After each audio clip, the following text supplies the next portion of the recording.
All righty, baby. We here, and look at this. Hold on a second. Let me bring up my YouTube chat so I can see what's going on here. Let me see what I can do. What I can do here. This is part 2. There we go. I like to pop out the chat so I can see it. All righty. There we go. 26 people in here. Let's get it done, my man Toba. Thank you so much for becoming a member. I should say, welcome back to the Dog Pound, my friend Toba. Welcome back to the Dog Pound, brother. Thank you so much. Let me get my Dog Pound here. Let's go. Thanks so much. So this is what I want to do. I'm going to do this real quick. I'm going to go to IG. And I'm going to go to these. Let me just put this in just in case LB or Law Nation wants to hop in. I want to go here. Nope, I don't want that. I always have a hard time on my finding the stuff on my I'm just so not used to. There we go.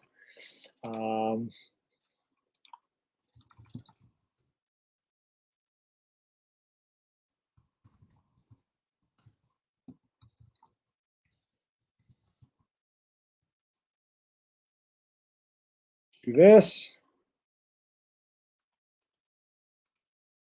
That.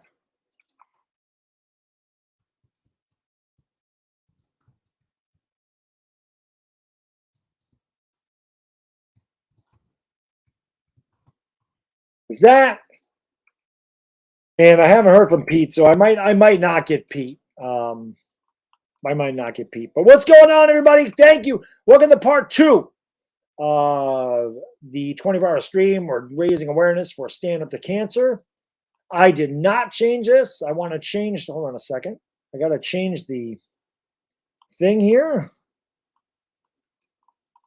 Okay. I want to do this.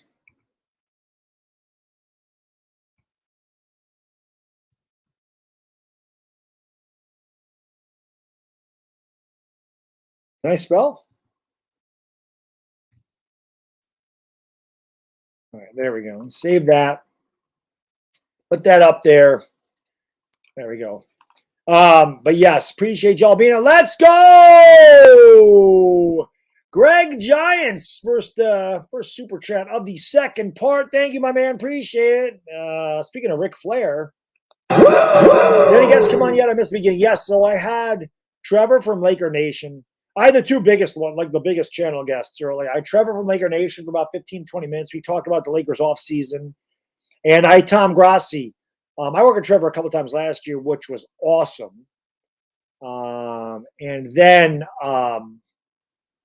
we had Tom Grassi, who I wanted to work with for a long time. And, me doing charity streams like I am today, I'm just doing a small part. Tom raised over $500,000 for St. Jude's. It's just crazy. Like I said, Herculean effort, how much that man has raised for charity. It's unbelievable. He's got a great YouTube channel. He's just an awesome guy. So he said he's a big inspiration to me. And to have him on my channel for a little while, that was pretty awesome. So, yep, those are the two guys. Like I said, I just dropped the link in my Super Friends thingamabobber to hopefully if they want to come on, Law Nation or Laura Brunson, it's in there. Louis T said he'd be on about 2 a.m. Patty, I just have to keep checking Twitter. Oh, there's Pete right there. Let's see.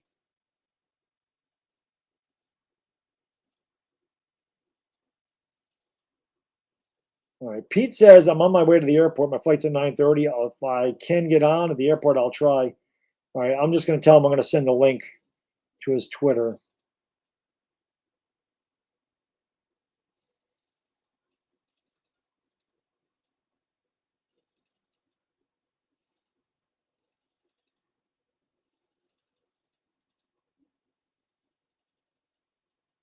All right, so let me send the link to Pete's Twitter.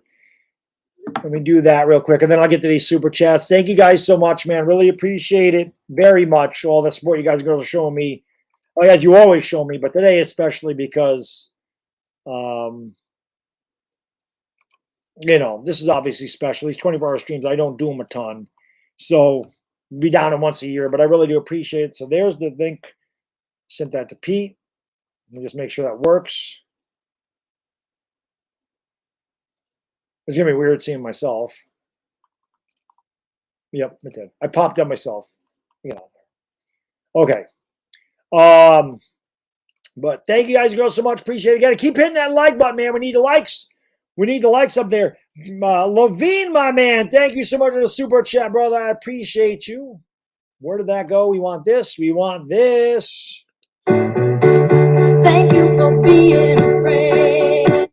Thank you so much, man. Appreciate it. Levine says, such a great cause. Thanks for doing this again. You don't ever need to thank me, guys and girls. I thank you for giving me the opportunity to do things like this. And as I said, I had the honor of meeting Levine a couple of times.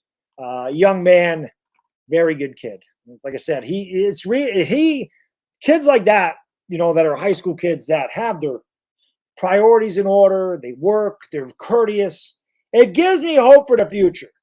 And I joked around with him because he let me know Saquon was going to be at Dick's Sporting Goods in Latham, and I went down there and I actually got to meet up with him. We didn't get to see Saquon. We got to see him walk past us, and he has to take a picture with me, which of course, I mean, I'm humbled anybody ever wants a picture with me. But I told him, I said, you came here to see an A-list celebrity and you got a Z-list celebrity. But I appreciate you, buddy. You're kicking ass, and I always appreciate the support you show. So thank you, man. Really appreciate it, David, my man. Thank you for being a friend. Thank you so much. He says, one match I would love to see was Owen Hart versus Chris Jericho. Oh my God, yeah, that would have been great. That would have been great. There's so many great matches Owen could have had because Owen was a little ahead of his time.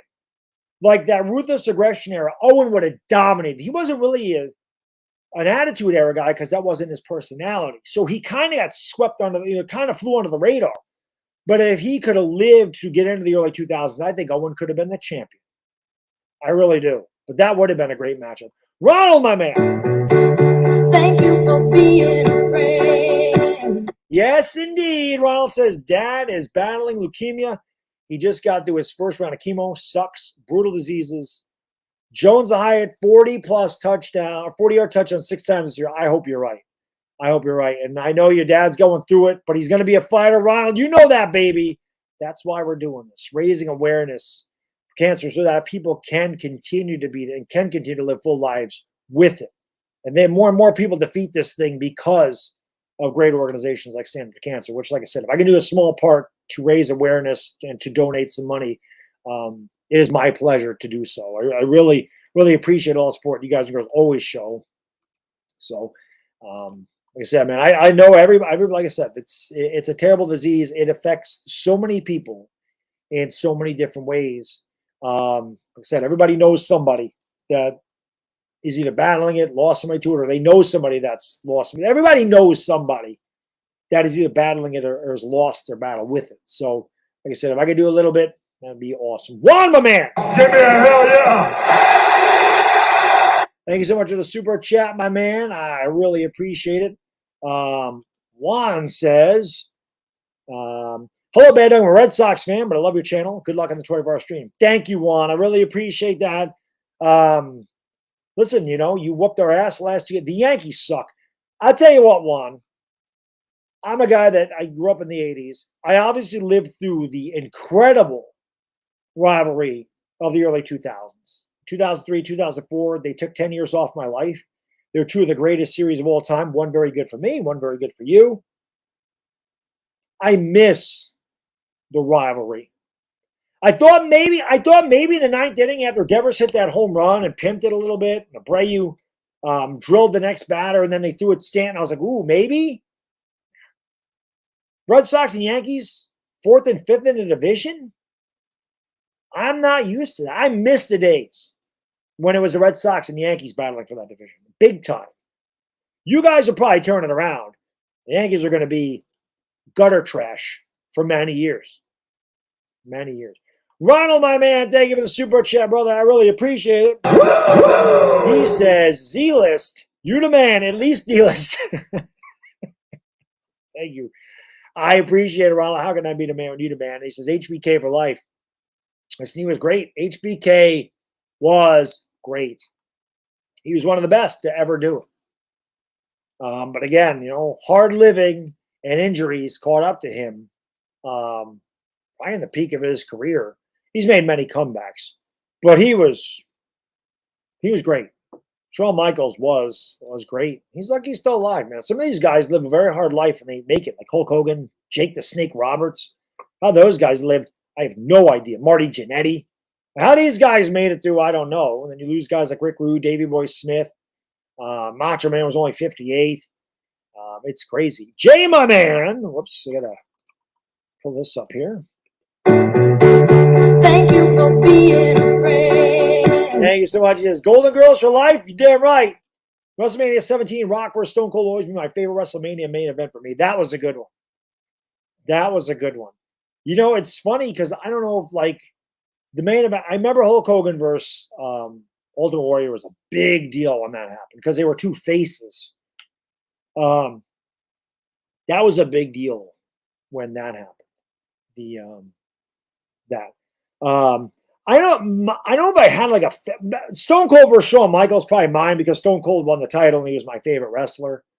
But I think my favorite match is WrestleMania 3, Macho Man versus Ricky the Dragon Steamboat. As is one of the greatest matches in the history of wrestling.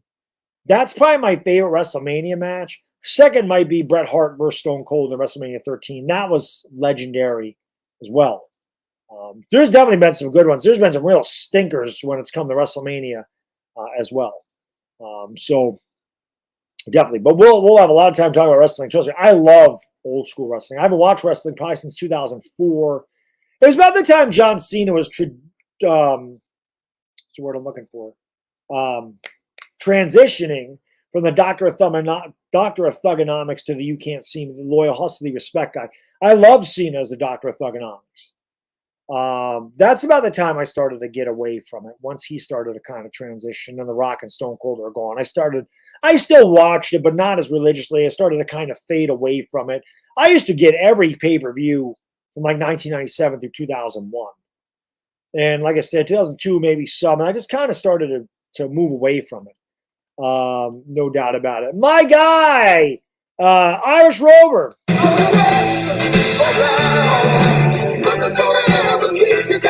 Thank you so much. It's a super chat dedicated to my sister-in-law, Mary. Mary has been fighting stage 4 cancer for 10 years. We call her the Viking because she never gives up and never loses faith. Prayers to all cancer patients and survivors. Thank you so much, Irish Rover. And keep kicking ass, Mary.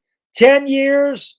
Yeah, cancer ain't got shit on you. Standing up to it, kicking it right in the ass. Quite frankly, she put a target right on cancer's ass and she booted it to the moon, kind of like what I would like to do to Aaron Boone. I'd like to take Aaron Boone, boot him to the moon, quite frankly.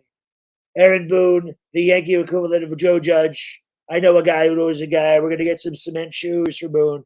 Actually, I did not like Joe Judge as a person. Like, personally, he just seemed incredibly arrogant and like he could never do any wrong. There was no humility or humbleness about Joe Judge. I don't know Joe Judge. Maybe he's completely different in person. But he came off like that to me. Aaron Boone is a shit manager. And I hate his stupid answers. And he's a goofball. But it's like, as a person, Aaron Boone seems like he's a really nice guy. So I really don't hate Boone. Like, Boone doesn't agitate me because his personality sucks. He's just not a good manager. He's just not a good manager. Everything I liked about Joe Judge year 1 was everything that I hated about him in year 2. A lot of times it takes me a year to kind of get acclimated to somebody. Just the way Joe Judge handled adversity when things went bad was very poor. Aaron Boone, I don't think he handles them poorly. He just doesn't have an answer for anything because he doesn't understand what he's doing. So I don't know that I like to test Aaron Boone the way I do some others. There's Pete. Let's see what Pete says. Oh, the Yankees are the worst. The worst. So bad. So bad, quite frankly. So bad. So bad. Well, can I do this? Hold on. How do you do this? I can't send audio message at this time. Any other time I want to do it. Oh, here we go. So bad, quite frankly. So bad.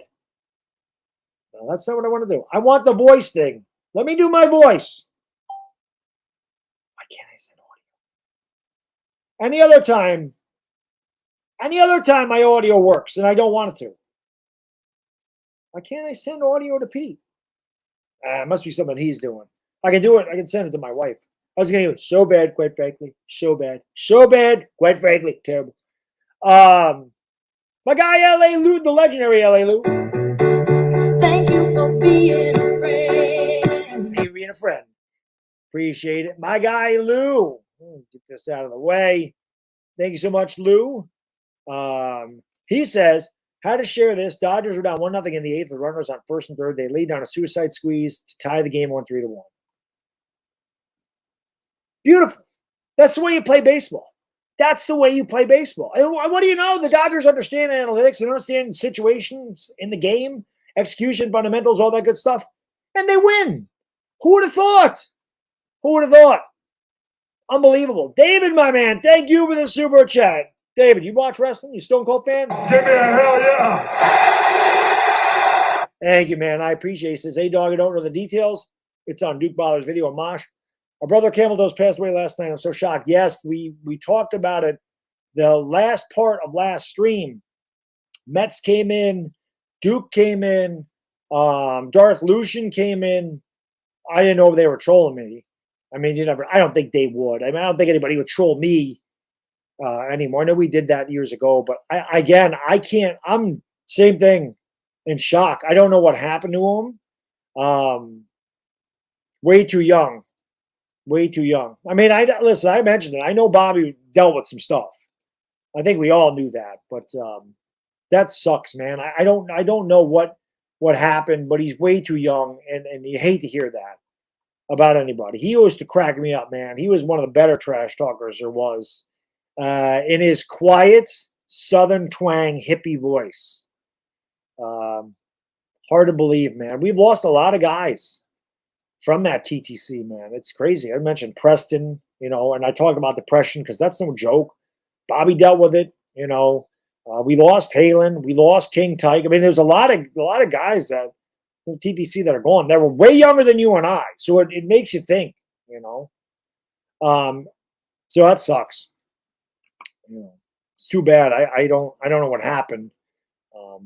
But obviously you never want to hear that about a guy that age. It's way too young. Jay, my man. Thank you for being a friend. Thank you so much. Jay says probably going to make some people mad.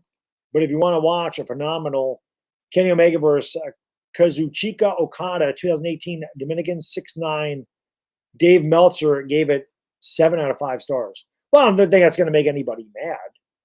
There was always some really good stuff. That's in Japan. Japan has some great matches. Dynamite Kid and Tiger Mask. Dynamite Kid belongs in the Hall of Fame, by the way. Dynamite Kid belongs in the freaking Hall of Fame. Christopher, my man, thank you so much for the $20. Boom! Shagalog. And of course, Christopher.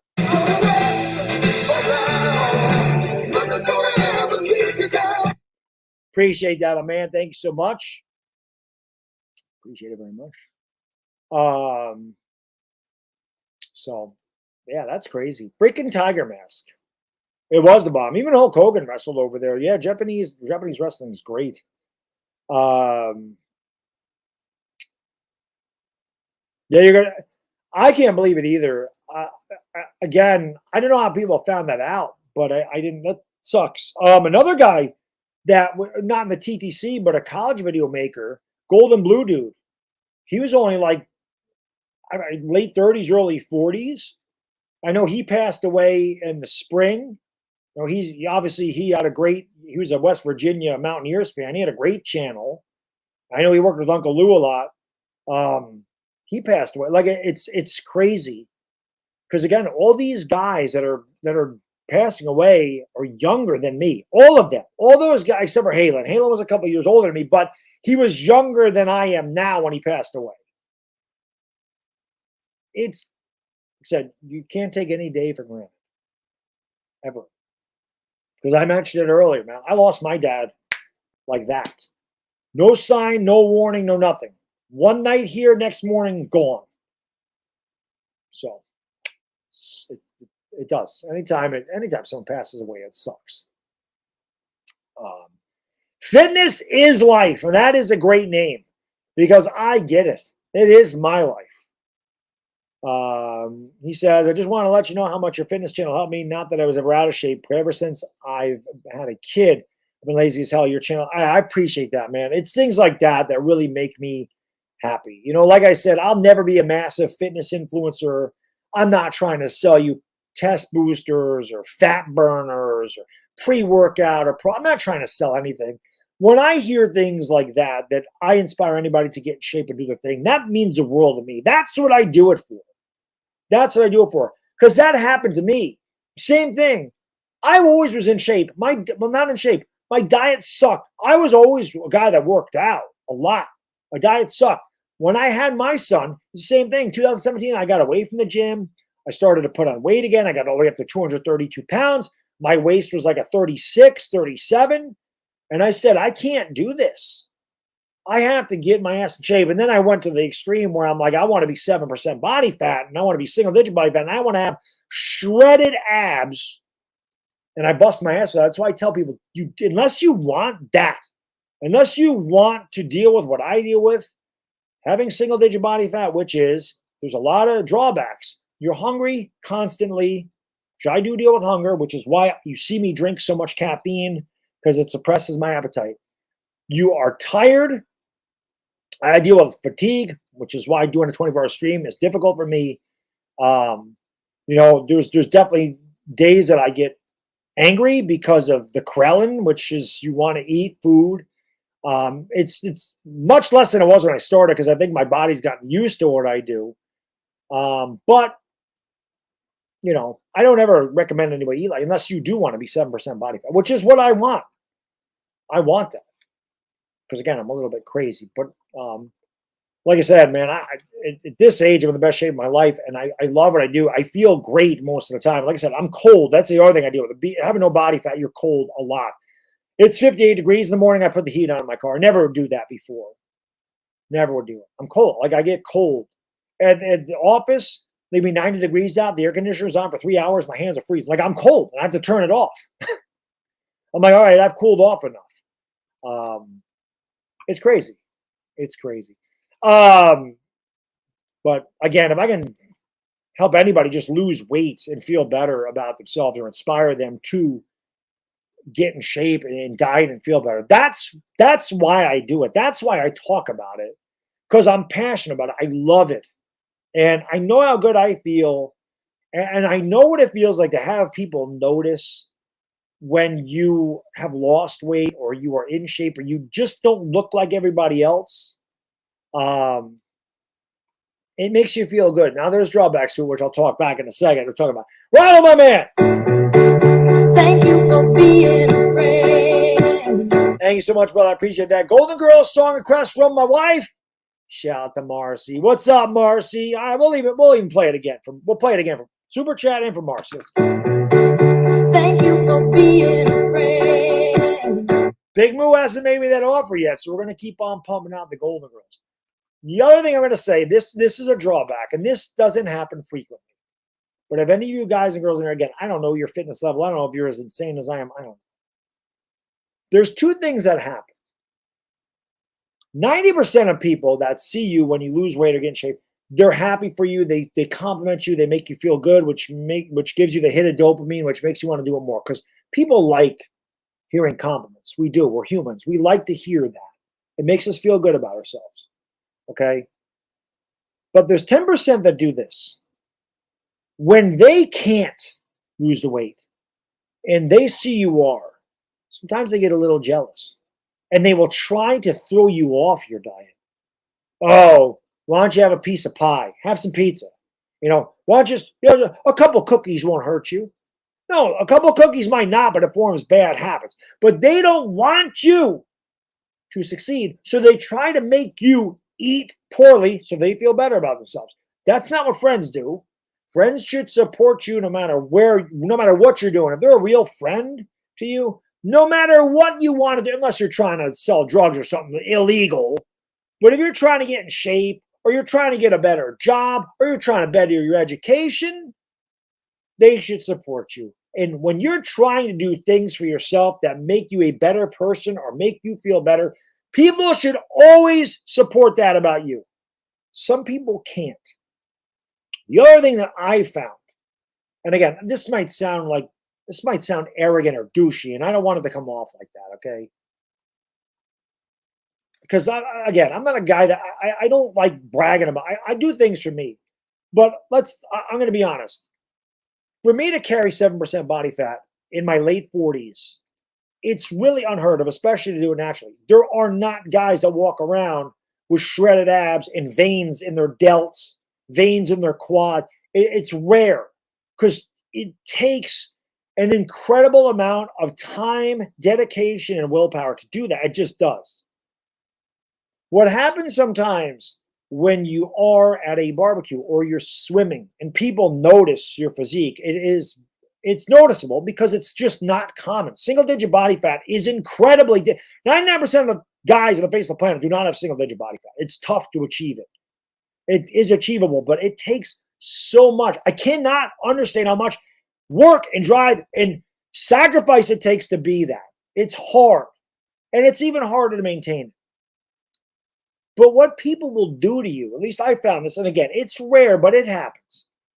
And I don't like this. I'd much rather somebody try to feed me cake and pecan pie than this. I don't like when people act weird around you. What I mean is, if I'm someplace and it's not like family, just say I'm at a get together and there's friends of family and some people I don't know, or maybe I know them as an acquaintance, and they eat a piece of cake. I don't care. I don't care what you eat. Tacos, chips, cookie. Do what makes you happy. I don't care. I'm never telling anybody. I'm never telling anybody you shouldn't do that. You shouldn't do that. It's none of my business. I don't care what they do. But they will have a tendency to eat that in front of me and go, "Oh God, I got to go on a diet. Oh God, I got to go. I really got to stop. I'm really bad." Or you know what? I'm fat and I don't care. I'm fat and I don't care. That I don't like that. I don't like that because I'll be honest. When people say, "Oh, I'm overweight. I don't care. I don't give a shit about being," they do. They do. But I feel like I make them insecure, and I don't want anybody to ever feel like that. I'm crazy. Nobody should ever do what I do, especially if you're not competing. It's stupid. I admit it. I have mental problems when it comes to that. It is a thing. I just don't like that. I don't know why people have to get all weird. I don't understand it. But I don't like that. And again, it's not common. My point is, if you're losing weight and you're in shape, or you're getting in shape, you're stronger than you've ever been, or you've lost 80 pounds or 100 pounds or 20 pounds or whatever it is, don't ever let anybody try to deter you from making yourself better. Don't let that happen. TRT, no, I don't cheat. If I was on TRT, I would compete. If I was on testosterone replacement therapy, I'm 169 pounds. I'd probably be about 185 pounds. I'd probably be 2% body fat lower, which means I'd be around 6% or 5.5% body fat. I'd be on stage and I'd be winning if I took that shit. I don't need testosterone. I have enough. I'm not out there competing. I'm not selling shit. I do this for me. I do this to live a life longer. I use natural testosterone, whatever the hell that is, because I'm not getting stronger. I can tell you that. I don't need to cheat. I take great pride in putting my own work in things, and whatever the hell I get, I've earned it myself. I'll never be the biggest guy. I'll never be the strongest guy. I can only be the best that I can be, and that's it. And I can look myself in the mirror every day and go, "You did this. You worked for this. This is all you." Show my workout partner before. I'm not that guy. I can't be my workout partner. He's ridiculous. I don't have those genetics, but I'm okay with that. I joke around with him all the time. Like, "You're an asshole. Why you always got to," I always wear a tank top to the gym in the summer, always. Unless I'm doing legs. Like I wear a t-shirt. So but he usually wears like a coat, like a sweater, a zip-up sweater to start, and he'll use that for a while. And at the end of the workout, sometimes he'll take it off, and he always wears a tank top underneath. And I always joke around and go, man, I was feeling really good about myself until you had to take that shit off. You got to embarrass me now. I was feeling great. I was feeling confident. Now I feel like dog shit, which is awesome. Eric, my man. Thank you for being a friend. Thank you so much. Which gets you madder? Yankees losing. I can't hate on Dante DiVincenzo now. He's a Nick. He's a Nick. I can't hate on Dante DiVincenzo. Now I got to root for him. The Yankees losing makes me more mad. Boy, DiVincenzo pissed me off last year, didn't he? He was making me mad. He was making me so mad. Jay, my man. Thank you for being a friend. I have a feeling the Golden Girls are here to stay. Jay says, Baddog, we need to hire Michael Myers as the new GM. Maybe we do.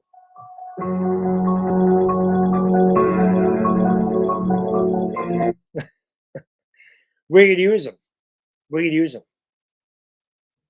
Daniel Jones' PFF grade was 89.6. Rookie Jordan Riley got a 46.1. Again, David, like Patty said, don't read anything into it. Those are people that don't watch the games. Daniel Jones' PFF, I mean, there's no way his grade's 89.6. The man was perfect. I don't know what a perfect PFF grade is, but whatever it should have been, that's what Daniel Jones is. That's what it should have been. It should have been perfection. Oh, I can get off the Twitter thing here. Let me just check Instagram because I saw a message there. See, I'm going to show you this guy. So I follow this guy. I'm surprised he follows me. His name is Nunez3DMJ. So he's a bodybuilder. I was actually surprised that he followed me. Like, he's a competitive bodybuilder.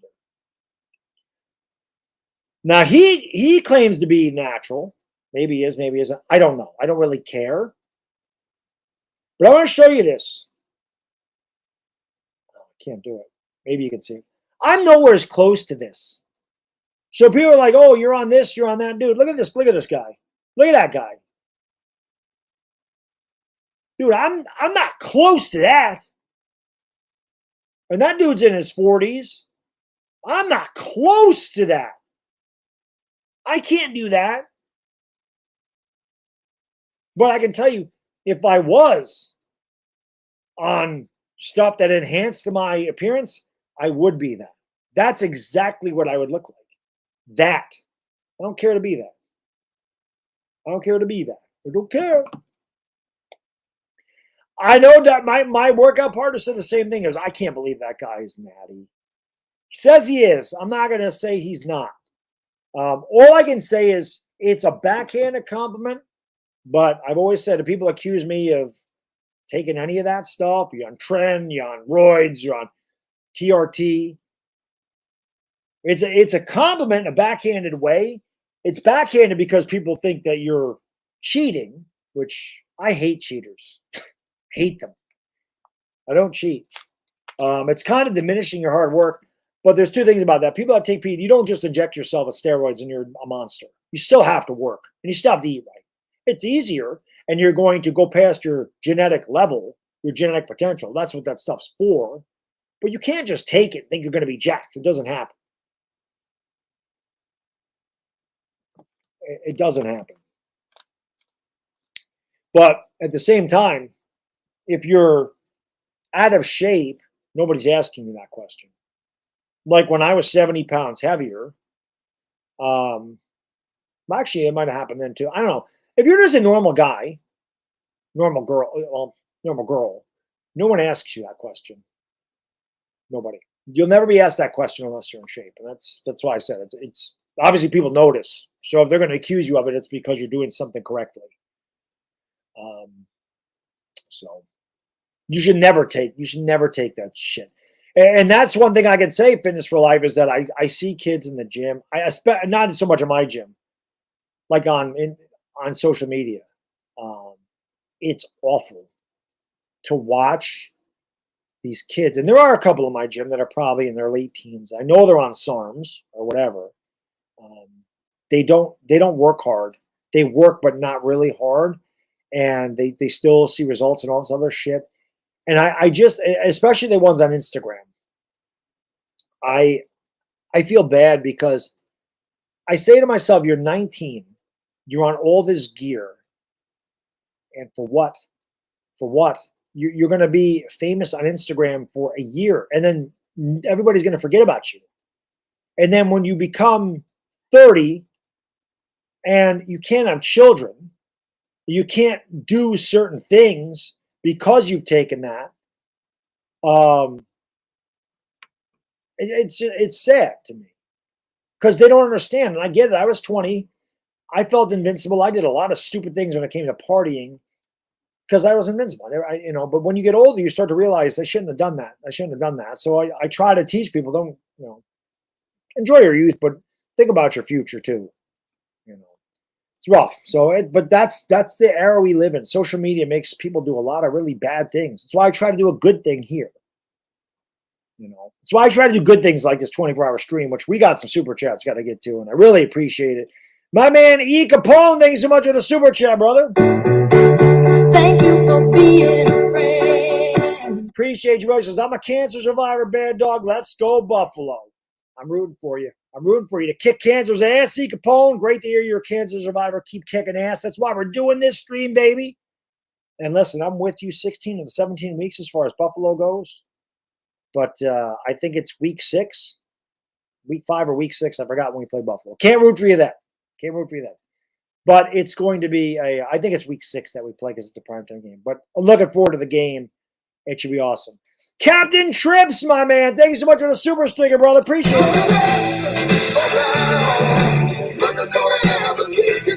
Let's go. Go! Let's go. Let's go. Thank you so much. Batista, my man. Thank you so much for the donation, brother. Really, really, really appreciate that. Incredible generosity. I'm not sure what currency that is, but being that it's red, that means it's at least $100 American. So thank you so much, man. Really, really appreciate that very much. And of course, we only got to hear it once today. Oops, that's not the right. We got to put this. Where is it? Where's my drop? There's my drop. Cash rules everything around me. Green, get the money. Dollar bill, yo. Greatest rap group of all time. Thank you so much, Leon. He says, who do you think is going to be the lead receiver this year? As far as wide receivers go, could definitely, Chris mentioned Paris Campbell, I think has a good chance. I still think it's going to be Isaiah Hodgins. I still have a feeling it's going to be Isaiah Hodgins.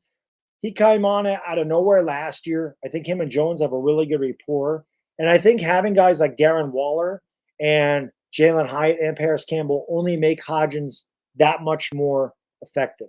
So I think that Hodgins, as far as our wide receivers go, will be the leading receiver. But I could definitely see Darren Waller leading in receptions. Like I could see Darren Waller, if he's healthy this year, having around 90 catches and 1,000 yards pretty easily, especially if you looked at that game last night, just seeing the rapport from them in the first drive of the year, how in sync they were and how open Waller was. I could see him having the most receptions, but I do think that I think the leading receiver will be Hodgins. I do. Keep hitting that thumbs up, guys. Girls got 137 likes. I appreciate it. Keep banging it. Thank you so much. Ronald, my man.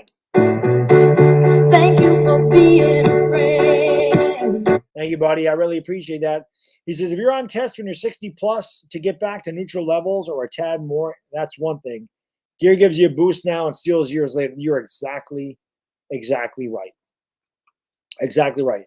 One reason there's a few guys that I follow, like fitness-wise.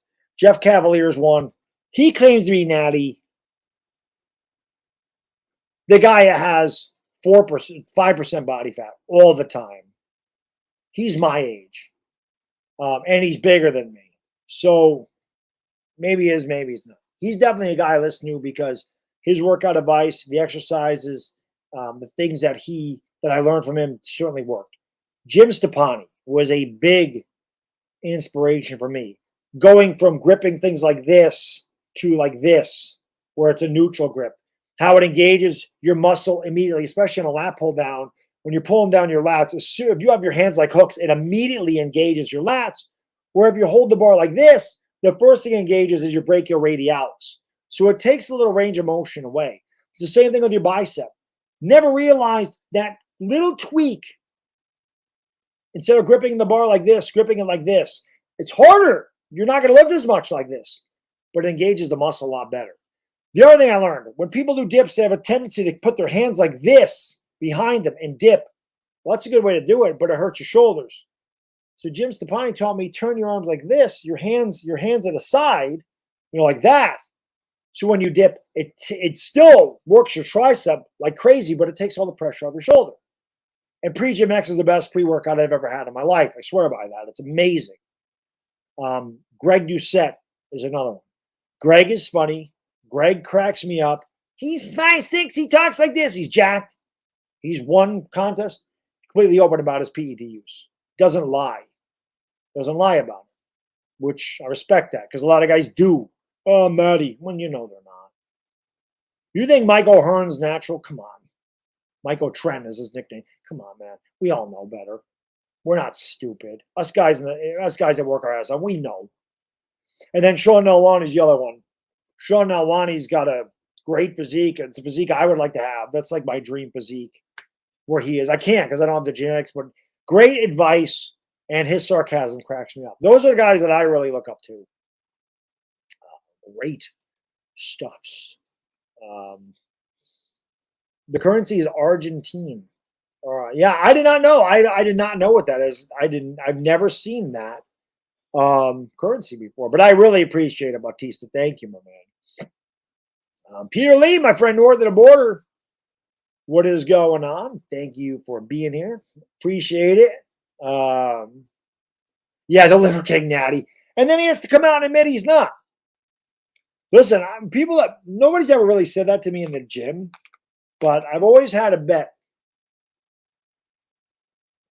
Anybody that ever accused me, I'm like, listen, you can blood test me right now, you can piss test me right now. I don't care. Anytime. If I test positive, you have to drink my urine. That's what I would tell them. If I test negative, I'll drink yours. And I'll take that bet every day of the week because I know what I am. I know. Yeah, he did. He did get roasted over that. The man has freaking ab implants. How vain do you have to be? But again, that's a guy that tries to sell you shit. He tries to sell shit to you. So of course they're scammers. Oh, you can get in shape. You can look like this. You just have to take this pill. Oh, shut up. They prey on people's vulnerability. I look like this because I took this supplement. You're full of shit. You're full of something else too.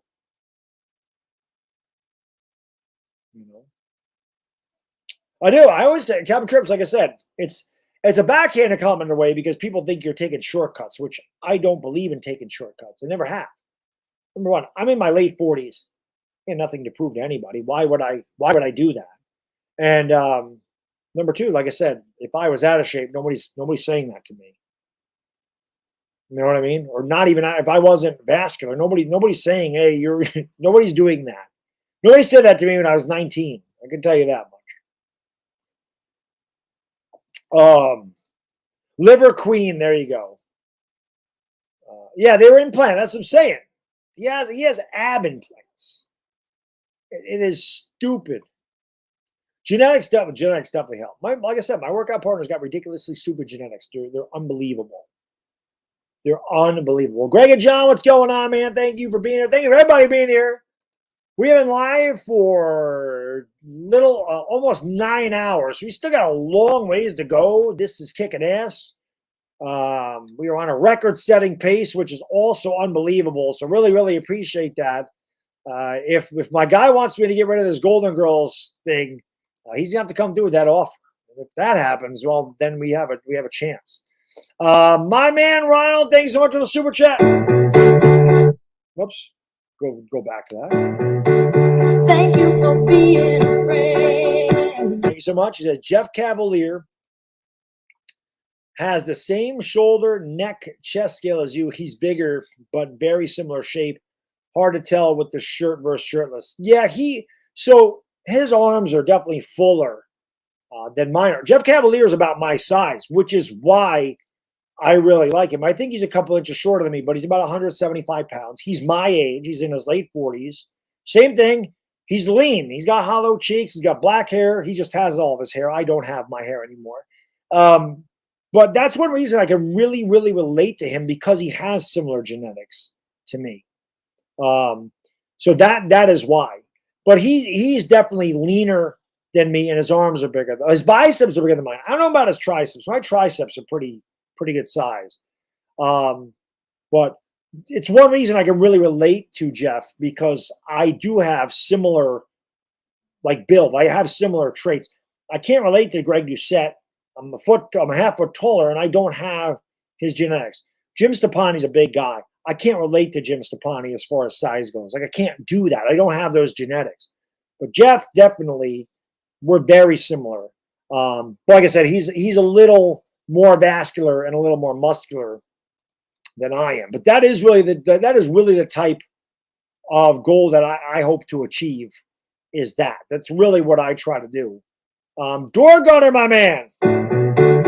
Thank you for being a friend. Thank you so much, buddy. He says, I can't wait for the soundboard battle between you and Law Nation on Super Friends Stream. Want Louis T to get one so he stops singing. Very nice. Louis T will be on the channel tonight around 2 o'clock in the morning. I'll need Louis T's energy.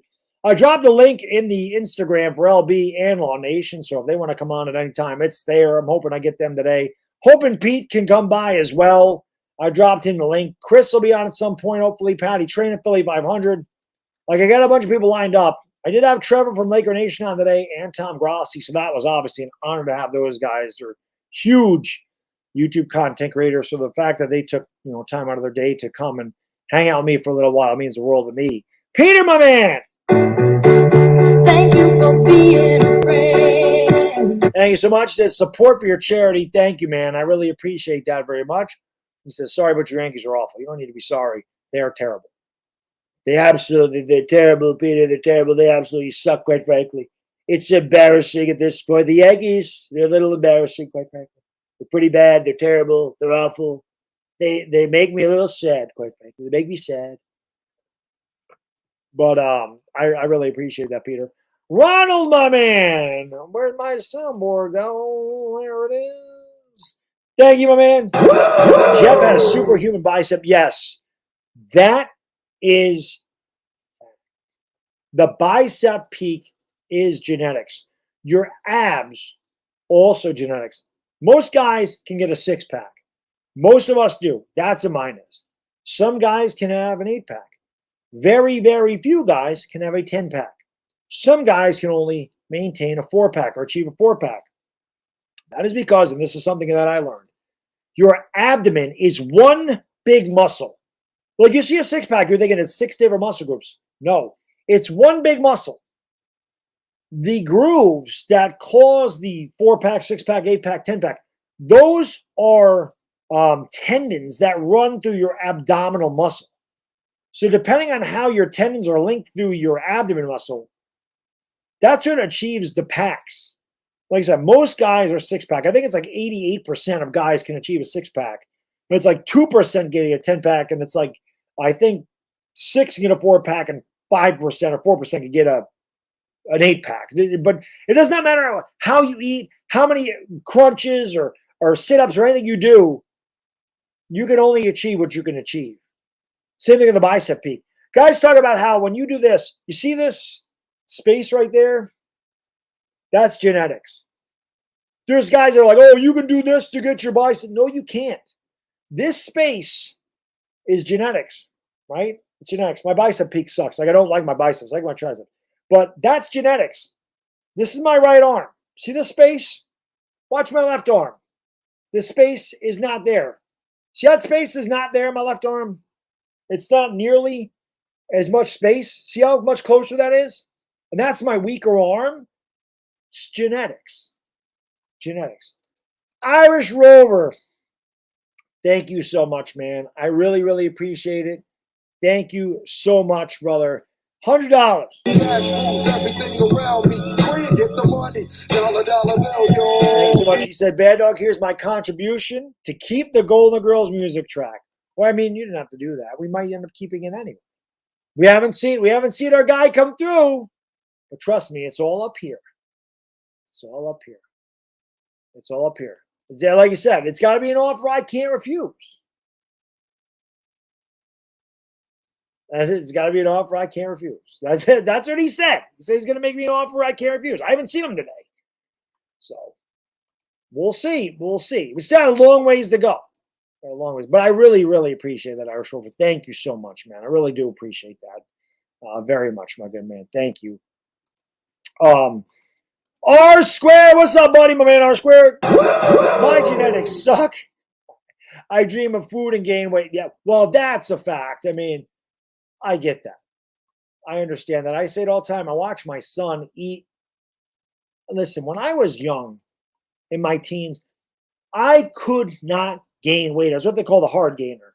It did not matter how many calories I ate. It did not matter what calories I ate. I couldn't gain anything. I graduated. I was 137 pounds.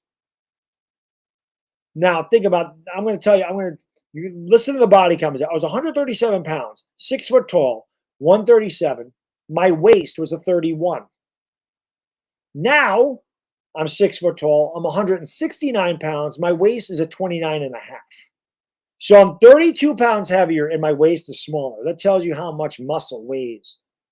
But I watched my son eat Reese's peanut butter cups, Cheetos, cheese puffs, Doritos, cake, ice cream, McDonald's. You don't know how jealous I am of him. I used to be able to do that. My wife and I, when we were in our team, were rail thin, both of us. We were both track runners, both sprinters, but we were rail thin. He's going to be like that probably until he's in his early 20s. He's going to be like that. He can probably eat whatever he wants. My sister used to get so mad. How come Sal can eat whatever he wants? And I gain weight and he doesn't. Oh, my dad was never really an overweight guy. My dad was always extremely lean. Like he was just not, he had good genetics. I get my dad's genetics. My mom was always a smaller woman. She didn't gain a ton of weight. We're not built that way. But my sister got my aunt's genetics. They were all bigger women. I think I've told, well, a lot of you guys might not know. When one of my aunts was born, I had three aunts on my dad's side. One was like normal size. My Aunt Wendy, she passed, and all the girls are gone. Like a lot of my dad's gone, my grandparents are gone. Like a lot of people on that side of the family passed away. My grandparents lived into their 90s, but the kids are passing away early. I lost my Aunt Sharon to cancer a few years ago. So, I mean, I know what this is. This is why I do this. You know, this is why I'm doing this. I lost her a few years ago to cancer, so I get it. But my Aunt Wendy, she was over 16 pounds when she was born. She was born at almost 17 pounds. She was 16 pounds, 15 ounces. That is insane. And my grandmother was 5'2". Now, my grandmother had 12 kids, but she was almost 17 pounds. My Aunt Sharon was over 15 pounds when she was born. Naturally, just big women. My sister got those genetics. So she couldn't eat the way I did. So she'd get mad because she would gain weight if she ate. I couldn't do that. When I got to be about 25, my metabolism slowed way down. I couldn't eat like that anymore. And I miss it. Trust me, I miss it. Trust me, I miss it. I like cookies. I like tacos. I like chicken wings. I like pizza. I like hamburgers. I like pulled pork sandwiches. I like veal parm. I like pasta. I like cannolis. I like pecan pie. I love Oreos. I like ice cream. I can't eat it anymore. Not if I want to stay in the shape I'm in now. So I feel you, Rod. I feel you. How much can I bench? I don't bench a lot. Number one, I really don't bench anymore. For the simple fact that when you're doing a bench press per se with the barbell, it locks your shoulders. So your shoulder is going to get a lot of shoulder impingement from that. You could tear rotator cuffs. I partially tore my rotator cuff. The most I ever benched was 335, but if I was 235 pounds and I did that. I don't bench. I use dumbbells because, number one, it works stabilizer muscles when you use barbells because it takes more to stabilize them because you have to balance them. Number two, both your hands or both your arms have to push the weight up at the same time. When you're benching, you can use your strong arm to get that damn bar up there. But the most that I can do is hundreds. And I have a very difficult time kicking them back to myself. So I'd say, I guess that's 200 pounds. That's probably the most that I can do. I have very long arms. And that is a very long range of motion for me. So I can't bench the way a lot of people can. If you have short arms, you have a short range of motion, your bench is going to be better because the range of motion is shorter. When you have long arms, that range of motion is longer. So it's much more difficult to bench. That's why it's very rare to see somebody with a really high bench also have a really high curl. I can curl my body weight. Not a lot of people can do that. People are always like, what can you bench? Can you bench your body weight? Like, that's a staple of, oh, you're strong. You can bench your body weight. I can curl my body weight. Not a lot of people can do that.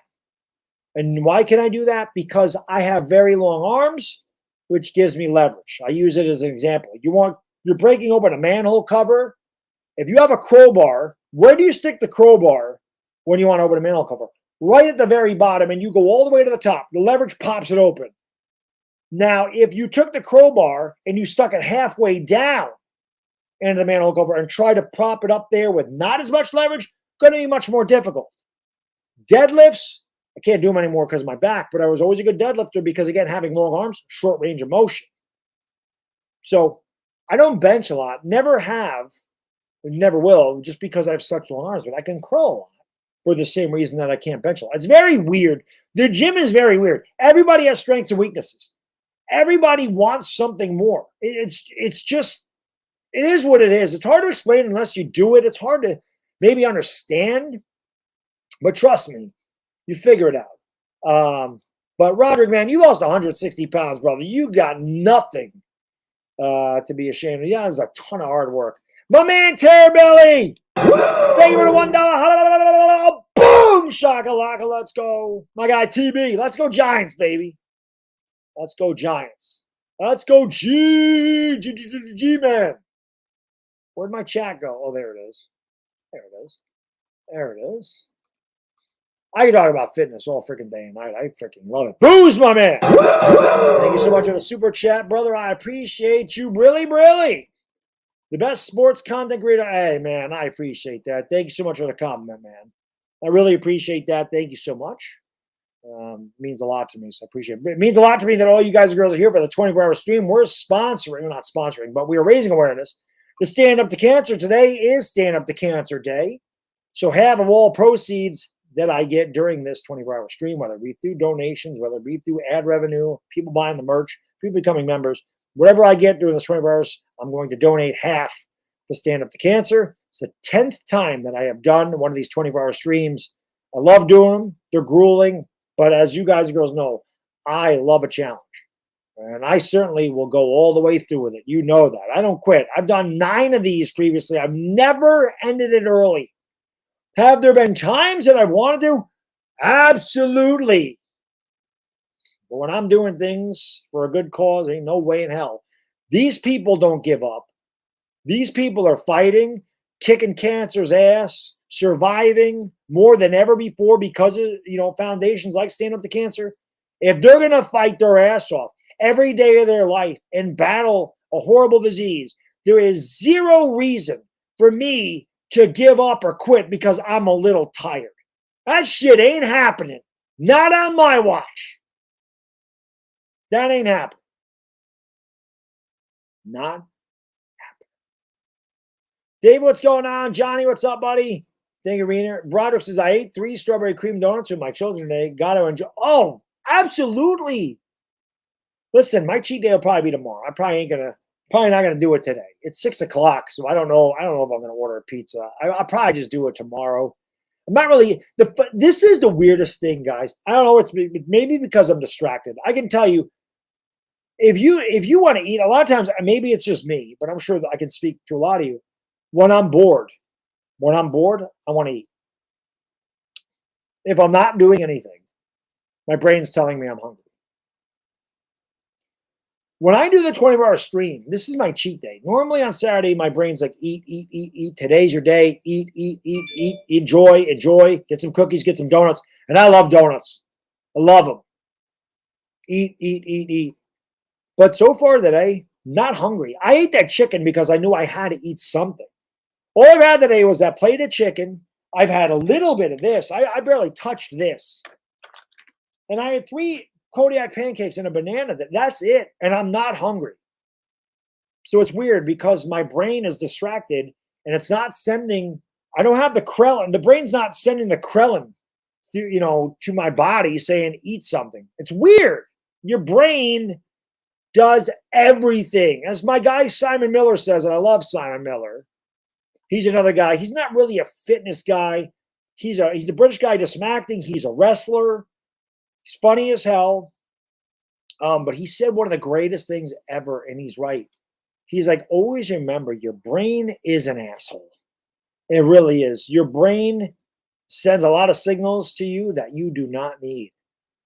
And I'm telling you, this is why I pound all that freaking liquid that I do, because that's the way you combat it. Like I said, it's not easy, man. It takes sacrifice. And I don't ever recommend anybody doing it unless you want to be extreme. Extreme. My guy, Michael, man, thanks so much for the super chat. Appreciate you. Really, really. Thank you for being a friend. Appreciate that, my good man. He says, I go on from 240 to 220 working in a lumberyard. It's awesome. It's great stuff. I love hearing people with the weight loss. It does. It makes me happy. You know, I should put more stuff on my fitness. I really should. And I say that all the time. It's hard. It's hard because I work a full-time job. It's hard because I go to the gym 5 days a week. It's hard because, I have a 6-year-old son and a beautiful wife and a beautiful family that I want to spend time with. And I still want to grow this channel. I still want to do all the sports stuff because I love it.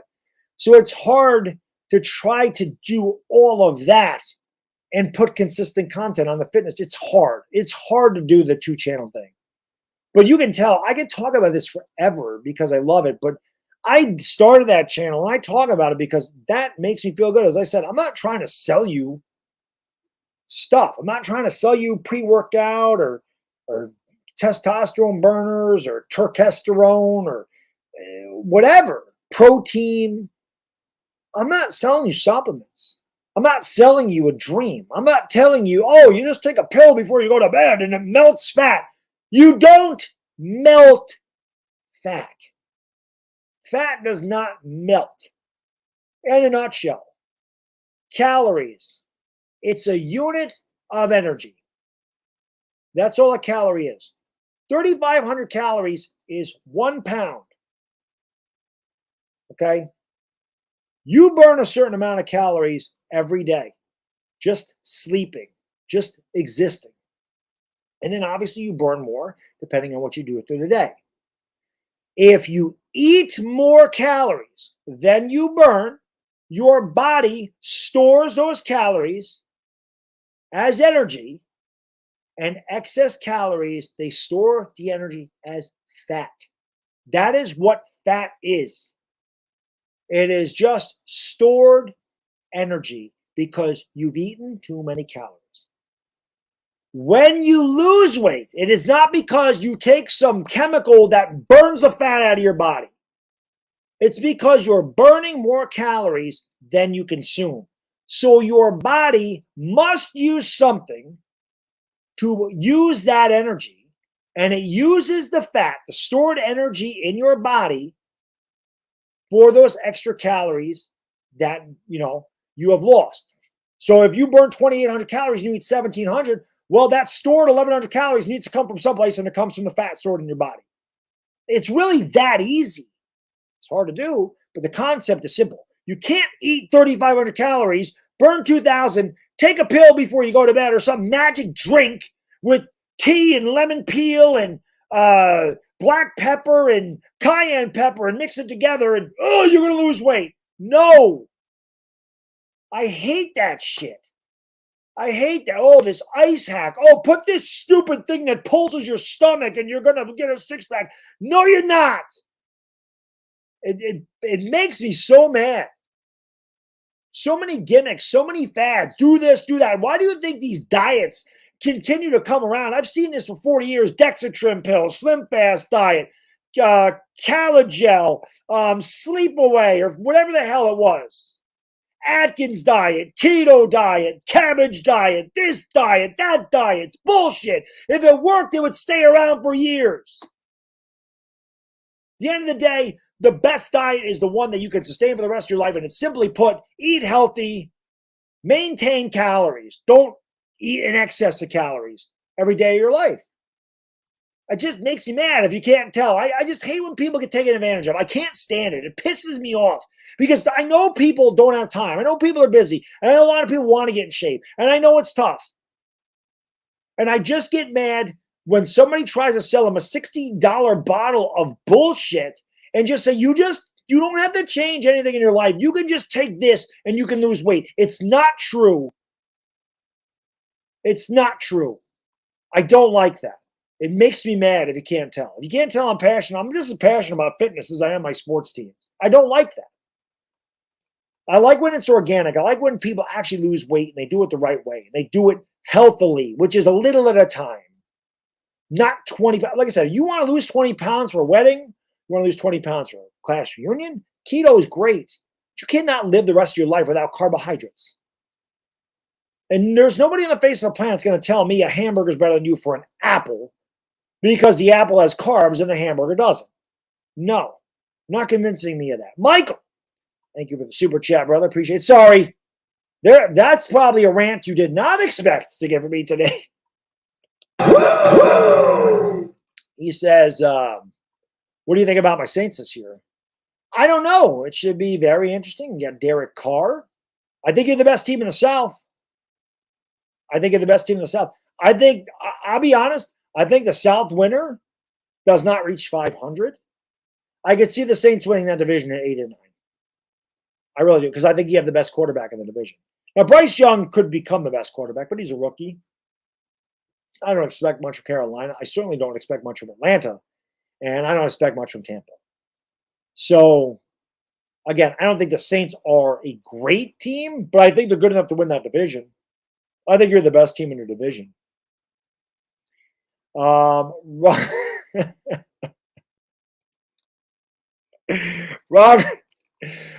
man, thank you for the super chat. He says, to curb appetite, I drink hog taker juice. And it's probably a lot of protein in that, too. It's always good for you. You Elvis, you should have been here during the Yankee game. I ranted on a lot about that.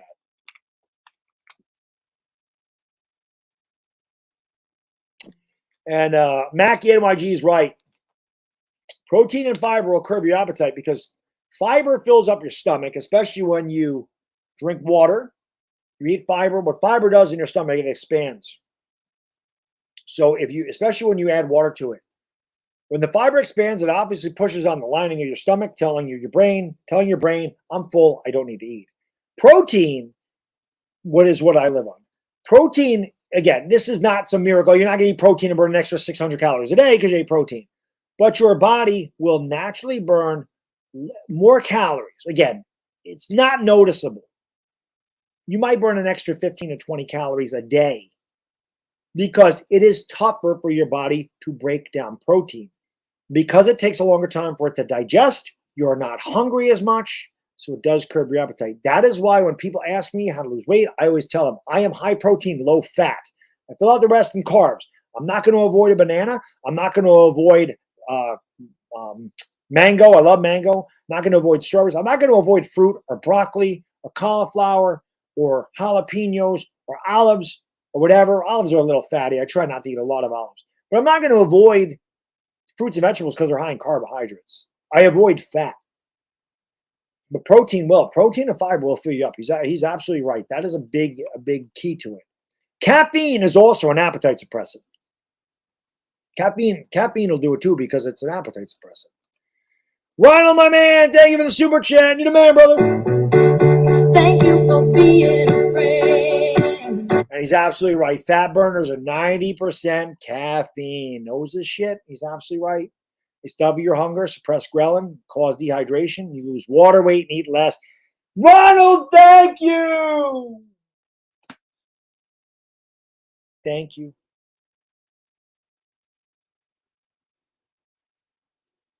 Facts. That right there. People go on keto and they lose weight initially because it's water weight, not because it's fat weight. There's a difference. You can fluctuate up to 8 pounds a day. This is why I mentioned in the stream last night. I'm going to go upstairs. I'm going to eat a bowl of Lucky Charms because it fit in my macro plan. And I'm going to have a banana or pancakes, whatever I said, because I wanted the carbohydrates in my body, because carbs make your body retain water. If my body's retaining water, I don't have to pee every hour, so I'm not up every hour. So I wanted something to hold on to the water so that I could actually get a decent night's sleep to do this. You see, today, I've had no carbs. I had the banana and pancakes at the beginning of the day. Chicken. There's no carbs in chicken. I haven't had a lot of this. There's a few carbs in this, but not a lot, which is why I keep running the damn bathroom. My body's not holding on to the water because there's no carbs to hold on to. So when you're on keto, initially you're going to get rid of all the water in your body, and you're going to think you lost weight, which you did, but it's water weight, and it comes back. It's not fat weight. That's why that's not sustainable. That's fact, though. Ronald nailed that. That's exactly it. He's exactly right. I love when people get it. I love that. I hit the wrong thing there. Toasty, my man. Thank you for the super chat, brother. Mike McCarthy buys a ton of those. They ain't working. I have a feeling him and Andy Reid are buying hamburgers. You know, I have a feeling about that. Keto is good for obese people. You know what's good for obese people? Just eating less and eating healthier. They don't need keto. They just need to be in a caloric deficit. You can eat. Calories are calories. You can eat. The problem is when you combine carbs and fat. Potato chips, bad. Cookies, bad. It's carbs and fat. There's nothing else in it. There's no protein in it. There's no vitamins in it. There's no nutrients in potato chips. It's bad. Chicken wings. There's no carbs, but it's loaded with fat. Bad. French fries. Bad. Cheese puffs, Doritos, whatever. Bad. Chocolate. Bad, because it's a combination. Your body takes that in so fast and absorbs it so fast, digests it so fast, you're not satisfied. So you will crave more. The body's very weird the way it works, but once you get an understanding of how this crap works, you can do it. It took me a long time. I have dieted. I've worked out for 13 years, and my weight has been as high as 245, down to 196, back up to 236, and now down to 169, where I reside now. You guys, a lot of you have seen this picture, but I'm going to show you again because I have it here. This is me right after my kid was born. This is about, I want to say, March of 2018. It's a totally different guy. That's a totally different guy. You can't even see my body. Just look at my face. This guy right here is a guy that worked out like a fiend, but whose diet sucked because I didn't understand the way nutrition worked. I didn't understand what it takes to actually lose weight. I just thought I work out, I can eat whatever I want, and I will be jacked. And the problem is you can't outwork a bad diet. And I did it on my fitness channel.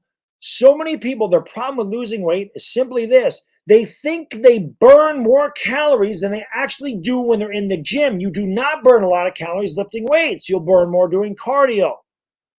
But people have this misconception that they take 10,000 steps and they burn 10,000 calories, or that they lift weights in the gym and they burn 3,000 calories. And that is not how it works. And then they underestimate the amount of calories that they actually eat.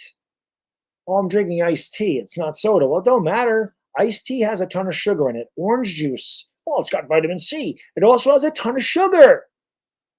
Milk has a lot of sugar. Fruit punch has a lot of sugar. People just think soda's the bad thing. They all have lots of sugar. It's hidden calories. I'm going to make eggs. I'm going to make chicken, but I'm going to fry it in a pan, and I'm going to put butter to coat the pan. There's a bunch of hidden calories. I'm going to have salad today because I'm eating better, but I'm going to douse it in salad dressing and put cheese on it. Well, you killed it. That's what I mean. People don't, they just have a hard time understanding how much they're actually burning and how much they're consuming, and it gets difficult. And then people do this and they think they're doing it right and they're doing it wrong, and then they give up. This don't work. I can tell you, man, you saw that picture. I've been all over the place. I have lived this for 13 years. And because of the way I feel, because of the way I live now, it makes me feel really good, which is why I always try to pass this stuff on. I'm never telling anybody they should do what I do or you should do. You do whatever makes you happy. But the ones that want to or are interested in changing your life and being healthier, that's why I do it. That's why. There's no other reason. Because it makes me feel good to know, hey, man, I lost 15 pounds and I feel better. And that makes me feel good. Ronald, my man, thank you for the super chat, brother. Appreciate it. Give me a hell yeah. He says you can live on keto. However, it will strain your kidneys if you don't balance out the protein and fat ratio due to gluconeogenesis. I probably said that wrong. Gluconeogenesis. That's a big word for me. I don't know. Ronald, you get the words are a little too big, Ronald, quite frankly. Could you just put it in layman's terms? You know, I'm a smart guy, but sometimes words like gluconeogenesis, gluconeogenesis, sometimes it's a little difficult for me. On days you want glycogen, you eat excess protein. Days you don't, you eat high fat. I never eat high fat. I just don't like high fat. But I guess my point was with the keto is like you can't live your life without. I think people, I don't know where this came from, Ronald, that carbohydrates are bad for you. I'll never understand that. Like people will avoid fruit and vegetables like the plague because there's carbs in them. Those aren't bad carbs. Empty carbs, not good. You're going to gain weight. And again, the combination of carbohydrates from sugars like glucose and dextrose and that crap, sucrose. Dextrose isn't the worst sugar. Dextrose is actually good right after a workout because it drives insulin into your muscles. But when you have the combination, it's just bad because your body just gets rid of that. So you're hungry immediately because it takes no time to break that stuff down. But people can't live their lives without completely avoiding carbohydrates. You need it. Just like you can't, I don't completely avoid fat. I just don't eat a lot of it. But carbs are good. Carbs are energy. You need carbohydrates in your life. I'm not saying eat them excessively, but you can't completely cut them out of your life. I like fruit too much too. So it is what it is. Exactly, Next Nation. You need carbohydrates. You need it. But the combination of carbohydrates, the high carbs, the high fat, that's not a good diet. That's not going to help you. I'll be honest too. I don't know what a high carb diet is. I don't know how much is considered a high carb diet. My carbs are usually between 150 and about 180 a day as far as grams goes. I don't know. What I do know is there's 4 calories per gram of carbs, 4 calories per gram of protein, 9 grams per calorie of fat. So you can see how easy you can eat calories when it's fat. Over 2 times the amount of calories 1 gram of fat has risen. You can have a gram of carbs and a gram of protein. And 1 gram, you can have, put it this way, 40 grams of carbs, 40 grams of protein is going to be less, if you add them together, going to be less than 40 grams of fat. Fat's the enemy, because fat has the calories. Fat has the calories. Ronald, my man, thank you for the super chat, brother. I appreciate it. Thank you for being a friend. There you go. He says, too much protein on keto turns into glucose in the body. You need 80% fat on keto. Fat is okay. Carbs are okay, but the body can't use both. Both equals fat. That's exactly it. They're not good together. They're not good together at all. I am a high protein guy. I'm definitely not a high fat guy. Do not eat high fat. But again, when it comes to this stuff, you got to figure out what works for you. Everybody's different. This happened to work for me. And I read that, how do you build muscle and burn fat? And the first article, I don't remember where I read it, just says, if you want to do that, eat more, get rid of the fat. That's pretty much what it said. You can eat carbs, you can eat protein, but you have to be in a low fat diet. You want protein to build muscle and you want the fat out of you, but because there's so many calories in fat. And if you're trying to lose weight, you need less calories. And if you want to be full, you need more protein, and it helps build muscle. So that's why I do what I do. It's good. It's good. I feel good. I feel like I got to pee again, though, because I've had no carbs today.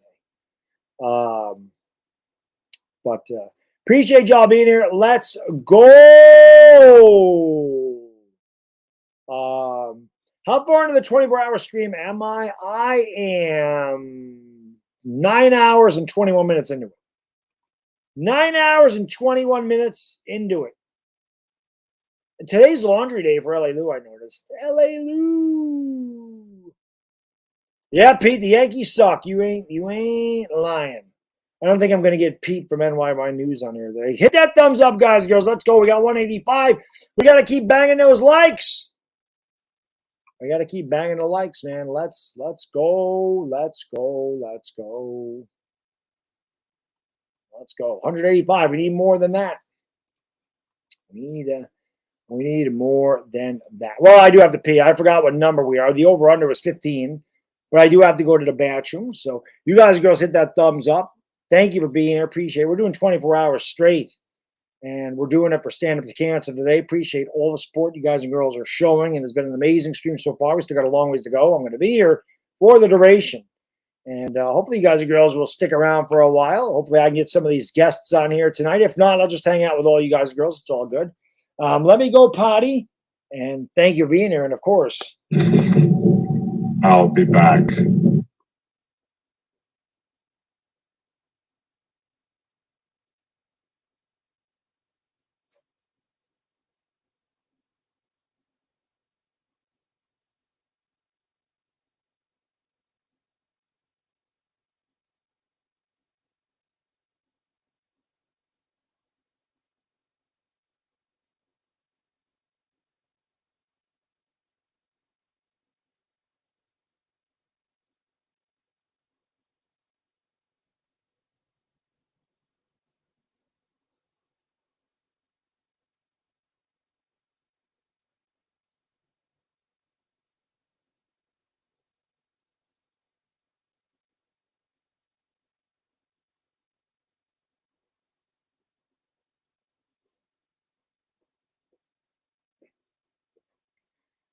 Okie dokie artichoke. Dolphins are up 28-3. Totally got off the game. Look at the first quarter, started talking about fitness, and now it's the fourth quarter. Mountain Time Zone 420 Dire Giants. Let's go, baby. Smoke weed every day. Let's go.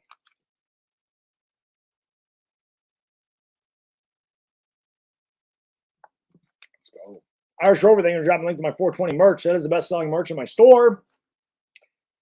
And if I sell any merch today, half of those proceeds also go to Stand Up to Cancer. So a good day to buy you some Baddog merchandise. Let's go.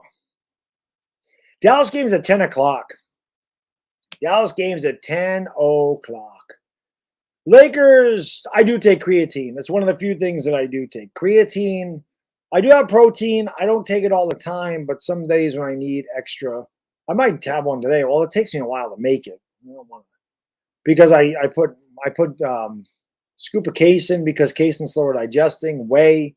I use a cup of almond milk, and sometimes I put some PB Fit in there.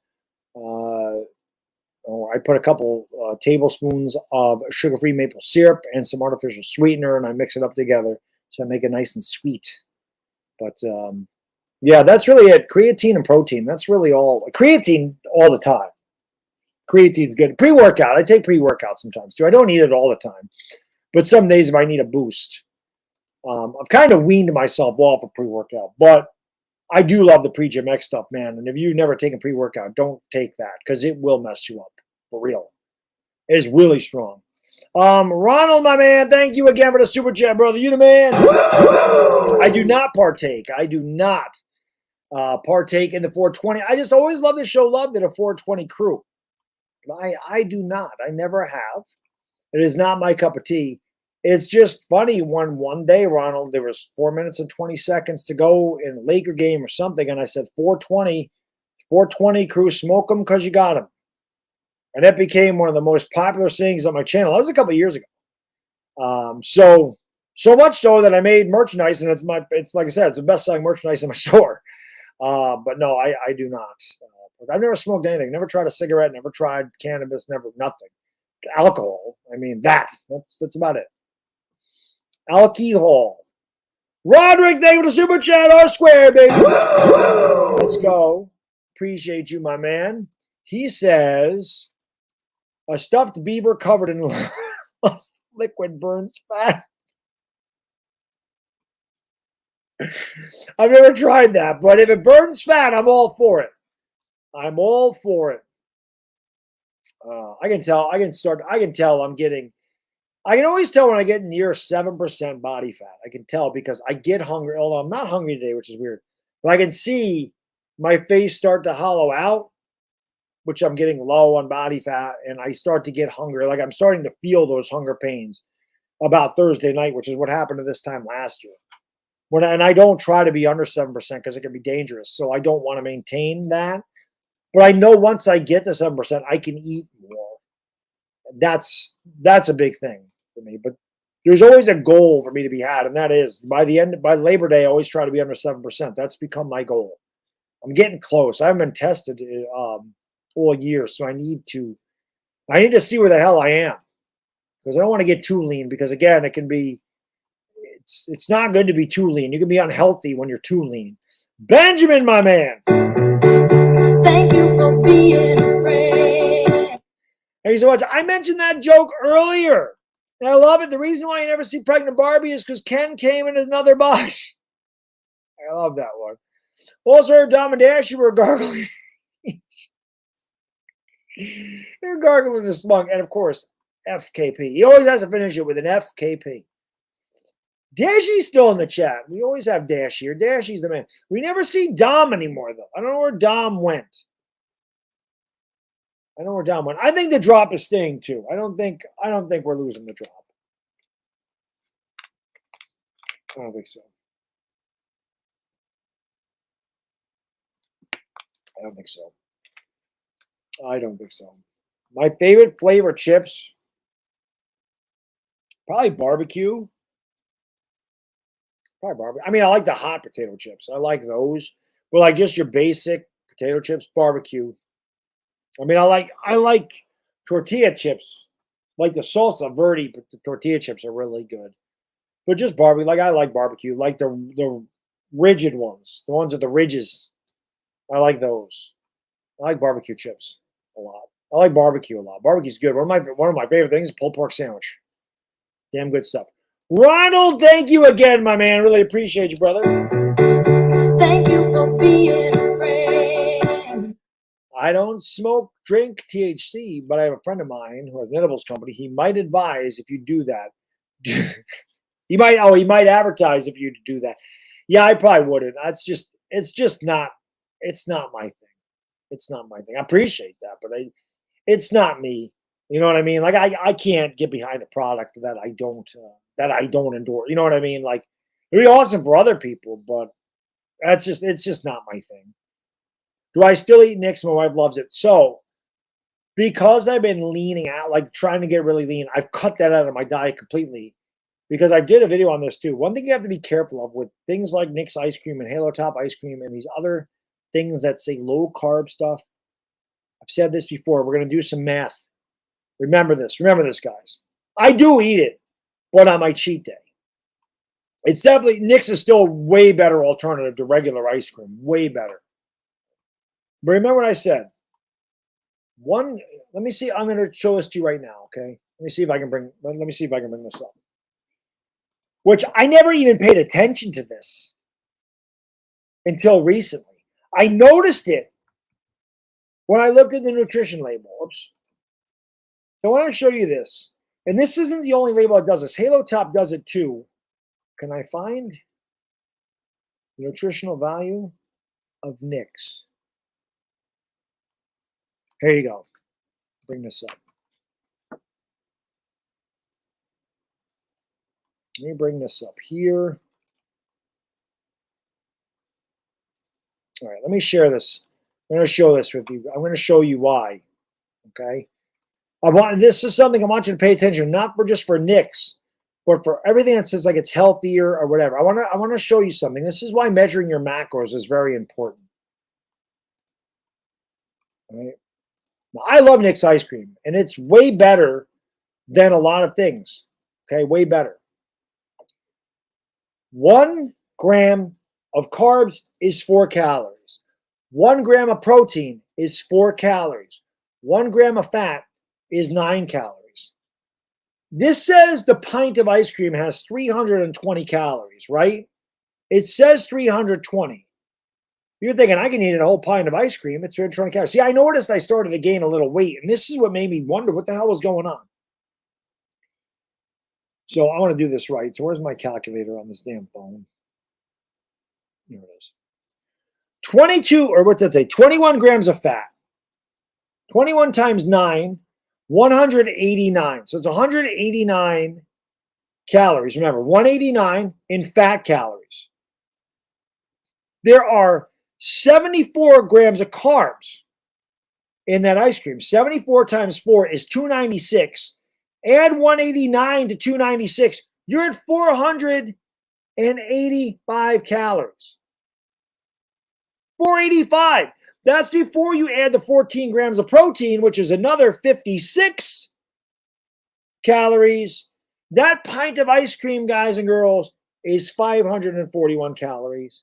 It's not 320.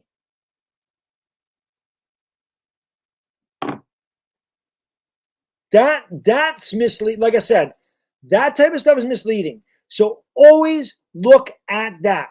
You're never going to be absolutely 100% dead on. They might miss by 5 or 10 or 15, but that's by 200.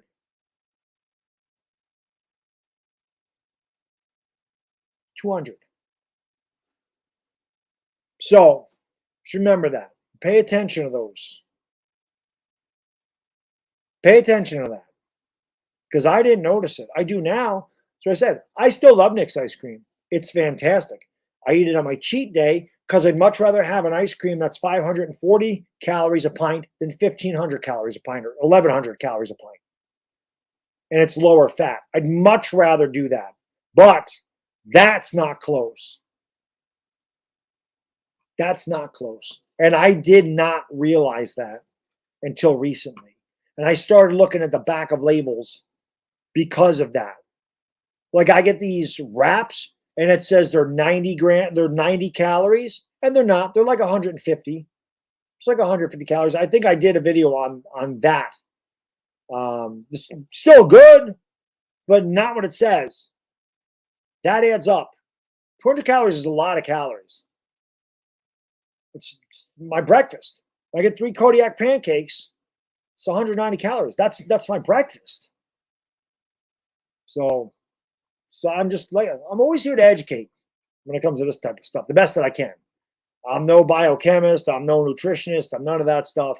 Just a guy that's done a lot of work and a lot of research on this stuff. So be careful of that.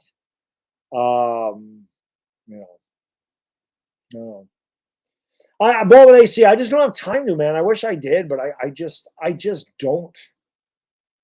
I don't, unfortunately. I don't get it.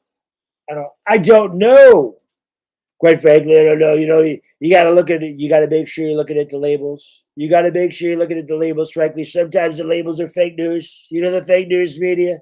They're trying to pull the wool over our eyes. Nutrition's a big thing right now. Big nutrition. Although, like I said, I'm a big fan of Big Macs. Quite frankly, I love McDonald's. I love Italian food.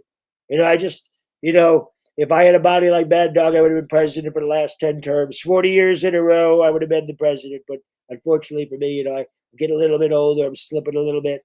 I'm going to enjoy the golden years, the golden girls, quite frankly. Thank you for being a friend. Thank you for being a friend. Appreciate it. How did I gain traction on YouTube? Just being consistent about putting out content. That's really all it was.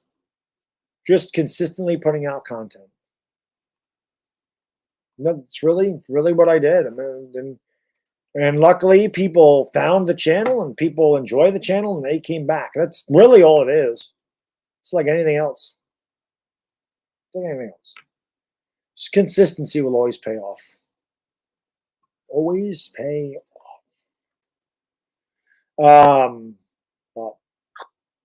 Dolphins up 28-3 in this one. What's next? I know the Cowboys play at 10. And I have a feeling we're not getting Pete today. Let's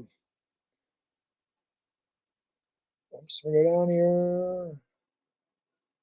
Bears at Colts next. So Anthony Richardson should play. No problem, Devin. Thank you, Jake. Appreciate that, man. Appreciate that. I don't know when Patty's coming on. Let me check X or Twitter or whatever it's called. It'd be later tonight. It wouldn't be like now. I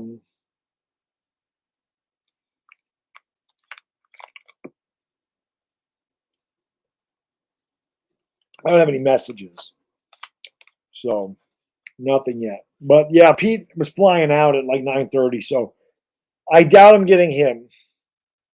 That might be it. That might be it for the guests today. I tried, man. I tried. It's all you can do. Daily podcast? No, I work a full-time job, so definitely not. Just a lot of videos. That's it. A lot of videos. Having a video go viral helped. I mean that helps. But other than that, just consistent live streams and just people, like I said, people enjoy it and they come back and they tell people and it grows and grows and grows. It's a slow process, especially in sports. This community is very small and it's very tough to get started in the sports niche. It just is. I'm very fortunate, lucky that so many people enjoy what I do because it's hard. It's hard to grow on YouTube. There's how many millions of videos are uploaded in a minute? It's hard. YouTube don't even push my channel anymore at all, ever. They used to. They don't do it at all. They do not do it at all. I told 1,500 people about this stream last night. There's 160 people on here. YouTube just does not push it the way they did. Sucks. But it's facts. Yeah, Mark Holmes will make 1,000 videos. I don't know what I can't. Fixation says YouTube unsubscribes people from content creators on a consistent basis. I don't know why the hell they do it, but they do. Neil, it depends. It depends on when your cheat day is. It depends on what your diet is. It depends on what you're trying to do. Like I don't know what constitutes a cheat day for you. Me, Saturdays is my cheat day for a couple reasons. I'm off all day. I like to go to dinner with my wife and son, so I don't want to be restricted to not be able to eat whatever I want. And it allows me to sleep really good on Saturday night into Sunday, which I always need. Like I really need a good night's sleep so I can get through the week because I don't give myself a lot of calories and I am tired a lot, especially at the end of the week. I get very tired. Those workouts on Thursday and Friday get really difficult. I did legs on Thursday, man. My legs hurt. It's always the second day. And because I'm not active today, I'm just sitting here, I can feel I'm tightening up. When I went to the bathroom the last time, I can feel my quads and hamstrings really, they're tight. The second day is always the worst on leg day. But, you know, take it with a grain of salt. But yeah, it depends on what your cheat day is. Like I said, during the summer, for me, it's a meal. It's not even a day anymore. It's just a meal because I try to get as lean as I can until like Labor Day. Then I start to come back to reality a little bit more. Like I try to get under 7% body fat, and then when I do that, then I eat till I get to about between 8 and 9, and I kind of maintain 8 to 9% body fat through the winter. And then once March hits and the days get longer, I don't get as much energy during the winter because like I said, my serotonin level is low. So no sun, no energy, not the same as in March. And when the days get longer and there's more sunlight, I have way more energy. I'm not nearly as hungry. So it's easier for me. So pretty much it's 6 months of really rigid, restrictive diet. And then it's 6 months of I get an entire day to have a cheat day. Where instead of, say, 4,000 calories or 4,500 calories on a cheat day, it might be 6,000. So that's just what I do. Like I said, everybody's different. You know. Thank you, JJ. I appreciate you being here, man. Appreciate it. Can't wait for Jones to prove these days. I think he will. I think he will. So, no. How much do I think the viral DJ reaction helped you at the end of the day? I mean, there's a lot of people in Afghanistan that said they found me through that, but if they would have actually mentioned the channel, I probably would have I bet you I'd have another 30, 40,000 subscribers. I know it helped. I know it helped, without question. But it could help more if that video, the clip said, this is Baddog Sports, especially when I was the thumbnail on SI.com. And if they would have said, this is Baddog Sports on YouTube, yeah, because millions of people saw it. So I have to imagine 20, 30,000 more people will subscribe, maybe. I don't know. Ronald, my man. Thank you for being a friend. Thank you so much, my brother. Appreciate that. He says, have you considered a chair with leg sleeves that squeeze your calves, hams, days when my legs are rocked? It's a microwave deep tissue massage. I've never done that. I sit down in an office all day. I get up and walk around like every hour. I just get up and walk back and forth down the hallway. There's different floors in my building. So some days, like there's a bathroom like right in my office. And some days I just go up to like the 3rd floor just to go up and down the stairs just to get some exercise. But no, I've never done that. I do need another massage. That is something. Not deep tissue. That shit hurts. But a good massage. I could definitely use a good massage. I need a massage. It's a good idea. I really should do that. I really should well, I can't give myself a shot. I should get myself a massage, is what I'm trying to say. But yeah, my leg, that hurts more than anything else. Because you walk in your legs. Your arms are sore. It's not that big of a deal. Your back, your upper back. Like, I never use my back for anything. So unless I flex my upper back, like my lats and my rear delts are part of my shoulder. But if I'm flexing, then I can feel it. But if I don't, like, I'm not using my lats for anything. I don't feel it. My traps, I'm not using my traps for anything, or my delts. So a lot of times I don't know until I flex them. I go, oh yeah, I can feel that. I worked that. Arms a little different. You can definitely feel when your arms are tight. You lift things with your arm. Chest too. Definitely can tell my chest is tight. Sometimes my chest will cramp. Has anybody ever had a chest cramp? That shit hurts. Like I'll flex my chest and it just locks. It hurts. Legs are the worst. Legs are it's the best thing for you, but it is so brutal. Rev Rebel, thank you so much for super chat, brother. I appreciate you, sir. I have faith in you, Bad Dog. Ready to see my Cowboys too. Let's go. Let's go. I appreciate it, Rev Rebel. Thank you, my man. Giants Cowboys going to be a damn good one. A damn good one. My guy, Ayub. He says I lost love for the Giants. We're just meh. I can't do nothing to change your mind. I've tried. Maybe they're going to have to make you. They're going to have to make you change your mind. I don't know what else to say. The Giants going to have to be the one to do it. I can tell you all the good things about the Giants, but I get it. Unless they become not meh to you, that's what they're going to do. I have a feeling they're going to be okay this year. I got a feeling we're going to be pretty damn good. John, thank you for the super chat. Appreciate you. Thank you for being a friend. Thank you so much. Just love my Giants content creators. Thank you, brother. Statement week 1. You damn right.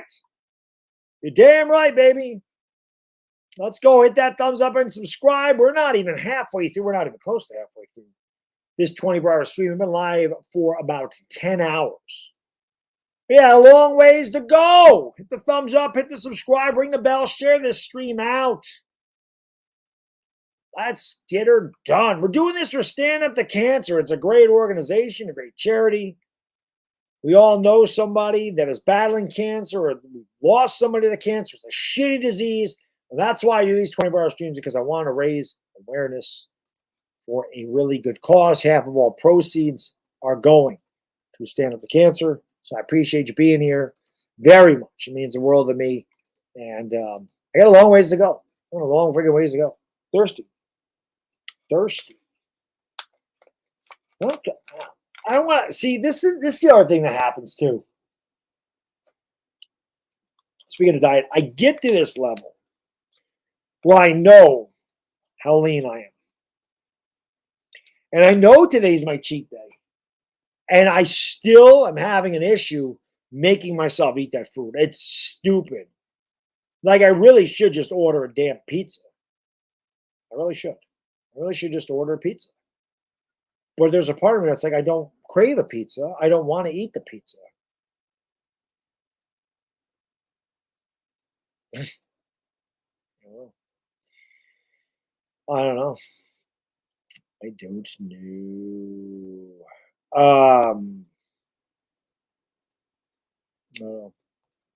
Project says, does that chair give happy? Does that chair give happy endings? If so, I'm in.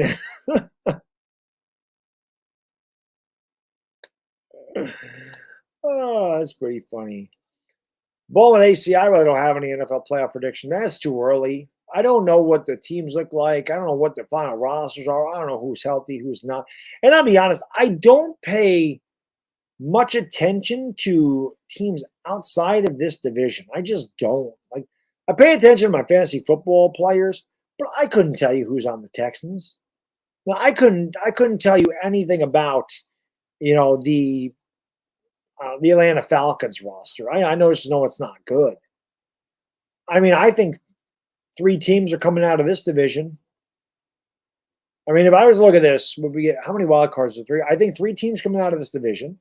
I think Minnesota. This is where I would. So this is tough. I'd say San Francisco wins the division. Then I think Minnesota wins their division.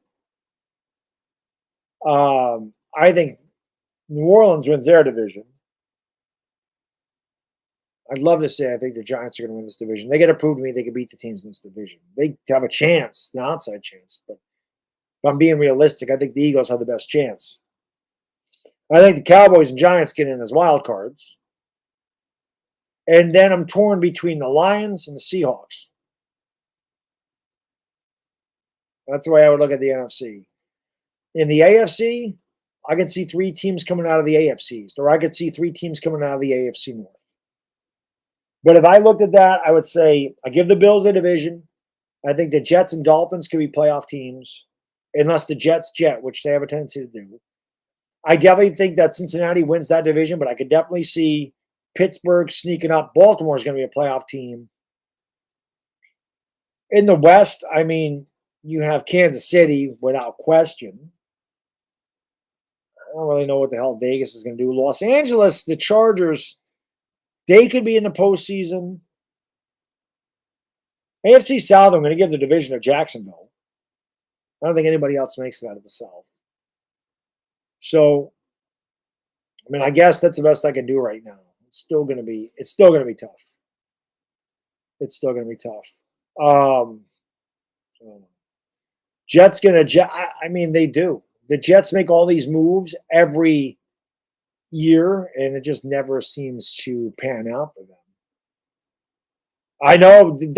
Did they make the postseason last year, Dire Giants? I mean, I know they missed it because Lamar got hurt. But were they in it? I don't remember. I don't remember if they were in there or not. I can't remember. I remember because I thought Miami made the playoffs, and I don't think they did. Like, I forget who the hell was in the AFC outside of the obvious teams. I can't remember who was in that and who wasn't in that. But yeah, I don't know. Like I said, until Detroit makes that move, I don't know who they lost. I don't know. I still think Minnesota. I don't think they'll win 13 games again. But a lot of people are picking Detroit to win that division. They definitely are. They did both make the playoffs. Okay. I can remember if the Dolphins made it or not. I could not remember. Um, I don't know. I don't know. Dolphins and Ravens both. Okay. I could not remember. I couldn't remember if they made it because I know Tua got hurt. I know Lamar got hurt. I couldn't remember who the hell came out of that. They must have both lost in the first round then, right? That's what it was. That's why Skylar Thompson played. That's right. They did make it close to the Bills. They were getting blown out, and they made it close, right? Is that what happened in that? I don't know. I don't know. Ravens almost beat the Bengals, so that's always a tough one. That is always a tough one. I'm pretty sure the Bills got a huge, and you're like, oh, it's going to be a blowout. And then Miami didn't give up, and they came back, and the Steelers just scored it. Oh no, they're watching highlights here. I'm watching highlights. Oh, Steelers are beating the Bills 14-0. Kenny Pickett's got 43 yards and a touch. Again, game's going to start at 7 o'clock here. Knicks Heat and my Dolphins. There you go. Have fun. It's always fun visiting New York City. I would not want to live down there, but it is always fun to visit.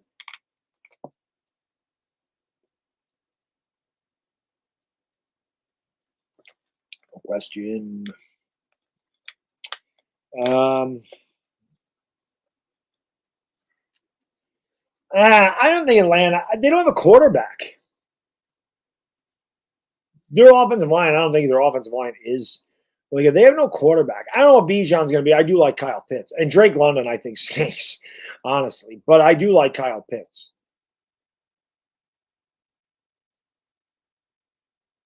Knicks. I would love a Giants Cowboys playoff game. We always play the Eagles in the postseason, and more often than not, does not end well for us.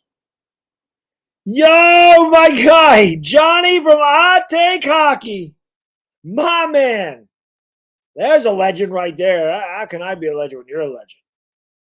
I hope you're doing well, brother. I know you have like an announcing. You got an announcing job for some hockey team up there north of the border. So I know the hockey streams weren't as much as they were.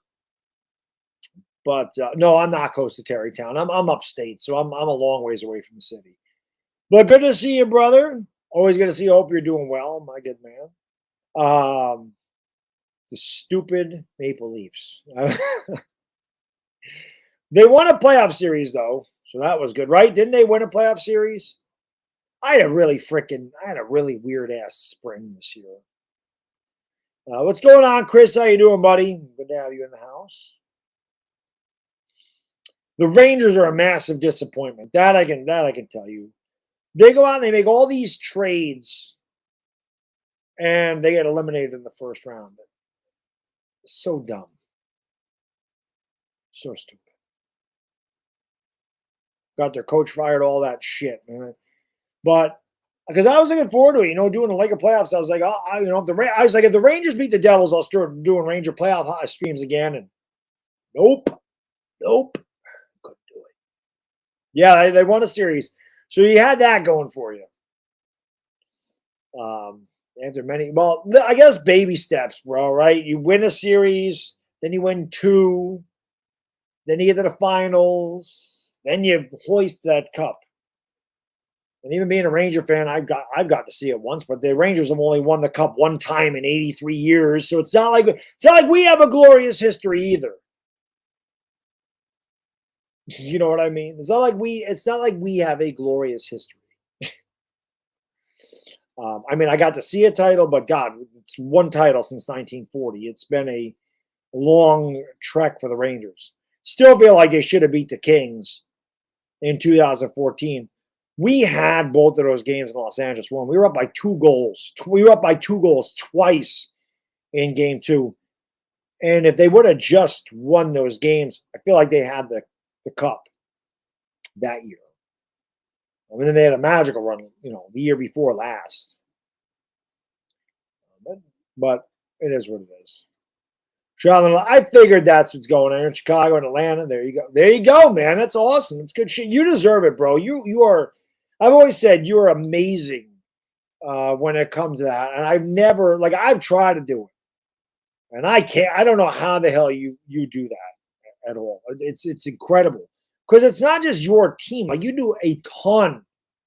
I mean, you obviously you cover your team, but you do a lot more like playoff series and different. And I don't know. I'm like, how the hell does he know all these guys, the shifts? Like, I can't figure out who the hell's on the ice and who the hell's not on the ice. At least I stopped calling the puck the ball, and I started calling them periods and not quarters. So I'm getting better. I'm getting better.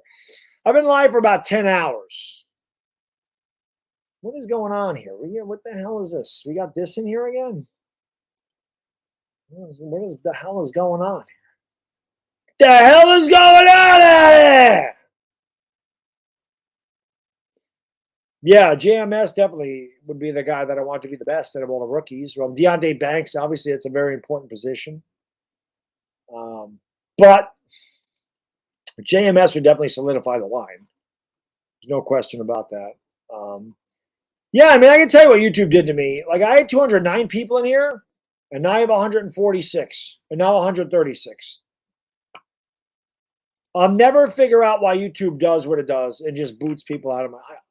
I'll never, ever figure it out. I have got to stop. It's my own fault. I've said it a million times. I've got to stop using StreamYard.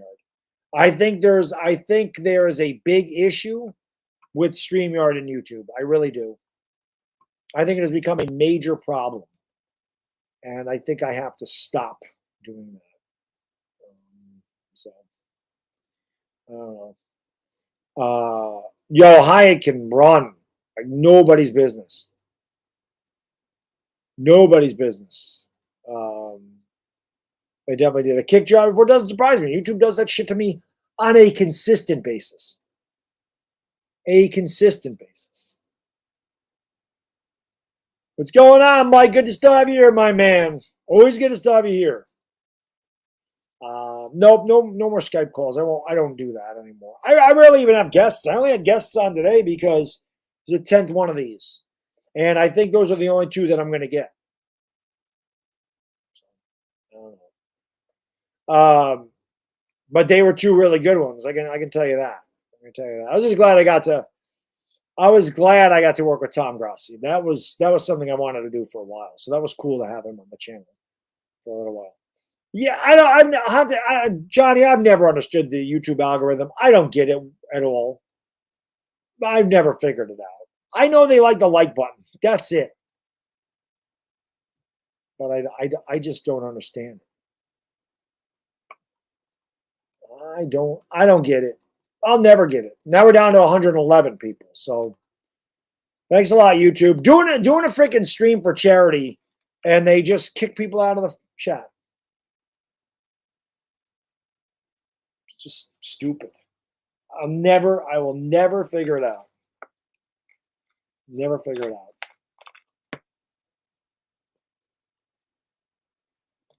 Never get it. It did to me last time too. It does it to me a lot.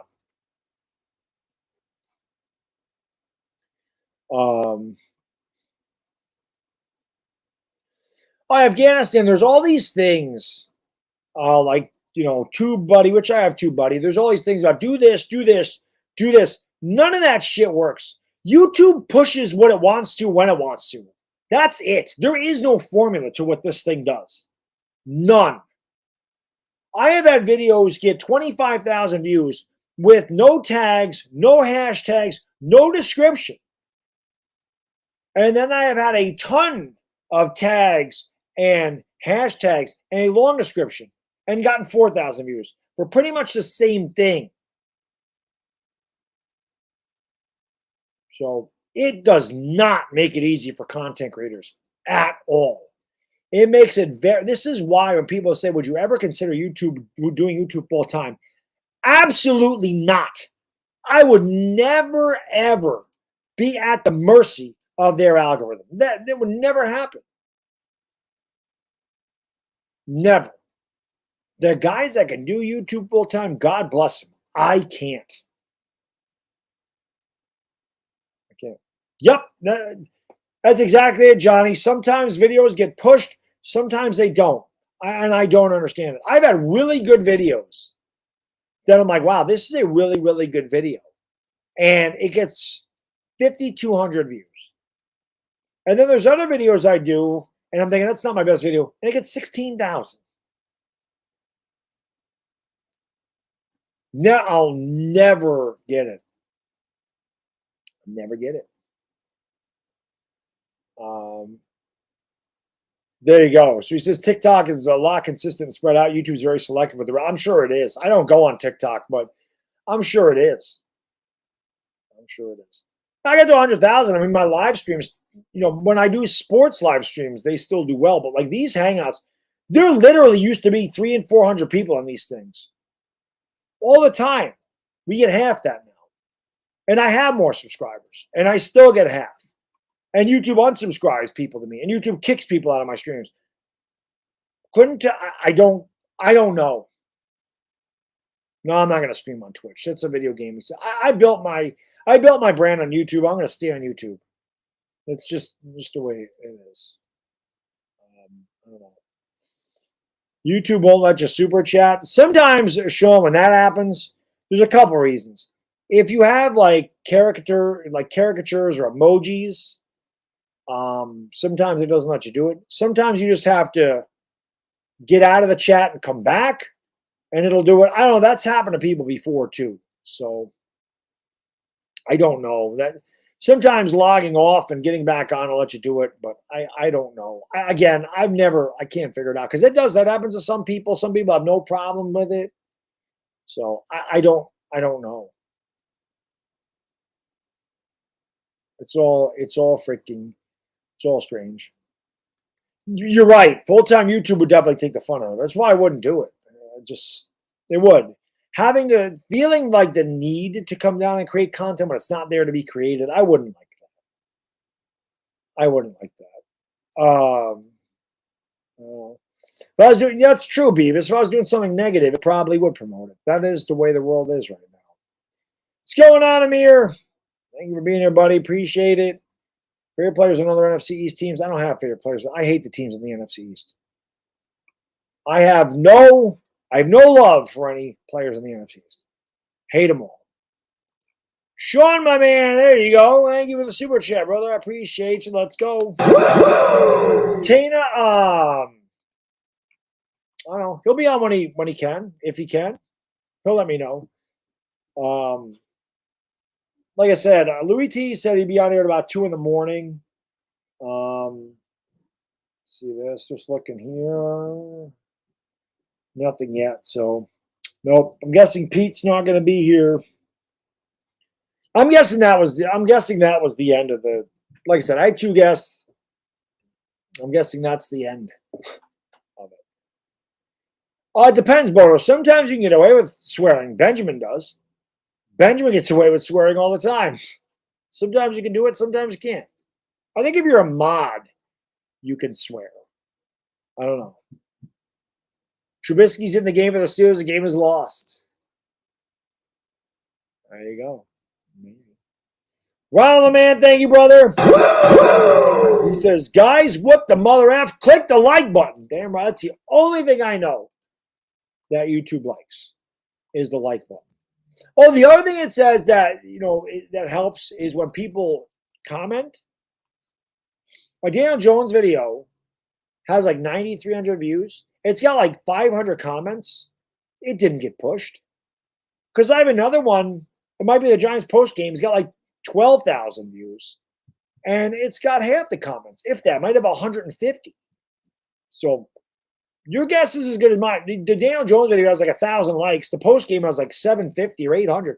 And yet the post game one got pushed. And the Daniel Jones one didn't.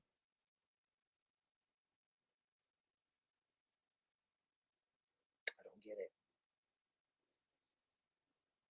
I don't get it. I don't get it. If you're some 7-year-old who's pushed by his parents for a review Play-Doh sets and have a slight personality, you're getting millions of views. That's a fact. It is a fact.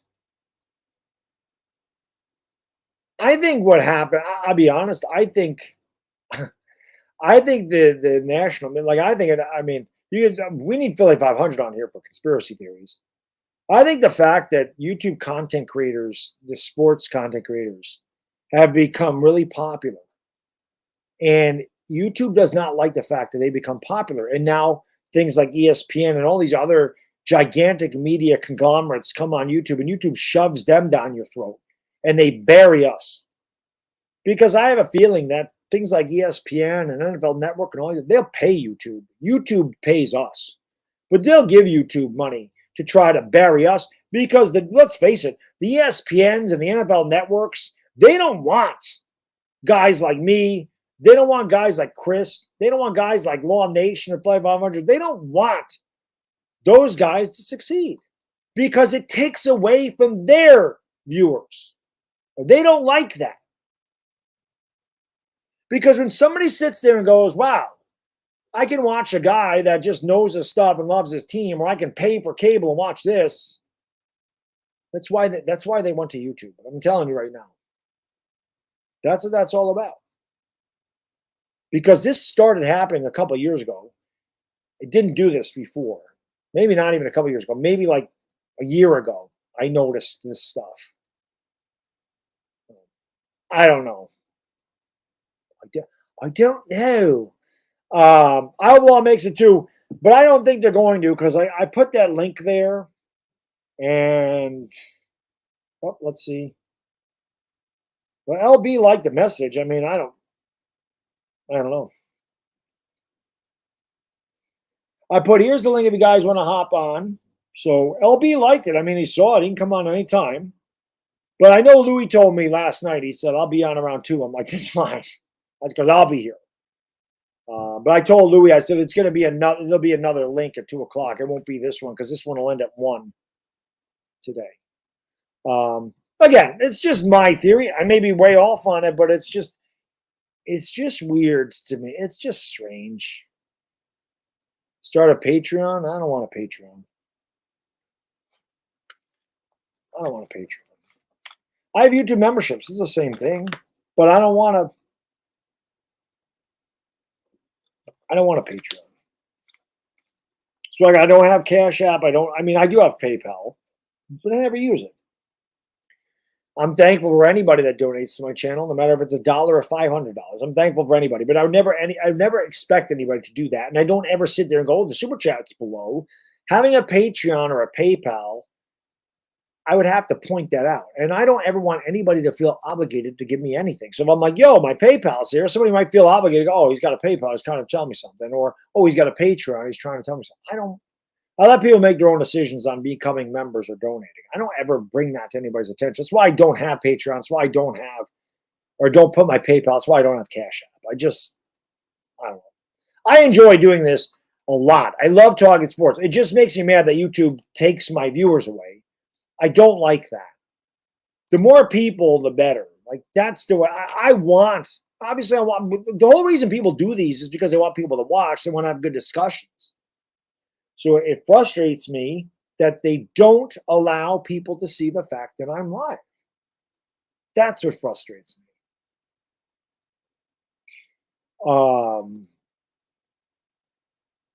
Bodybuilder of Life says, I can't count how many times you make a video and I see it 3 days late. It's frustrating. Dude, that happens to me too. It happens to me too. I'll see a video pop up. It was from 11 hours ago. Like, somebody's video pops up, they made it 11 hours ago. I'm like, wow, that was right on the money. But yeah, 3 days. By the time 3 days is up, I've had 2 more videos uploaded. It's just weird. I don't know what's going on with it. It's crazy. It's crazy. It is insane. I don't know what the hell they do. I don't care. Whatever. I'm done bitching about it. I'm here for a good cause today. Whether there's 3 people in here or 3,000 people, we're here for a good cause. We're here, stand up to Kansas, baby. That's what the 24-hour stream's about. Let's go. Let's go. Share the stream on all that good stuff. Let's get her done. Let's get her done. Appreciate everybody that is here. So thank you for being here, man. Appreciate it. And like I said, man, 24 hours, baby. We'll do it. Do it. Trying to think what the hell I want for dinner. Do I want pizza?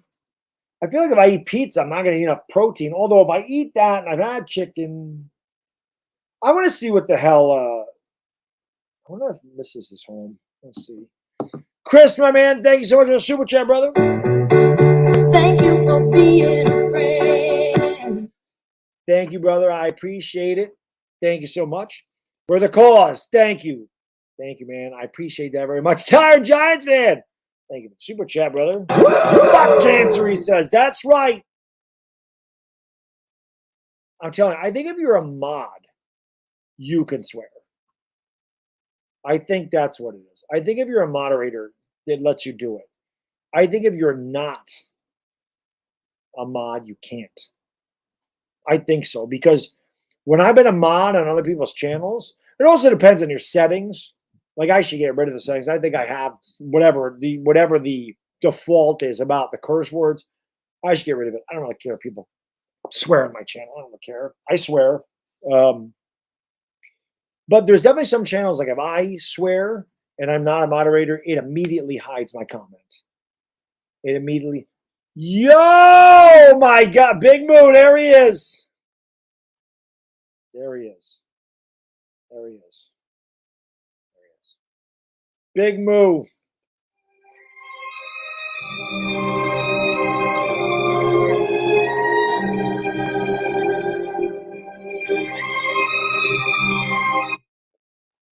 Thank you, man. Thank you so much. I really, really appreciate it. You are the freaking man. Thank you so much.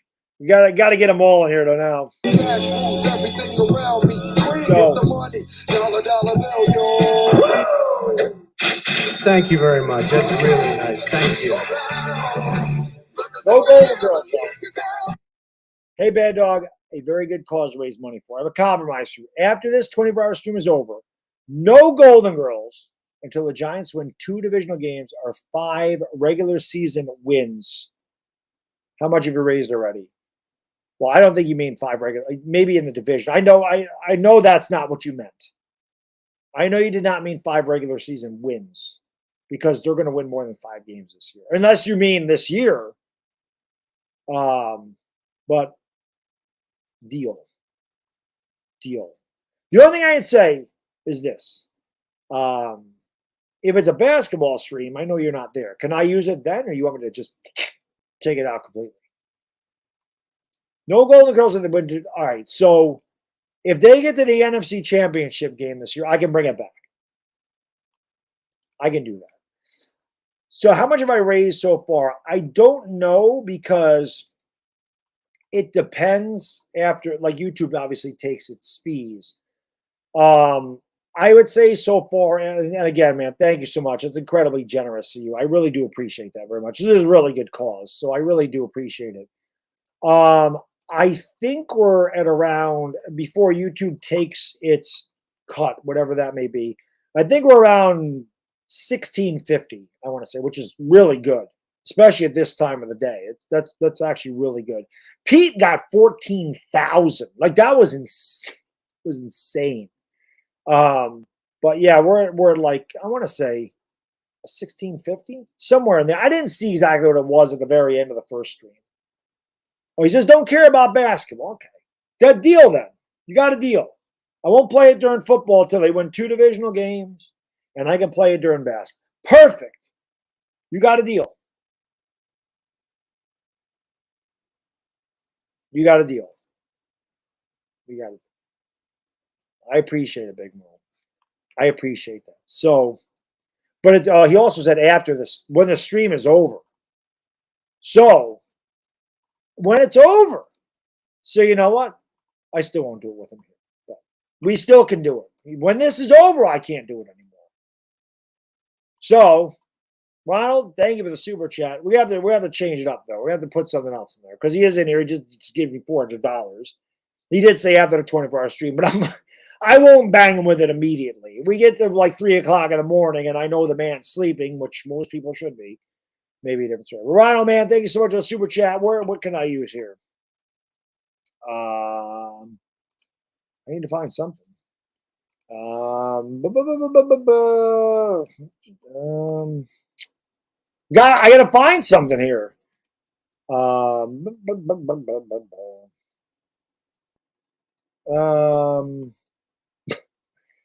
gotta find something. I guess we can just do this for now. Where'd it go? We can do. Thank you, Ronald, man. I appreciate it. Brilly, my good man. Ronald says, when I stream 24 hours playing card games, I'd be shot right around hour 19. Caffeine is your friend, but I prefer a small amount every 5 minutes.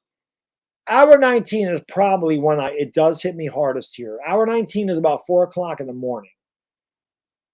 From 4 until 7 is rough. When I get past 7 o'clock, the sun's up. I usually feel better. When I get to 8 o'clock and I'm less than an hour away, I really get my second wind. Like I I get a second wind big time.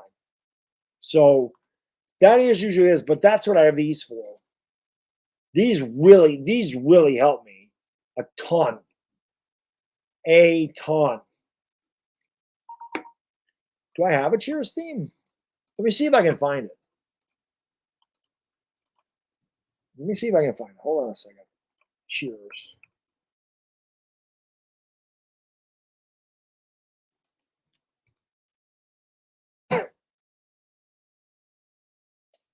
I don't think I can find it.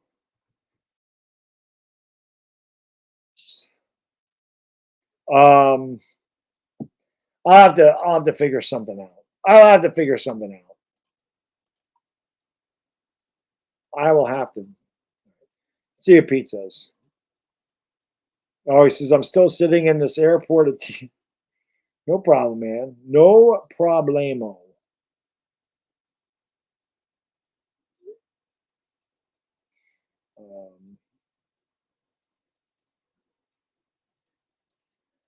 Oh, he's going through all the crap. I forgot about, yeah, that freaking sucks. Orlando's the worst. For $400, Big Moo can have 8 maids of milk, and there you go. There you go. Eric, my man, thank you so much for the super chat, brother. Give me a hell yeah. Thank you so much. Actually, I got the drop. For the $5 one. I got it. Eric, thank you so much. He says, I can't wait for the NFL season. Go Giants. Hey, buddy. Hi. What are you doing? We're home. Where did you go? So do you think we went to the place with those camels? Animal Land. No. Outland Fair? Yes. Is there camels there? Yes, you can ride them. Oh, did you do that? Actually, it had a long line, so we're not going to do it. So we didn't go there. We went to the go-kart place, and we went on the go-kart. Ah, but Daddy wasn't driving the go-kart, so it wasn't nearly as fun. It was. No, it wasn't. Come on.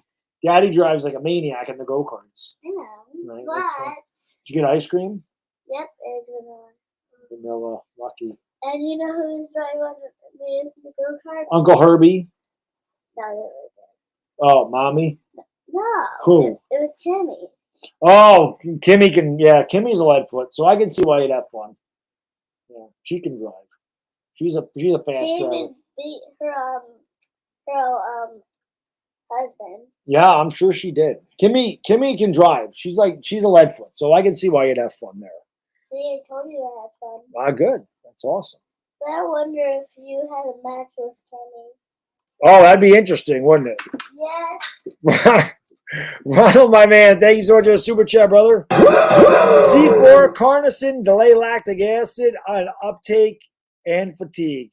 Damn straight. It's exactly what it is.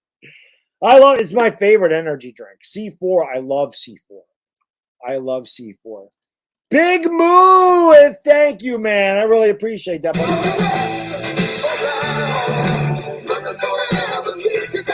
Because he meant to send 420. Smoke weed every day. Thank you so much, man. I really, really appreciate that, Big Moo. How about them Giants last night? It is. TSA is terrible. Yes, I agree. It sucks. When we were in Orlando, oh my God. Yep, that was a little better. Are they leaving again?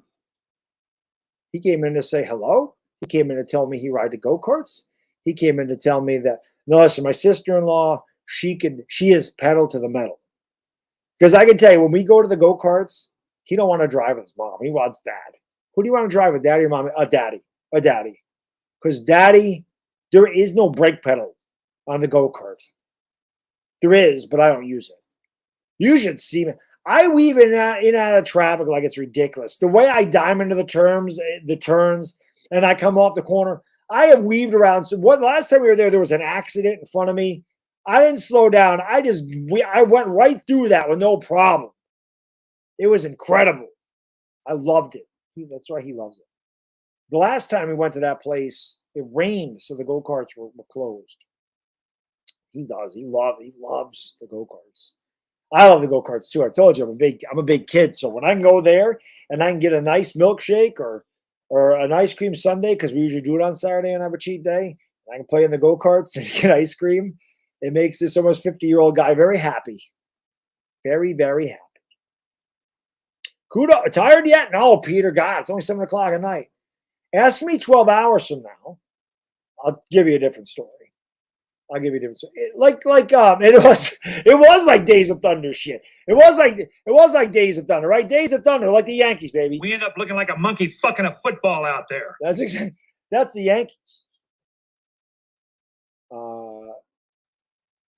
She moved pickles on a sandwich. What the hell is going on?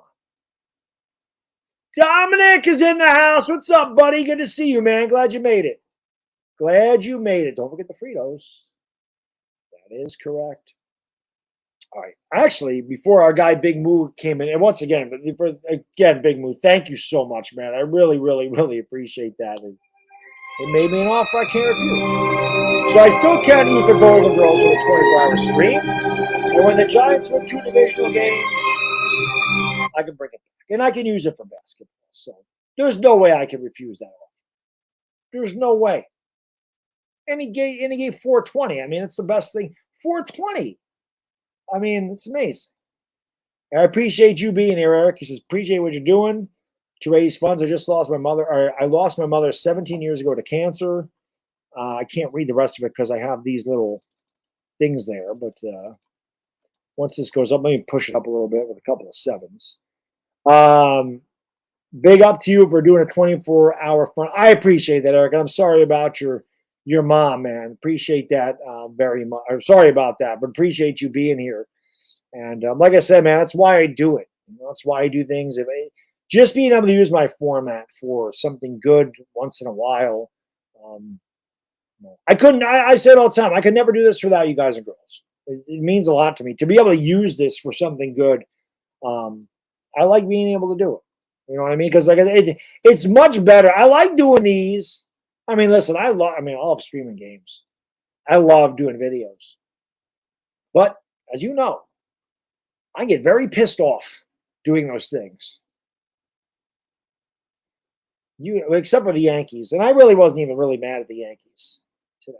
I guess I did go on a rant about people trying to sell you garbage to make you lose weight because I'm just very passionate about that. But there's no negative vibes in this stream, baby. We're here to kick cancer's ass, quite frankly. We're going to kick it in the ass. You're going to put a bullseye on it. We're going to kick it around the arena. We're going to pick it up. We're going to rock bottom it. We're going to give it a stone cold stunner, quite frankly. In case you guys don't know, I was at WrestleMania. They were going to shave my head, quite frankly. But we didn't do it. Stone Cold gave me a stunner. I'll never forget it. He stunned me right out of my boots. But we shaved Vince McMahon's head. Vince is a friend, one billionaire to another, quite frankly. Stone Cold, he whooped my ass. I would have shared a beer with Stone Cold, but he messed me up, quite frankly. Do you guys remember when Donald Trump took the Stone Cold stunner? It was one of the worst. One of the worst stutters in history. Not as bad as the one Vince took at the WrestleMania. Happy 420 on the West Coast. Let's go, Dire Giants fan. Smoke weed every day. Let's go. Let me see about this pizza thing.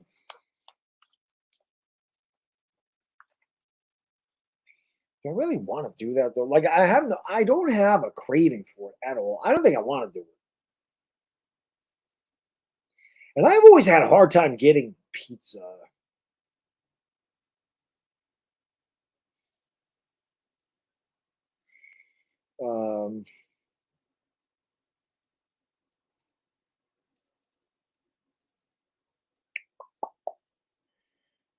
I just want to see.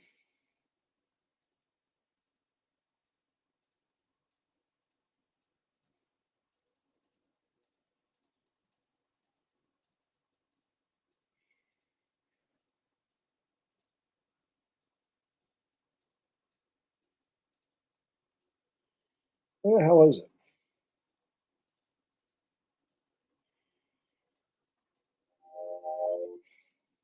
This is insane, man. A 12 cut is 21.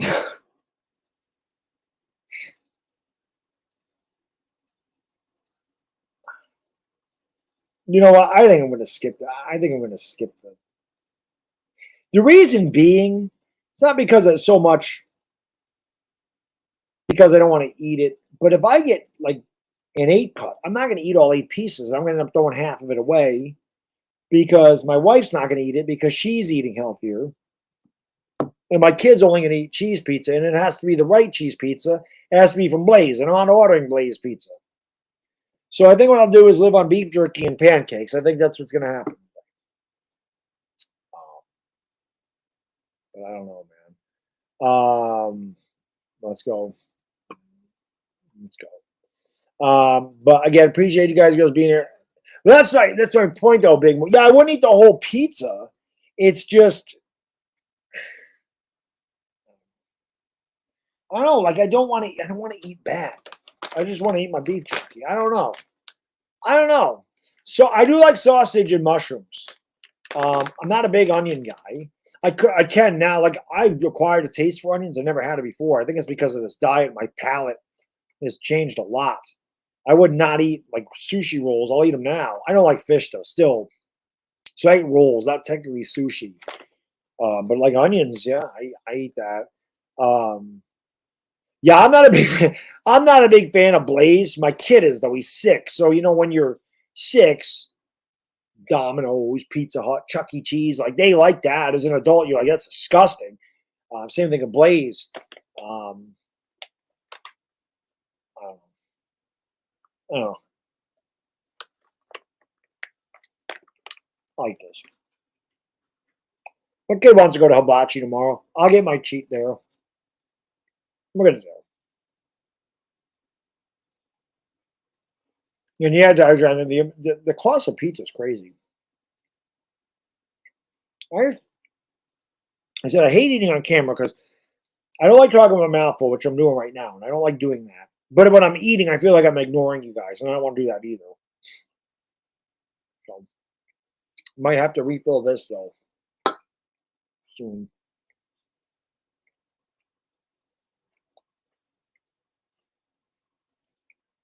Well, that's the problem, Big Move. Like I only eat it once a week, and next week I probably wouldn't want pizza. It would end up in the garbage. And that's the thing though. Like when I have cheat days, I want it to be something that I really want. Like if I have a cheat day, like I really want to be satisfied. And all I'm thinking about pizza, like I don't really want the pizza. Like I really want to just. I'm looking forward to like hibachi tomorrow. I will go balls at a wall at hibachi. I'll get the combo, the steak, the chicken, the shrimp. I'll get the rice. I'll eat a cucumber roll, chicken tempura roll, a shrimp tempura roll, and a cucumber. I thought I just mentioned a cucumber roll. But they have this other stuff. It's like rock shrimp. And even though I guess there's mayonnaise in it, I don't really like that. No, that wasn't what I got. Oh, the bacon wrapped shrimp. I'm sorry. So bacon wrapped shrimp. This is what I'll get. Bacon wrapped shrimp, a cucumber roll, a chicken tempura roll, a shrimp tempura roll, and I'll get the whole hibachi thing. So I'll eat my face off. Yo, Pete, what's going on, man? Appreciate you just swinging in. He says, Pete, I know it's Pete. Sorry, I don't know if I'll be able to make it. So, listen, it's all right, man. Don't even sweat it, brother. I know the airport's a pain in the butt. I misread your thing too. I wasn't thinking you flew in last night and you're flying out today. That's crazy. You're a lunatic. You're a lunatic. I don't know how long it takes. Listen, if at any time, I'm going to be here till 9 o'clock in the morning. So you want to come on at any time. If you touch your flight's at 9:30, so I don't know how long your flight is. It can't be that long, though. But if your flight's 2 hours and you get home at midnight, you're probably going to be tired or 1 or whatever. Then you want to pop on, bro. You know where I'm at. The only thing is at 1 o'clock in the morning, I have to start a new stream, so there'll be a new link. But dude, and the Yankees are ass. And one thing I wanted to ask you, Pete, by the way, if you're still here, I don't know. I looked at your stream, and you normally have 600 people in there. And when I went there, you had 133. Like, is something going on? Because there's not a lot of people in this thing either. Is there something going on with, like, the algorithm or something? Because that is not normal for you. For me, yeah, 150 people in a Yankee game, that's usually what I get, 150 to 200. That would be normal. For you, that's like 20% of what you normally have. That didn't make any sense. So I don't know if YouTube's just screwing up or what it's doing. I don't know. Dire Johnson, yes, they're going to drop a link to Pete's channel. Hopefully Pete at some point can come on. That'd be great because we need to rip the Yankees apart because they suck. They suck. What was I doing here? Oh, that's right. For the $5 one, because again, Big Moo did say I could use the Golden Girls. Until after the stream, I can't use it. But since he's in here, the man donated $420. I'm not gonna throw it on there. Like I said, when the man's sleeping at like 4 o'clock in the morning, maybe we'll throw it on there. But we got this right now. So Michael Sachs, thank you for the super chat. Let's go. Michael Sachs says, ever had Louisiana crawfish? I have not. Have you ever come out here about the Rays player? I did. So I don't like crawfish. I'm not a seafood guy. Like I've never had crawfish, so I don't know. Again, this is another thing. The California roll has crab in it. I never thought I'd like a California roll. When my wife and I went to Woodbury Commons, there's a little sushi place or whatever, and for like $2 extra, you got like extra meat, you got rice, and you got a California roll. And I said, well, I'm just going to pay the $2. I'm like, if I don't like the California roll, I'll just give it to you. And it was not bad. And I'm like, wow, my taste buds have really changed. Lobster, I can eat lobster, but it's not something I would order.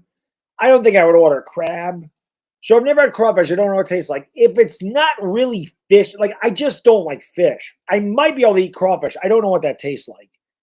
I don't like bass. I don't like catfish. I don't like tilapia. I don't like salmon. Like I don't like haddock. It's gross. I have no taste for it. Shellfish may be a little different because, like I said, I can eat I can eat lobster without being. I love shrimp. I don't mind clams. Same thing. I like mussels. They don't have any taste. It's just a really fishy stuff. I do not like. Medina, my man, thank you for the super chat. And thanks to Pete, we brought this one on here today.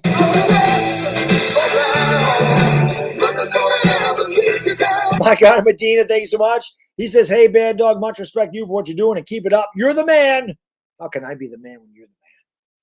God bless you, brother, and keep it going. You know we're going to keep it going all the way to 9 o'clock in the morning, Medina. The Yankees, shit ass. They ain't slowing us down, brother. The Yankees are ass. They are terrible. Yeah, Giants Chronicles podcast. They are awful. They are horrible. Blazing Chipotle. I don't mind Chipotle. I do not mind Chipotle at all. I prefer Moe's, but I do not mind that. I heard that A. Campbell has passed away, which is insane. I heard that, Amir. Somebody let me know earlier. And I still can't believe that. I still can't believe it. David, my man. A little wax on, wax off. My guy David says, I'm back, Baddog, after a great dinner with the family. I had chicken romero with sauteed onions. Let me do it in my Italian voice here. Hold on a second. Hold on. Let me break it out here for you, David. Let's go. Got that, and then we got this one. Come fly with me, let's fly away. They always be playing Frankie Sinatra and Dean Martin in Delmonico's. I love Delmonico's. He says, Baddog, I'm back after a great dinner. I had chicken romero with sauteed onions, and spinach and mushrooms and pasta. Also, Traina became the first Phillies bat in 38 years. They had 2 home runs in the same. I'm glad you had a great dinner, brother. Appreciate you being back. Thank you for all the continued support today, man. Really, really appreciate it. Thank you to everybody for the incredible support today. Again, really do appreciate it. We had a really good day so far. We're not even halfway done. The funny thing is, Lenny, about calamari, we went to Delmonico's, and calamari is it's octopus, right? If I'm not mistaken. They had it there, and my wife's like, "Try it, try it." I'm like, "I'm not. It's gross. I'm not trying calamari. It's disgusting. I'm not eating. It is octopus, right? I should know this. I am. Yeah, that song's from Pete. Because I like that. I added that one today because I heard him do that one the other day, and I'm like, that is a great drop. That is a great drop. So I was like, yes, I definitely want to do the. I definitely want to do the Karate Kid song. That's an awesome drop. What the hell was I talking about now? I totally forgot the hell I was talking about. It's right here. No. I can eat mussels. I can eat them. There's no taste to them. It's kind of like shrimp. The taste is whatever you kind of put it in. The calamari. That's what I started. It is octopus. Is it squid? What the hell is calamari? Hey Siri, what's calamari? Here's what I found. Oh, squid. Okay. You notice Siri has an Australian voice. Anybody notice that? Hey Siri, how are you doing today? I feel good. Thanks for asking. Anybody? Where's Lucas? I made her Australian because it's my favorite accent. My wife laughs at that. I'm like, I had to make her Australian. It's the best accent in the world. So it's squid. So anyway, I'm like, there is no way I'm eating calamari. It's gross. She's like, just try it. And I tried it, and I'm like, it ain't bad. Again, it's probably not something I would order. Like I wouldn't go to Delmonico's and go, give me an order of calamari because I'm not going to eat a lot of calamari. But it really wasn't bad. Like I stomached it. It's not like I had to spit it out. Like when we went to Ruth's Chris the first time, she got salmon. And she's like, try this. And I tried it. And I'm thinking Ruth's Chris is a high-end restaurant. So, I mean, it's high-end for me. It's not the highest-end thing. But for me, that's a high-end restaurant. And they got one coming down in Albany someplace very soon, which, again, that's not someplace I'll be frequenting often. But on special occasions, that is the best steakhouse I've ever been to. Their steak is unbelievable, but it costs a lot. It's like $56 for a filet mignon. And if you want potatoes or you want salad or you want mushrooms, because I always get sauteed mushrooms in my steak, it's all like $12 a rip, $12 for mashed potatoes, like $10. It's expensive. So it's not something I'm going to do all the time. But I'm thinking it's a high-end place. If I'm ever going to like salmon, it's going to be from this place. I tried it. I'm like, oh, no. And she's like, you're just saying that. I'm like, I'm not. I don't have a taste for fish. I don't like fish. If I did, I'd eat it because it's healthy, but I don't like it at all. I don't like the way it looks. I don't like the way it smells. I don't like it. I don't like seafood for the most part. Again, my palate's changed to where there's definitely seafood that I will eat that I didn't eat before, but I will never, ever have a taste for fish. It will not happen. I don't like tuna fish. I don't like fish sticks. I don't like, no. I don't like it. I like meat. I'm a meat eater. I'm a carnivore. So Sauteed mushrooms are fantastic. If you get a steak, you got to get the sauteed mushrooms. You knew it was going to turn into food at some point in the stream. You knew it. Now I can tell. Yeah, I mean, Campbell. Like I said, my taste buds have definitely changed. I definitely eat more stuff than I used to, but I will never have a taste. Just like I've never acquired a taste for wine. People laugh at me all the time. Baddog, you're Italian and you don't like wine or fish. No, I don't. I don't like either or. I can drink a good white wine. Like I can have a little bit. I don't like wine. I like beer a lot.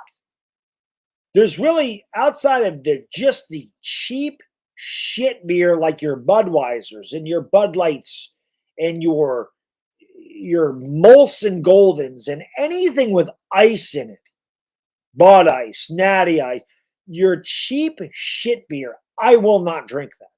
Your middle of the road beer, your Coors Light, drink it. Your Rolling Rocks, I'll drink it. Is it my favorite? No.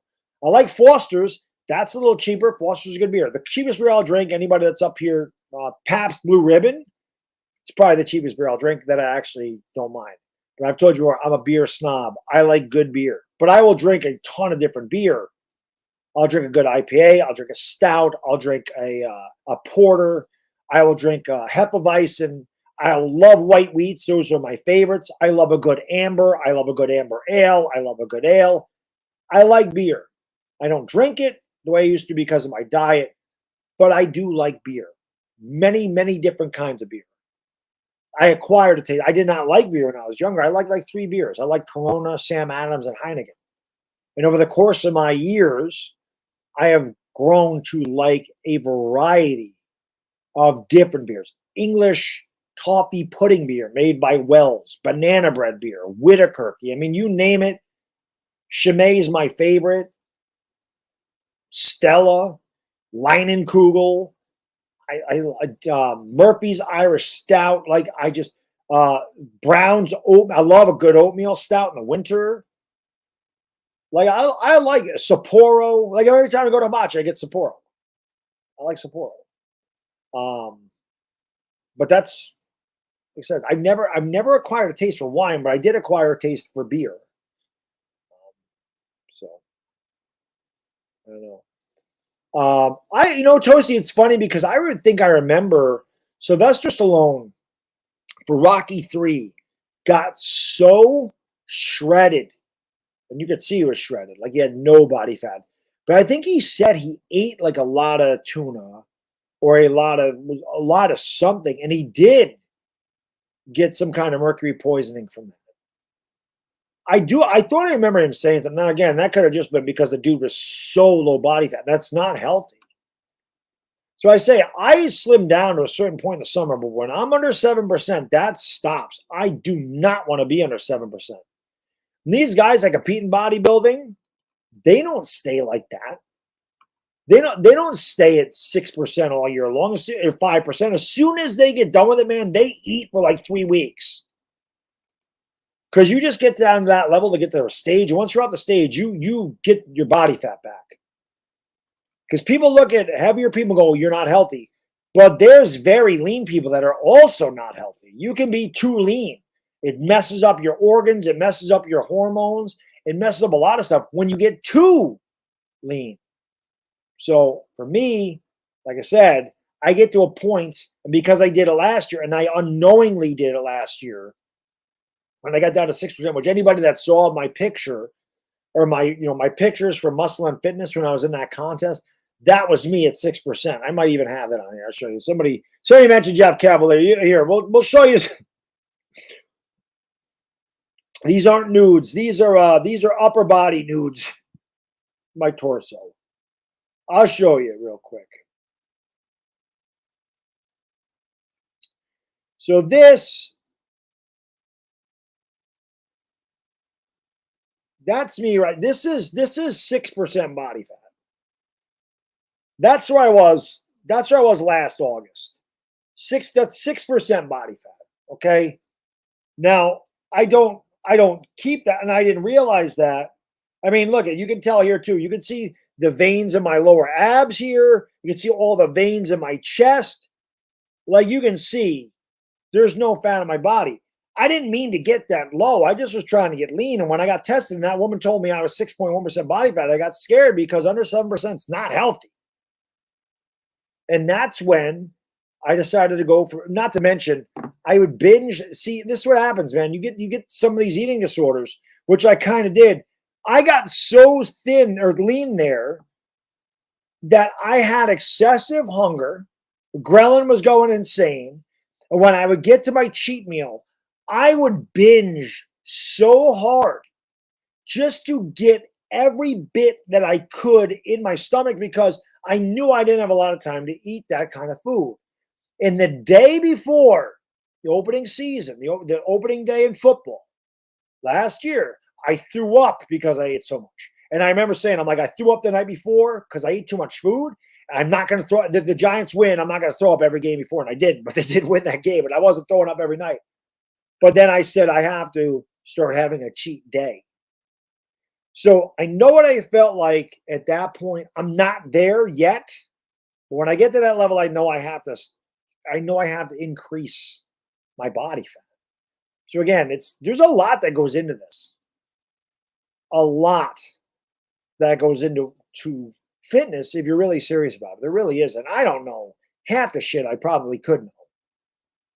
But it's not good to be too lean either. You don't want to be. I think the healthiest weight for men, body percent fat, is 12 to 15%.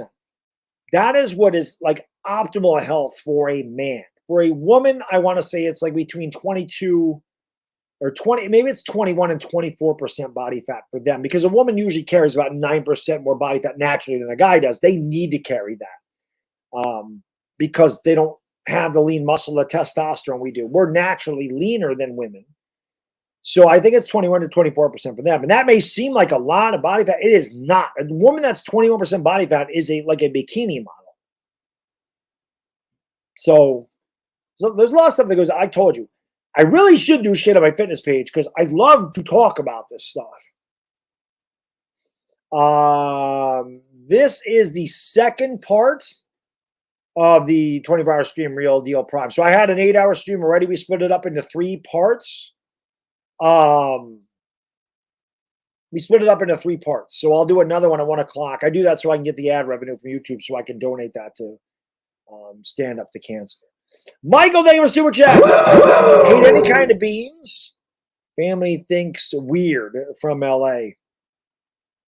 Sometimes they just don't have a taste for it, my man. You know what I mean? It is funny, though, because depending on your nationality, listen, I'll be completely honest with you.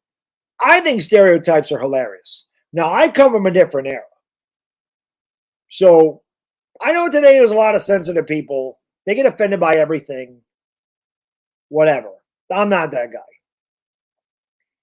I find stereotypes funny, especially Italian stereotypes. I think they're hilarious. Okay, I find them very amusing. But they stereotypes happen for a reason. They don't just get pulled out of thin air because everybody's nationality is different, and there's always some stereotype that goes along with the nationality. So the Italian nationality is you like pasta, which I do love pasta. I love pasta, and so I'm not calling it gravy. I don't do that, but I love, because gravy is gravy. Gravy is the stuff you pour on meat. I don't call it gravy, and I don't call spaghetti macaroni. I don't live in Italy. My blood is in Italy, but I am an American guy, right? So call it spaghetti and meatballs. It's marinara sauce. I love pizza. I love Italian food, but I do not like fish, and I do not like seafood. I'm sorry, and I do not like wine. But those are kind of equated with Italians. You have the 7 fish Christmas thing. You're a gigantic family. You're all really close. That's not the truth with me either. We have a very small family. So a lot of stereotypes don't fit me, but a lot do. So it is funny how if you're a certain nationality like you, people think because you're that nationality, you like certain things, and it's not always the case. But it's funny to me. I've told this joke a million times. It is probably my favorite joke ever. Now, part of me is Irish, so this doesn't really pertain to me. But I've said this before. Do you know? And pretty much all Italian men wear gold chains. We do like gold. Do you know why Italian men wear gold chains? That's so we know where to stop shaving. That was one of my favorite jokes ever. Because Italians are usually extremely hairy people. We have a lot of hair. You guys you see the beard is growing as we speak, right? But 5 o'clock shadow, hairy ass arms, I have hairy ass legs. But my torso, because it's Irish, there's nothing there, which I'm thankful for. But I always thought that joke was hilarious. I think all those jokes are funny, personally, because I don't take myself too seriously. We all big schnozolas. That one fits to a T. We got dark eyes, thick eyebrows. I'm all that shit. I'm all that. I love it. Yo, Techie! What is up, buddy? My guy, Techie. Howdy, howdy, howdy, howdy, howdy. My man. Now you're throwing it back. I wish I had a picture of the casting couch. We got Dire Giants in here. We got Techie in here. We got Jedi in here. Bringing me back. Bringing me back. That's crazy. That is crazy, man. Wow. Blast in the past. My guy, Techie. Hope you're doing well, buddy. Good to see you, man. Good to see you.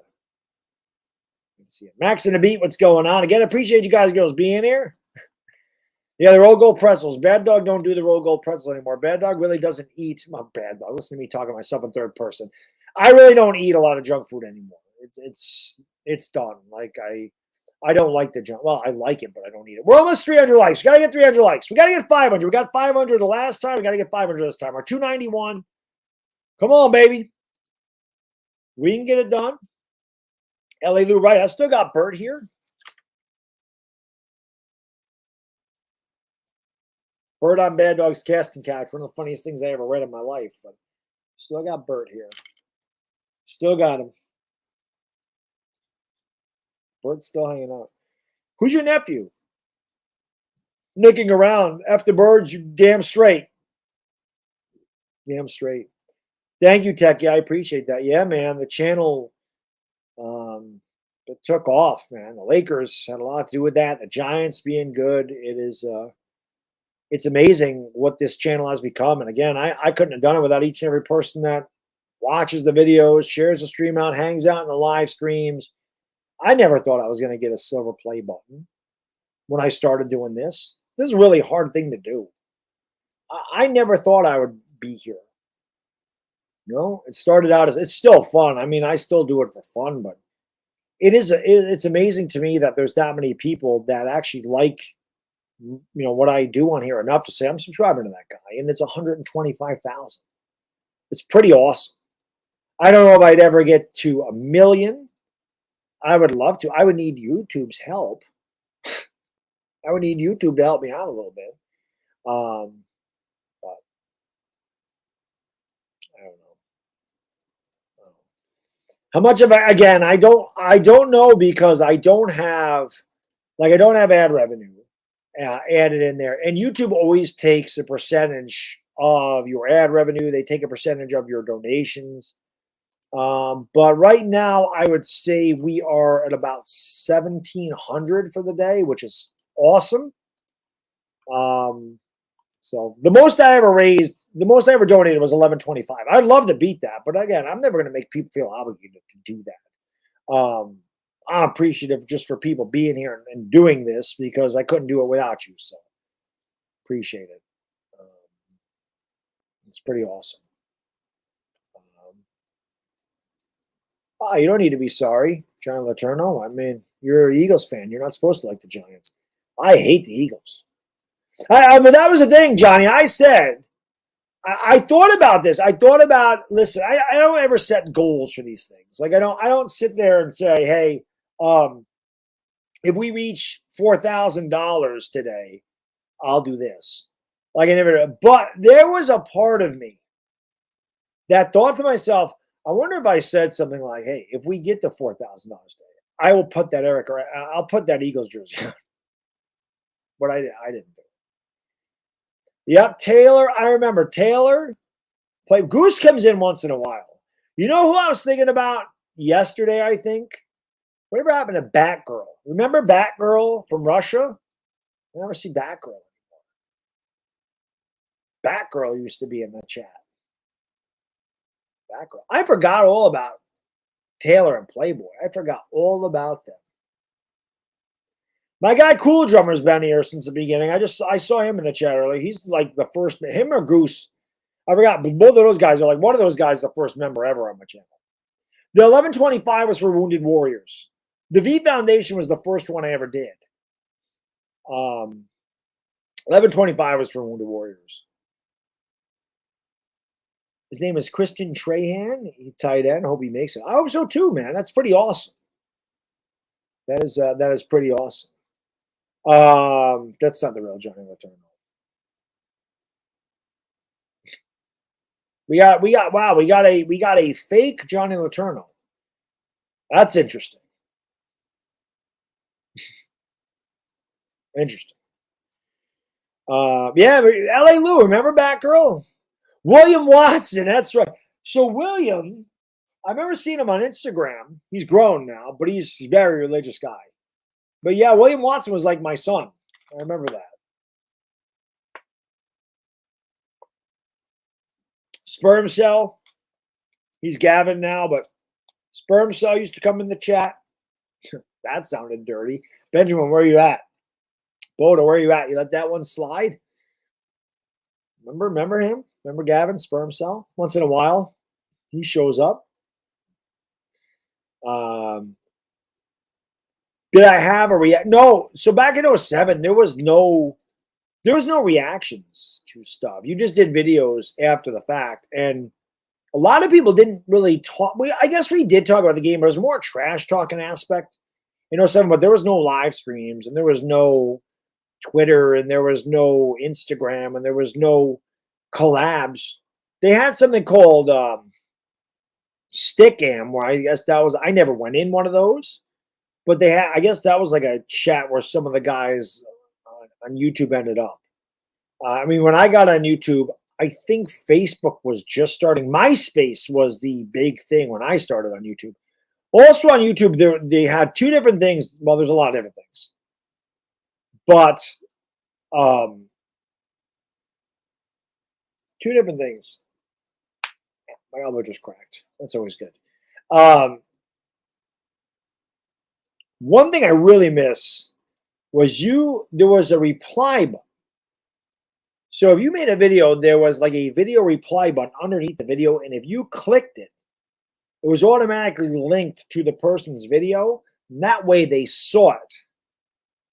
So back in the early days of the TTC, that was really good, because if you wanted to have a response to a guy talking shit about your team, you just clicked that video response or whatever, they saw it. Where now, if they're not subscribed to you or they don't pay attention to you, you don't see it. That was there. They also had a star rating system. There was no like or dislike. It was you rated their video from 1 to 5 stars. So I didn't really care about the rating system didn't matter, but I do miss the video reply button. I thought that was a good idea. That's not there anymore. But yeah, I've been around a while. Now I stopped doing it because a lot of things changed for me in 2009, and I was done with it. And when I came back in 2014, I started off like that. But as I've said, 2017 was a bittersweet year. My kid was born, so it changed things dramatically for me.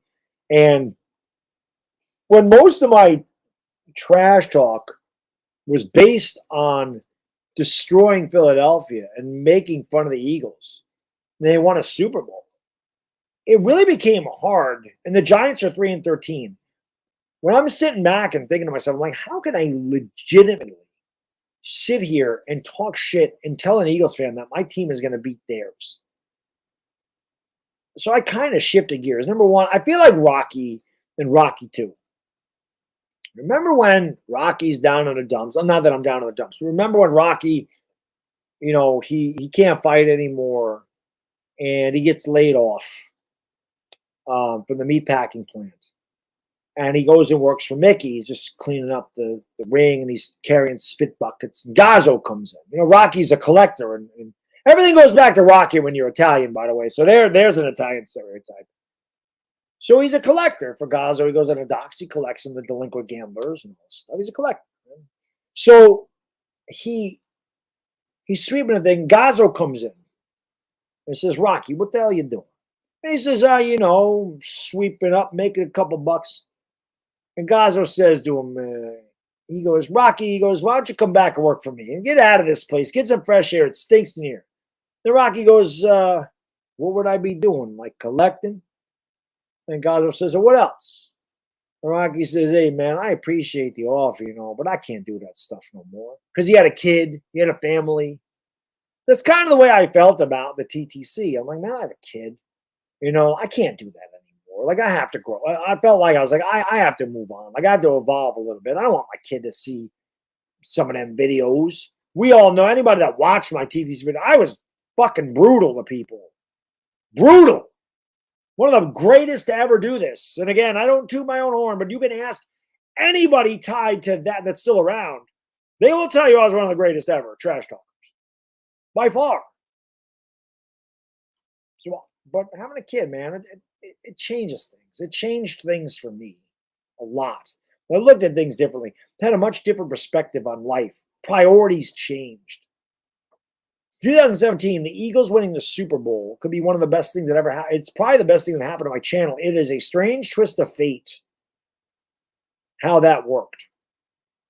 But it really did kind of make me think, like, how can I keep doing this? The Giants are really bad. And I kind of started to just move away and do my own thing. And then I met Chris and we started doing the show. And then here I am. Here I am. 5 years later, 123,000 subscribers than I had back then. Really enjoying, still talking a little smack, still have a little fun, saying screw the Eagles, Jalen Hurts' ass, Prescott's trash, like that type of thing. But I love talking sports in general. So I always have. It's a big passion of mine. So that's why I like doing what I do. I'm a much happier guy in general. Well, it's not a happy guy back then. Don, man, says cancer done. I'm sorry to hear that, brother. I'm very sorry to hear that, man. Like I said, cancer sucks. As we say, fuck cancer. That is why I'm doing it, though. Because, again, it's a great cause. And everybody, like I've said this a bunch of times today, but everybody knows somebody battling it or has lost somebody to it. It's a terrible thing. And it does not discriminate. And a lot of times it just happens. Like, you don't do anything to yourself. And a lot of people, unfortunately, pass away from it because it just is what it is. Right? Sometimes it's hereditary. Like, if it runs in your family, it runs in your family. So, sucks. But because of great foundations like Stand Up to Cancer, people are beating it more. They're living longer lives. It goes in full remission. Like, they've done a lot to make people live a lot longer with it and survive it and beat it. And that's why we're doing it. That's why we do these 24-hour streams. Raise awareness for really good causes. And that's why I do it. I love it. I love talking. Well, I like to talk. 24 hours is still a long time to talk, even for Jabberjaws, me. But, it is what it is. It is what it is. But, it's awesome. We have a lot of fun. I've had a lot of fun, man. Giants should get, and all the years that I've done this until last year, the Giants were really bad. So now that they were good last year, and now that they should be good again, I can really have some damn fun. As much as I loved ripping Joe Judge a new one, and we all know I loved doing that. I'm not sure I talk about how good Brian Dabol is doing as opposed to how bad Joe Judge was doing. Well, here we go. Absolutely.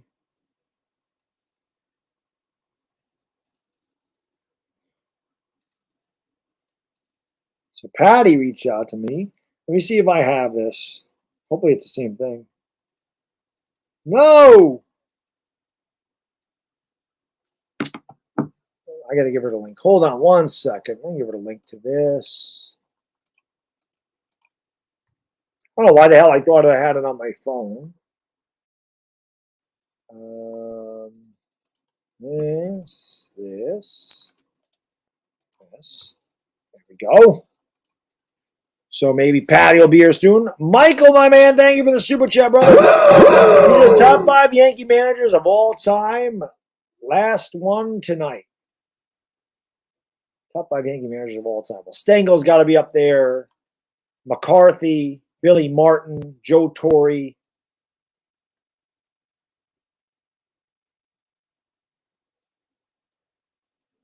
Maybe like Bob Lemon won a championship in 78. I mean, it's crazy to think Girardi might be a top 5 Yankee manager of all time.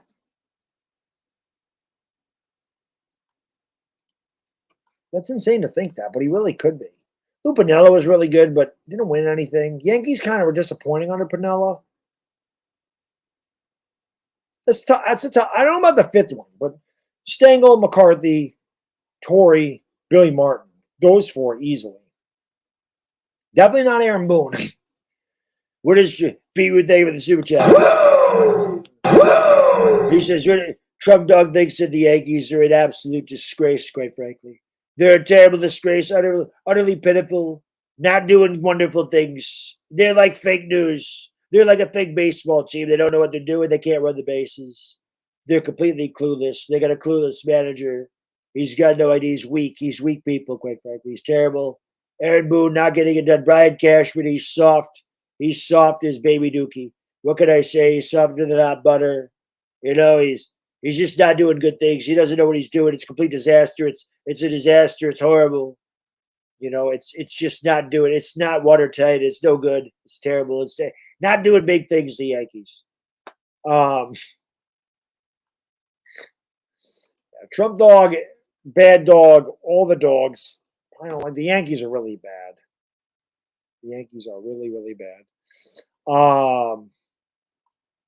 But I appreciate that very, very much. Yeah, I got that one, Michael. That's what I would say for the Yankee managers. Those 4 for sure. Martin, Stengel, McCarthy, Torre. But like, I don't know about the 5th one. Girardi could be Bob Lemon.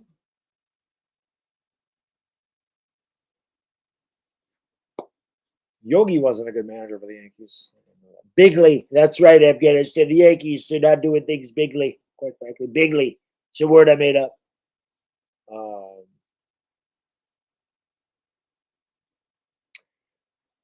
Eagles football, that's the thing. I definitely think they give Dallas a run for their money. Again, on paper, I don't think we're at the Eagles level, but we don't play till Christmas. A lot can happen in 4 months. A lot can happen. Football is an interesting sport. So I can't really worry about the Eagles for months. We'll see where the teams are in December. You know what I mean? It's like the end of December. It's Christmas. Best Yankee of all time. Oh, Miller Hoggins. Yeah, that's what. So there you go. There you go. LA Lou, thank you, my man. So add Miller Hoggins on the list. So there you go. Huggins, McCarthy, Stengel, Torre, and Billy Martin. That would be the 5. I knew there was a 5th guy there, Lou, and I couldn't think of who the hell it was. And I knew it was a long time ago. I was trying to think. And that is who it was, Miller Huggins. I would root for I have no problem with the Phillies. I told you, Johnny. One of my favorite players is Bryce Harper. I have no issue with the Phillies at all. And the Yankees they suck. So I don't even care. Like the Red Sox aren't going to win it. I don't care who wins.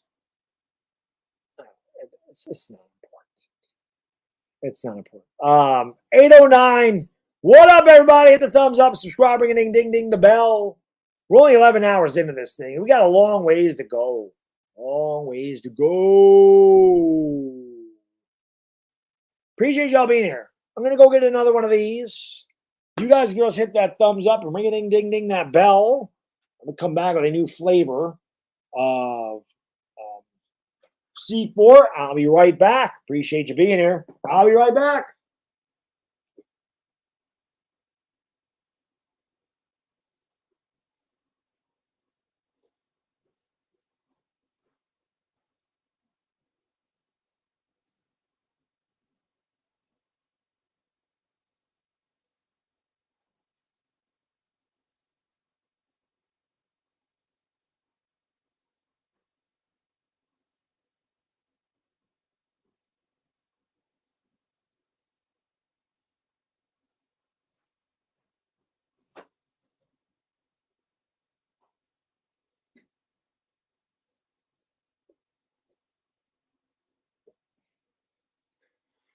I don't have any beer in there. I saw my wife. My wife has some Angry Orchard hard cider in there. I thought about why the hell didn't I just bring that can up there? What am I, stupid? Don't answer that. Brilly Skittles. Little Skittles C4. I just got 6 different flavors. This one's not even one of my favorites. I think the Midnight Cherry is my favorite. That or the orange one. They're cold, though. I told you guys before, I'm weird. I like warm soda. I don't really like cold soda because I feel like it gets flat. So my soda is always warm. But it is nice. Only if it's in a 2-liter. Like if it's in a can and it hasn't been opened, I like a cold soda. So normally those sit outside the fridge and they're warm. But I was like, today I'm putting them in the fridge so that they're cold. And it tastes damn good. Techie, the Rangers are really good, man. I know when we played them, I was like, look at all these guys. Look at all these batting averages are ridiculous. I'm glad that you guys got Corey Seager. The Yankees didn't need him. That is Ultimate C4, yeah. It is the good stuff. Actually, I don't know if it's Ultimate. It's Performance or whatever. Is this all? I don't know if it's Ultimate. Whatever it is, what I do know, Punkum, is these. Since I found these things, it definitely helps me get through these 24-hour streams. So I bought 6. We're about halfway through. This is my 3rd one, so I'm spacing them out. No Bud Light Platinum. Definitely not. No alcohol, man. I drank alcohol. Like when DWG'd come here, he'd always bring beer. Alcohol tires you out. So, plus, like I said, I mean, even though I have cheat days, like alcohol is such. I want to eat my calories. Like I want food. When I want calories on food, I don't want to just have 700 calories of liquid. Like it's not satisfying to me. Like I said, we go to Hibachi tomorrow. I get a couple of Sapporos because I like Sapporo with my meal, but I'm having a meal. I'm not just drinking 12 beers.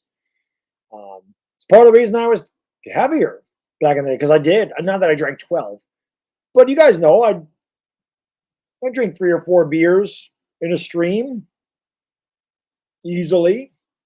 I'd go to a family thing. I could easily put down 12 beers. Easily. Without question. Sometimes I can put down 18. I can put down a whole pie too. I'm like talking a whole pizza thing. A whole pizza. I could eat a 12-cup pizza. I could eat like nobody's business. But I was eating bad. 20 ounces of ground turkey is a lot of turkey. You saw that plate of chicken. That's a lot of chicken. But it's only 385 calories. And it's 70 grams of protein. Yo, Canada's biggest Giants fan.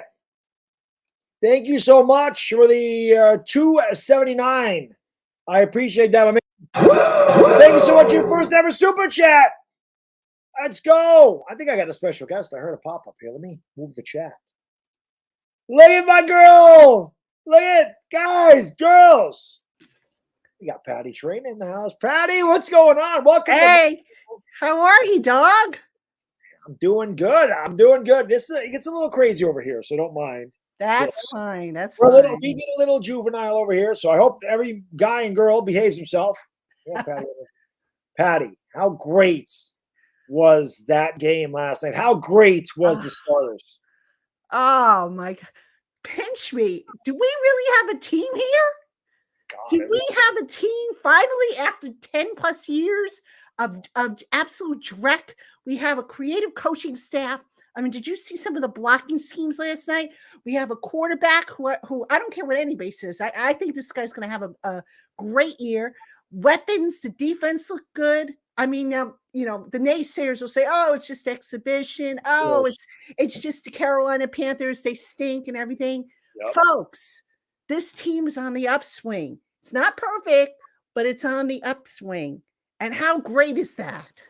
That was awesome. And you're right. We were talking about it earlier.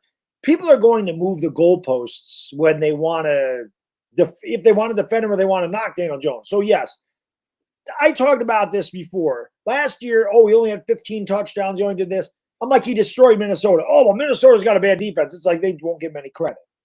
What I was ultra excited about was immediately seeing the separation that Darren Waller had. I don't remember Daniel Jones having wide open targets like that. Line block, well, the one pass that Waller dropped was the drag route, but that takes forever to develop. And he ran from one side of the field all the way across the other, and the line gave Daniel Jones time. They look like they've been playing together for years. Yes, yes. And that's what we've been seeing in training camp. And that Waller drop, if you will, he got whacked. Let's call it for what it is. And Waller was pretty cool about it afterwards. He's like, "Oh, I'll just make it up to him down the line." I mean, it's a preseason drop, and the guy got whacked. But this just goes to show you that little, even though it was said in jest, this team, they want to be good. They are aiming for some big things. And you know what? I say this all the time, and people say, "Oh, of course you're going to say this," but it's the truth. If this team stays healthy, I think it could do some really, really big things moving forward. And I'm excited, man. I'm telling you, I hate night games, as you know, but last night it was just like you're sitting there and you're like, wow. Yeah. And I can't wait for September 10th. It was perfection. Like just watching that happen. Chris and I we're going crazy. And again, we know it's preseason, but I'm like, they're not coming back. That drive was absolute perfection. Daniel Jones accounted for all the yards. He had 69 yard passing. They only ran it once. It was him. And they looked so good. I'm like, wow. I'm like, this is unbelievable. This is without Saquon. Yes. Too. Yes. So it's just insane. And then what I really liked later in the game was Hyatt dropped the pass because he looked upfield. He didn't look it in. And the very next play, Tyrod stands in there, takes a hit. But Hyatt's route, the way he faked inside, the safety bit, and you're not catching him once he's by you. Wide open, looked it in. He got so open so fast. I'm thinking to myself, we have not had that kind of threat in forever. Then how much is a guy like Jalen Hyatt going to open it up for a guy like Darren Waller? They have a lot of things that they can do on this offense. Absolutely. And you've seen it now 2 games in a row, or at least 2 weeks in a row. Waller attracts a crowd. There's like 2 defenders, 3 defenders on him. That opens singles coverage up on the outside or maybe further down the field. And now that you got guys that can separate, hey, guess what? Now you can be more explosive. Hey, what a concept, right?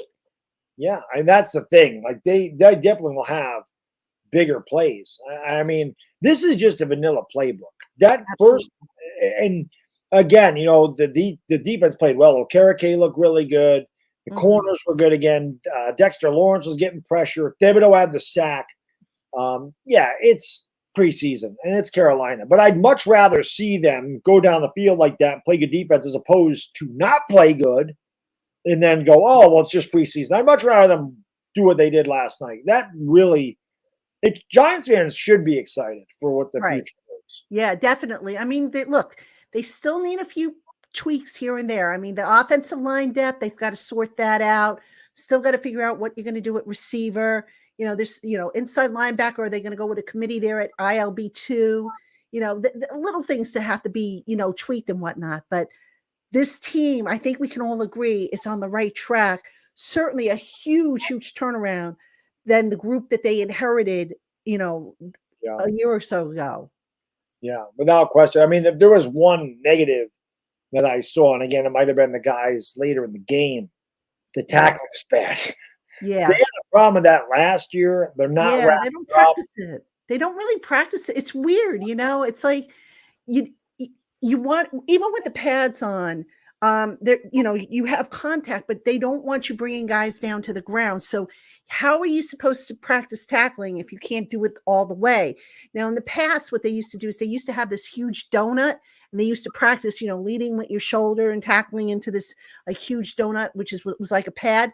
They don't do that anymore. I haven't seen that, that particular drill. So, I mean, how do you practice tackling? I really, without doing it.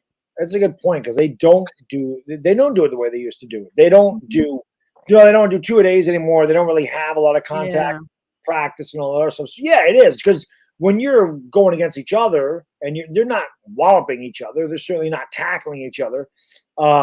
but it did show up a lot, without question. We're talking, by the way, we're doing a 24-hour stream today for Stand Up to Cancer, which is a very good cause. Our girl Patty is kicking cancer's ass, and she has been doing it for years. So obviously a big inspiration, and one of the reasons I'm doing this anyway, because it is amazing the way foundations like Stand Up to Cancer have allowed people to continue to kick ass and beat cancer, which is an awesome thing.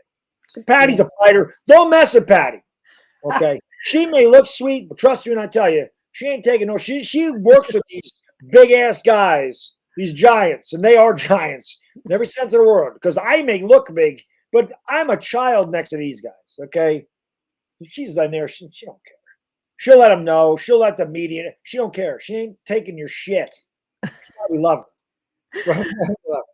Toasty, thank you for the super chat. He says, quick trivia. Who is the only player to win a ring with Dallas and the Giant?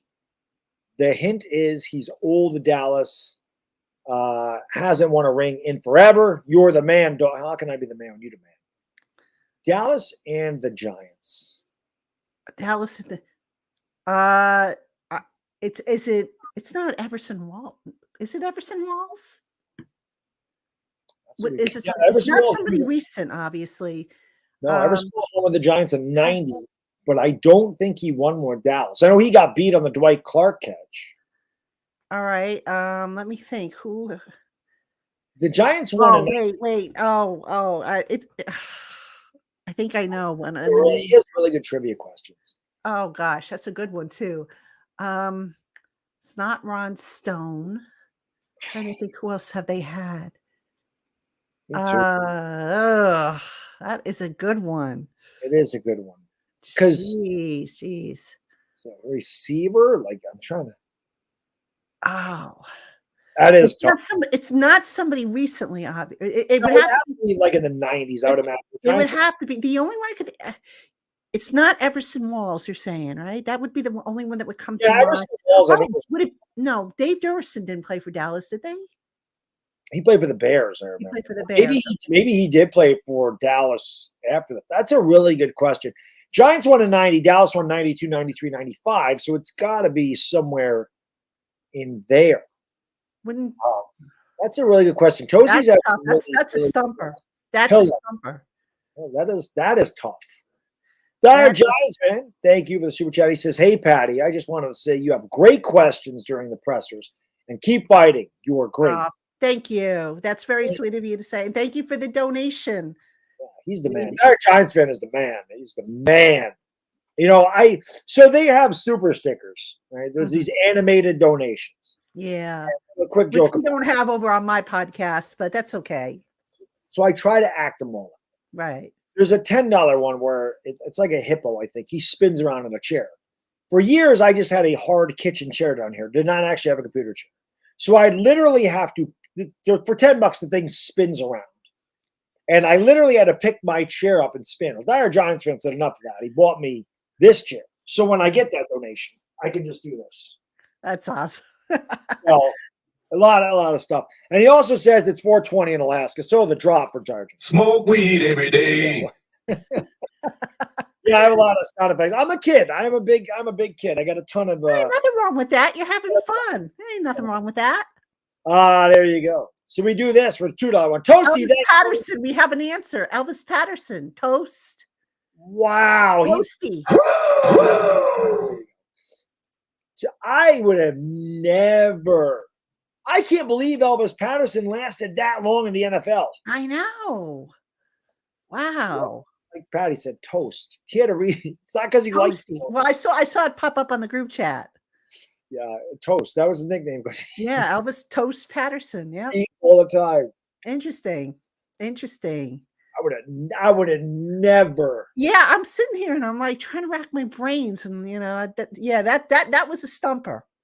That was a stump, and I won't even use the excuse that I'm tired from last night. That was legitimately a stumper. So, who stood out to you? Did anybody really stand out to you that you wouldn't expect last night? Are you talking from the starters or from the backups? Anybody? Like, I mean, I think we would expect Waller and yeah. You know what? I thought just Sean Corbin has looked good. I mean, I like the way he ran. With Saquon not playing, just Sean Corbin's making it interesting. I wonder if he might beat out Gary Brightwell. I was having that conversation with somebody today, and they're like, "No, Gary Brightwell's probably going to, be on the team." And I'm like, I don't know about that, but I thought, Corbin stood out. Yep. And then, we were talking about the receivers and what they're going to do there. And I came up with a scenario. I can share it with you if you want, but I came up with a scenario because we were trying to figure out, okay, are they going to keep 7? Are they going to keep, 8? What are they going to do? I came up with a scenario because we were also talking about how do you keep Jordan Riley on the roster when you got Dexter, you've got Leo, you've got Ashawn Robinson, you've got Raheem Nunez Roches. I believe they want to keep Ryder Anderson, although Ryder Anderson they may move to IR. So how do you keep a 6th guy initially on the roster? So I came up with this scenario for receivers, and it's called a procedural roster move. So I said to this person, I said, what if the Giants, who we believe want to keep Shep and Cole Beasley, what if they cut those 2 guys and they say to them, okay, you know what, guys, we're going to bring you back. This is a procedural move. We'll bring you back. We just need to add Ryder Anderson, so that we can put him on IR and get him back later on in the year. So it's going to take a little roster gymnastics, but spoiler alert, when I do my 53-man roster projection over on Giants Country, and then I'm locked on Giants, I'm going to include that scenario. So it's something that I don't think anybody's mentioned, but it's I would not be surprised if they turn around and they maybe cut Beasley and or Shep, because look, who's going to pick those guys up? No one, right? Probably So nobody. maybe you cut them and you say, okay, look, we'll bring you back once we settle the roster. We move who we need to move to IR. Because remember, if you put a guy on IR now, you can't get him back. Right. So that's just something a little, FYI to keep an eye on for those of you who are planning to do 53-man roster projections. Yeah, that's a very interesting scenario. And Jordan Riley has looked awesome. Mm-hmm. It's amazing. It's amazing to me. Again, it's preseason, but you look at Hawkins and you look at Riley. These are 6th and 7th round guys that are producing. I know. That is where the GMs make their money. You should not be missing on your first pick or your second pick. Those should be really good players. The best GMs make their rosters and win championships by drafting good 3rd through 6th, 3rd through 7th, where you're not paying these guys a lot of money. Right. You can give other guys money and you build your foundation. You don't build it a free agency. Like Right. Taylor tried to do that. It doesn't work. You can't do it. No, it doesn't. You need to draft your core players and can go. we agree that Shane, at least based on what we've seen so far, can we agree that he knocked this one out of the park? Yes. The value alone.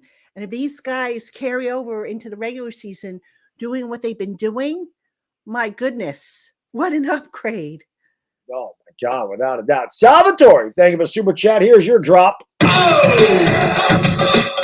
He says, who would win a game between Super Bowl 42 and 46 teams? Ooh, that's a good Go one. Giants. By the way, Patty is awesome. Oh, Yes, thank you. Thank you so much. Who would I pick? You know what? I think I would go with the 42 team. I think I would pick the Super Bowl 42 Giants team. Not much was expected of them. Eli was just coming into his prime. They kind of caught a lot of people by surprise that year. I think, no disrespect to the 46 team, which was a very awesome team, but the 42 team, you had, Strahan on that team. You had Antonio Pierce. Plax was on that team. I just felt that roster was a little bit better maybe than the 46 team. But look, coaching, it came down to coaching. Coughlin had them, going in the right direction for the longest time. Eli was playing at a high level through that 2011 season. And, I give credit to the 46 team because remember, that was the year they were coming off the lockout and nobody knew what was going to happen. They didn't have any off-season programs. Training camp got started late and everything. So the fact that Coughlin was able to pull that team together and get them on track, despite the fact that they didn't have the off season, that was pretty impressive. But I'd pick 42. The 46 team also had a lot of injuries. Like I don't remember JPP, Tuck, and Umanora playing in the same game until like the last week of the season when they played against Dallas. Now, the 46 team had really good wide receivers. They had Hakeem Nicks. They had Victor Cruz. They had another really good receiver then too. But I think, again, the 42 team, the defense, that front line with Umanora and Tuck, Strahan, like I said, Pierce and Kavika Mitchell, and just the way they did things defensively after the first two games where they got rocked and it looks like everybody's going to get fired. It'd be a really good matchup. But I do think the 42 team, because of their defense, was really good. And the 46 team, again, they were not a good rushing team. They were one of the worst rushing teams in the league. They're like at the bottom of the league, with the 42 team had a much better running game. Ahmad Bradshaw was a guy who took a lot of people by surprise. So, again, there'd be a good rookie class, too. Don't forget that rookie class for the 42 team. That's everybody contributed from that rookie class, except for maybe one guy who I think it was Adam Coates, who really didn't have a role on that team, but everybody else contributed on that 42 team. That's when we used to believe in Reese. The whole thing was in Reese we trust. Well, to be fair, Dog, I mean, Reese was a very good scout. Let's be fair. Now, when he moved up to GM and he brought Mark Ross on board, that's kind of where I think maybe he lost his way. That, and plus Reese, for whatever reason, in the latter years of his tenure with the Giants, I don't think he was out on the road as much as maybe, you see Shane on the road during the fall. So there were different circumstances there. And, it just, I don't know. Reese was always a good scout. And the people in that 2007 class, that was the last class. If you remember, that was the last draft he ran before his promotion. And it was solid. And, you go back, he ran, previous year drafts where you got OC, you got Tuck. I think he involved. I believe he was involved with the Strahan one, maybe not as the director, but he was involved in that one. So it wasn't a bad scout. Just, when he just kind of fell off. He didn't really address the offensive line, and what he did, it was bad. I wonder how much of that, how much of a say Mark Ross had. I mean, I always got the impression with Mark Ross, it was always about building from the outside in, and you have to build from the trenches out. Exactly. If you lose in the trenches, then what do we do? You could have Barry Sanders and Jerry Rice and Bart Starr back there, and if you don't have an offensive line, what good is it? Absolutely. Absolute fact. I saw Afghanistan asked this. Do you have any update on Colin Johnson's status? Like what's going on with Colin Johnson? Yeah, so we know he has a knee injury, and Brian Dabol spoke to us today via video conference. Didn't really tell us anything. No, as usual. As usual, right? I mean, gosh, I asked him about Daniel Bellinger, and he must have said the same thing 5 different ways in my answer. But anyway, with Colin Johnson, we'll get an update on Monday. But last I heard, he would probably going to be another few days. Now, it's going to depend on how he responds to treatment. But last I heard, it would be another few days with him. I don't know what few means. If that's 2 days, 3 days. Is he going to be ready in time for Monday's practice? But I'm told he's making progress, but he's going to be another few days, whatever few means. What about like Cole Beasley? I saw somebody ask about that. Yeah, Beasley has I think something with the leg. I think it was something. I don't know exactly what it is, but Beasley. I have a theory about that. I don't know how legit my theory is. I'll throw it out there. And this is just my theory. It is not that. But remember, they brought Beasley out of retirement. Mm-hmm. And if the guy was intent on retiring and then he decided, I'm going to go back and play football and sign with Dabol, you question, or at least I would question, was he in optimal football shape to come back?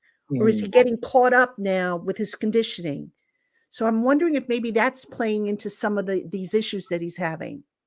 Yeah, I say it all the time. As a guy that lifts weights, there's a difference between being in shape and then being in football shape. It's just you're doing a lot of things with your body you're not doing in the weight room, and you're taking hits. Nobody's hitting you. Right. Not that a gym that I go to. We don't see anybody tackling each other in there. So things definitely changed. Terry, thank you for the super chat. He says, Patty, you're an inspiration to me. Oh, thank you. And Bad Dog, you're the man. Go G-Man. Terry, thank you, brother. Appreciate that. But how That's can very I nice. be the man when you the man? So I'm always not going to be the man you man. I'm not Afghanistan. Amazing guy asked, where'd that go? What about like Wandale Robinson? Is there anything on Wandale or Aaron? Yeah, Aaron and Wandale Robinson. yeah, Wandale's kind of a mystery because you go back to the scenario what they're going to do with receivers, and Wandale. I know he's getting closer. I've seen him move around, and he's looks. Sorry, Terry, you're the girl. I didn't know. When people say you're the man, I just assume that's a my bad. See, You're the I woman, didn't know that. Terry. You're the woman. There you go. I know Terry. I know because Terry's been on my podcast as well, so I know. But You the all woman. good. You're the person, Terry. There you go. There you go. But no, getting back to the question about Wandale, I've seen him moving around. Looks like he's coming along, but you got to take into consideration the roster numbers because now if you add him in and he's not fully ready to start the season, because look, the later it gets in the summer, you got to allow for a ramp up period. So I wonder, I mean, this staff, the good thing about this coaching staff is when the medical people say, okay, this guy is good to come off of, PUP, they take him off PUP. Mhm. But I wonder how much the roster numbers are going to factor in because I don't know that Wandale will be ready for week 1 because you got to ramp him up. I mean, you see how they've been ramping up Sterling Shepard, who granted it's a little older, has has that injury history. But Wandale got injured later in the year. I think he was injured in November. Yep. So, that's got to factor in. But I do believe, they're going to want to bring him off of PUP at some point. I think he's going to start the season on PUP. They're just going to leave him there. I mean, it would make the most sense in terms of, especially if you're, trying to pack in all these receivers and have guys that can contribute because, again, you're going to be able to get something from Wandale right away. I don't know that you will because it's getting awfully late in the summer. Right. So Chris and I, somebody asked us this, I want to say on our show. So I ask you, somebody asked, like, what is the surprise cut? Is Shepard, like, I know you mentioned them cutting Shep and Beasley. right. Is there like a surprise you would think, wow, I didn't see that coming, that they may? Let me see. At a particular position or just anybody in general? Anybody in general, not even. Well, let me tell you who I think's in trouble, who's on the bubble. I think Shane Lemieux is on the bubble. I've been saying that Darnay Holmes is on the bubble. I don't think he survives. I don't think Jamison Crowder is going to make this team. I don't think James Robinson's going to make this team. I question if Gary Brightwell is going to make it because, like I said, I think Deshaun Corbin has looked, to me at any rate, looked a little bit better. Let me see. Receiver. Colin Johnson, I don't think is going to make it, which is going to be a shame. Yeah, I like that. Linebacker, Cam Brown. All right, Cam Brown. I'm going to say that would be your surprise. Last year, he was a special teams captain. I don't think he makes the roster this year. How's that for a surprise? Yeah, that's pretty good because, going from a captain. And the Giants obviously have changed special teams, which is why I agree. I don't think Brightwell makes the team because they drafted Eric Gray, and he's been the guy returning kicks, which is what Brightwell did. Right. Brightwell's not a great runner, and Corbin has a really good. Chris and I were marveling at the way he escaped some of those defenders in the backfield because it's like nobody. He took the hand off, and there's guys literally right there, and somehow he's breaking away from getting a couple yards. But I think he has looked the best out of what you would consider the 3rd through 6th string running backs. I did like the touchdown run by Eric Gray, not so much because of Gray blocking. Did you the see line. That's Chris got very excited about the push. How creative was that? That was awesome. To have the tackles free release into the second level. And I mean, I don't think Gray was touched for like the first 5 yards. That was amazing. Beautiful. That's what you want to see. Yeah. William S. thought he played really well again. Yeah. I think they got something with him. For sure. Yes. Yes, absolutely. Do you think they have an idea what they're doing with that left guard position? I know Dabel keeps saying, we're trying to decide, but they started Bredesen at left guard. Izudu to me has been kind of up and down and inconsistent. I watched him, I was watching some of the tape this morning, and I thought he was a little bit more of a leaner. He was leaning into his blocks more so than showing a little bit more power. So I wonder if maybe they decided on Bredesen and they just are getting Izudu, snaps, because look, if you don't practice and play these guys, how are they supposed to get better? Right. I mean, do you agree with that that maybe they do have that interior offensive line set, or do you think they're still kind of messing around with that? I think they probably have a really good idea that that's what they want to do. Again, Izudu does need snaps. I mean, he was a third round pick last And year. he lost half of his rookie season last year. So I can see that, but I think you want to start with the veterans. I think you want the guys that are going to protect Daniel Jones the best. And maybe you do work Izudu in a little bit here and there, but I think they probably have a general idea. There's still 3 weeks left to go, so things can change. Hopefully everybody stays healthy. That's the best thing about what happened. Last night is nobody got injured, and that's exactly what you want to see. So I think they always have an idea, but as is Dabol's way, he's not going to give you too much. He gives you a little bit, lets you taste it, and takes it away. That's our guy, Dave's. That's why we love him. And by the way, in terms of predictions, surprise, a lot of people are saying, Shane Zimenez is going to get cut. Folks, that's not really a surprise to me, and I say that because look at how late it took them to re-sign him. They were looking to move on from him, and I think because they weren't able to get a pass rusher in the draft, because they obviously had to do the trade, they brought him back trying to give him a chance. But yeah, I don't see O'Shane Zimenez making this team. Yeah, it's gonna be tough. Waterfly, thank you for the super sticker. There it is. Let's go, Waterfly. Give me a hell yeah. And give me a whee. There it is. I could do that with my chair, but I've got a wheelie too. But.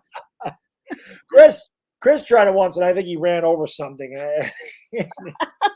I think he hit his table or something. I'm like, oh, ouch. Yeah. I've had that happen before too. I don't back the chair up enough, and I clip the table. I'm like, yeah, that hurt. Just don't cuss, whatever you do. Yeah, well, that happens. I won't cuss with you here, but trust me, I did the Yankees earlier.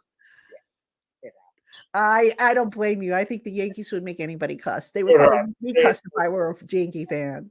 Yeah, that was By the way, I got to tell you this, because this is actually from the live stream that we did the other night. Remember when we were talking about Italian desserts and I said that I wasn't a cannoli fan? Yes.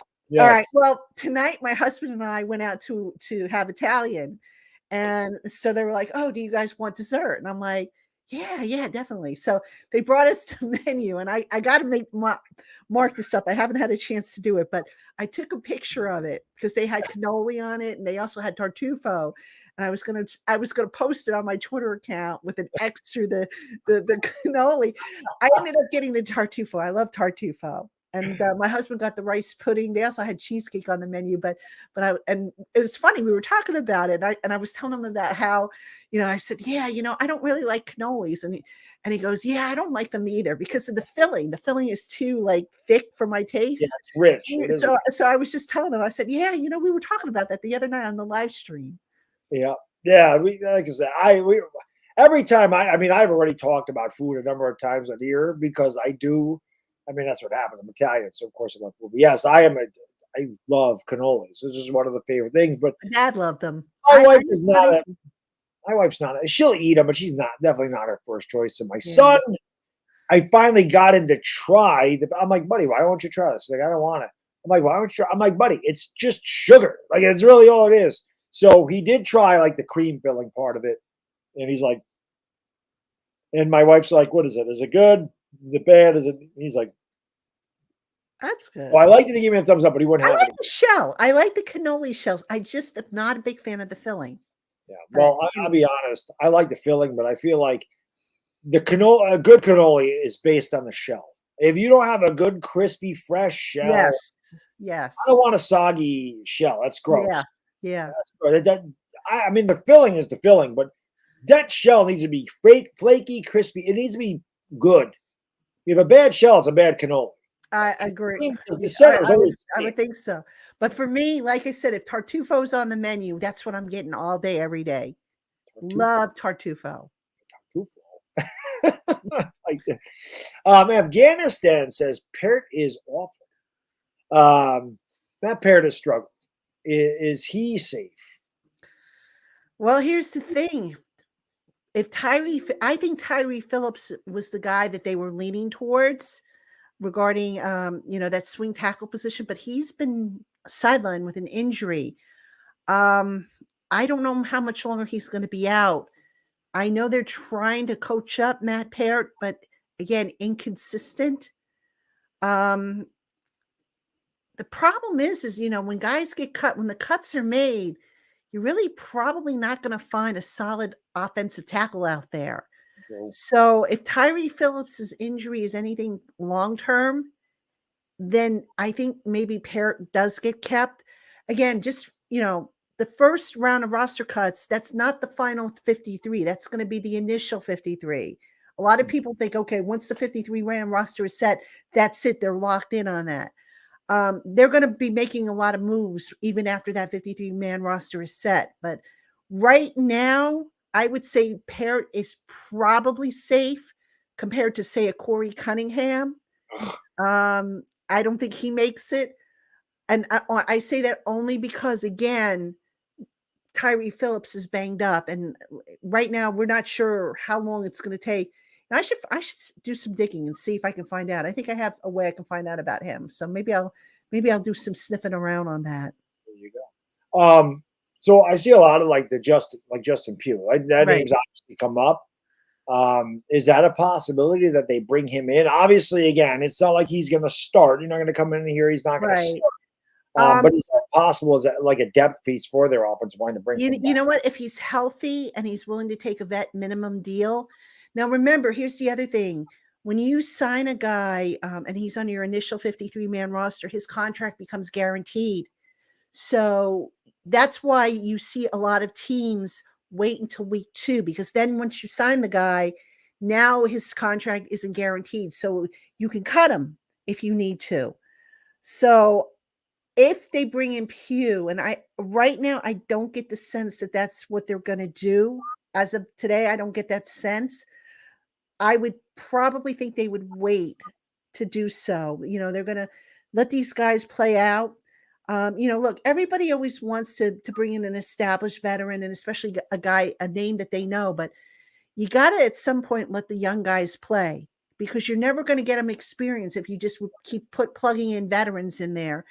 And I understand the balance, because you also don't want to have a situation where, now you've got a revolving door at one of the spots. So I would say probably not on Pugh as of right now, subject to change, however, depending on the injury situation. Yeah, I mean that makes complete sense.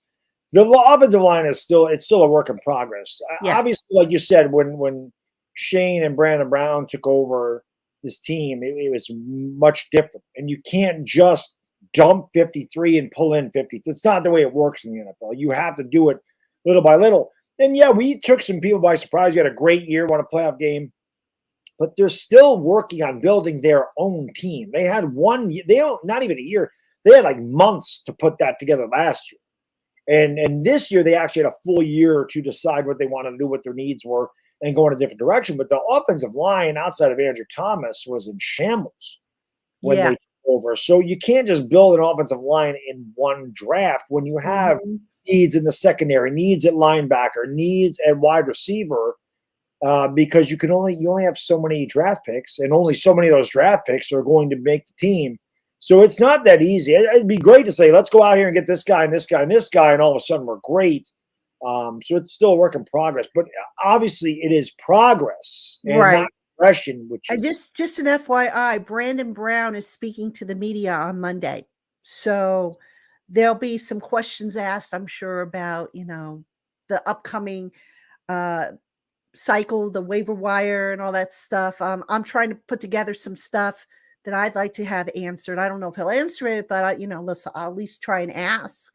and just kind of see where, what he's thinking, if at all possible. So that is coming up. That's new actually. They make the assistant GM available, which is good because Brandon Brown's really good. And what I like about Brandon Brown and Joe Shane, for that matter, they are sometimes a little too honest for their own good. Like they don't BS you the way, some other GMs in the past might have done it. They don't double talk. They don't talk down to you. And I respect that. Now, they're not going to tell you everything they're thinking of or anything like that, but they're going to tell you what they can within reason. And a lot of times, if you're really sharp, and I know a lot of Giant fans out there are sharp, you can kind of read between the lines and figure out what they're trying to say.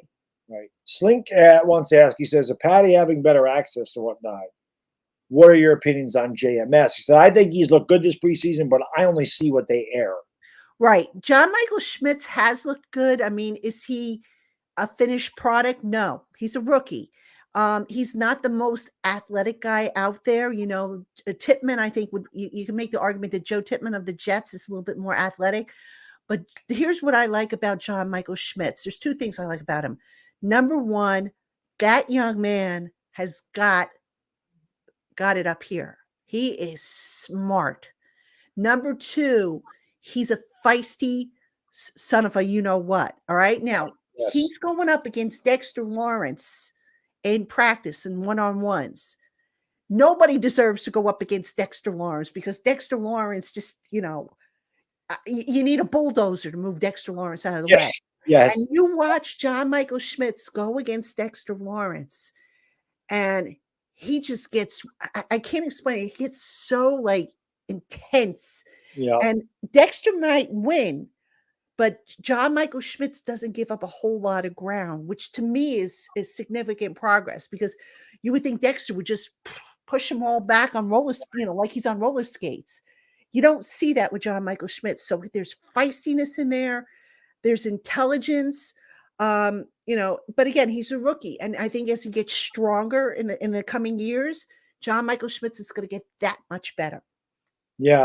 The old adage is iron sharpens iron. So if he's going against one of the best tackles in the league, without question. So that's definitely going to make him better. Was it you that said he looked like Bart Oates? Yes. It was. We couldn't figure it out because he does look like Bart Oates, but we couldn't figure out who had said that. Same-shaped face, so almost, and has that, I can't explain, but he reminds me of Bart Oates. I mean, I know I'm dating myself here, but and look, Bart Oates was a pretty damn good center. He was. He's also he's a lawyer, right? Didn't he end up being a lawyer? He ended up becoming a lawyer, exactly. Yep. So I mean that old 86 line, Dog, you probably remember that 86, the Suburbanites. I that do. Was some line. I was a young dog back in the day. I was a young lass myself. Well, yes, I do remember, and I do remember. I could actually remember Dan Deerdorf in the Super Bowl saying about the 1990 Giants. He said the 86 Giants, he goes, that line was a lot of older players. And he said, but the 1990 Giants, he goes, this is a bunch of younger guys. And it's kind of, now that never really panned out because they kind of fell off after 1990 because they had a lot of injuries and their guys are getting older. I mean, it is what it is. Carl Banks was getting older and Lawrence Taylor, they dealt with injuries. The line, so, and of course, Hanley came in and made Hostetler the starter, and that did not work. Yeah. But I'm trying to think who was on there. They had Jumbo Elliott on that line in 1990. We had Doug Riesenberg on that line. I forgot about 86. William Roberts. He was in the 86 team. Right? William Roberts, Bart Oates, Carl Nelson.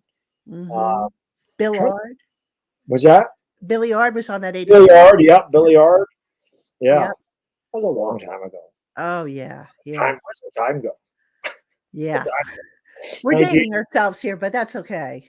Yeah, that's all right. That's it. Listen, I say one of the advantages of being an older guy is that I did get to see all those championships for the Giants. Well, now you can say you're a little bit of a historian. I was talking about that with somebody today, and I asked one of my colleagues, I said, what would you consider to be a historian? How many years on the beat or how many years of fandom would you have to be a historian? He said, you'd want to go back to at least the Dan Reeves era. I said, I go back, about that. That's about when I started, coming on board because it was after Handley.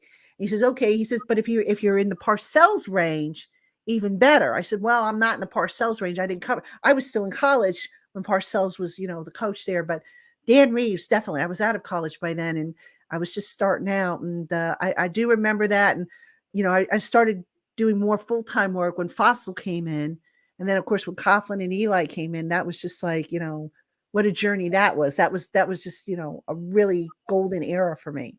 Yeah, that's awesome. Big Moo is back in the house. So What's going on? Everybody went out to there. Big Moo gave a big donation, which is awesome. He gave me a big donation. He made me an offer I can't refuse, as they say. He made me an offer I can't refuse. So you put this on here.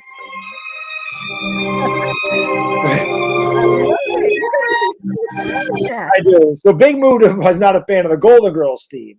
So he said, listen, I'm going to give you a big donation. He goes, I'll make you a deal. He goes, you can play the Golden Girls thing during basketball. He's not here during the basketball streams. And he goes, if the Giants win 2 divisional games, you can bring it back. He said, but you have to take it off here after the 24-hour stream. But since he's in here and he was kind enough to donate $420, I'm not going to play him while he's in here. But he just said, what's up, Patty? And he said, he goes, Baddog, I'll let you know when I'm going so you can play the Golden Girls. But he said, good to see you guys. Big Moo's the man. Appreciate it very much. Yeah, I recognize a lot of people from our live stream that we do over on Locked On Giants. Yeah, I see a lot of awesome. I mean, it's great. It's great. Cal got is here, and he says Parsons is going to destroy him week 1. Can't wait. I don't know who Parsons is going to destroy. Who are you talking about? The Cowboys fans, they always make me laugh a little bit. They make me laugh. You can tell they don't know a lot about football when they say Micah Parsons is compared to Lawrence Taylor. They don't know football because anybody that lived through the Lawrence Taylor era would never make that comparison and be serious.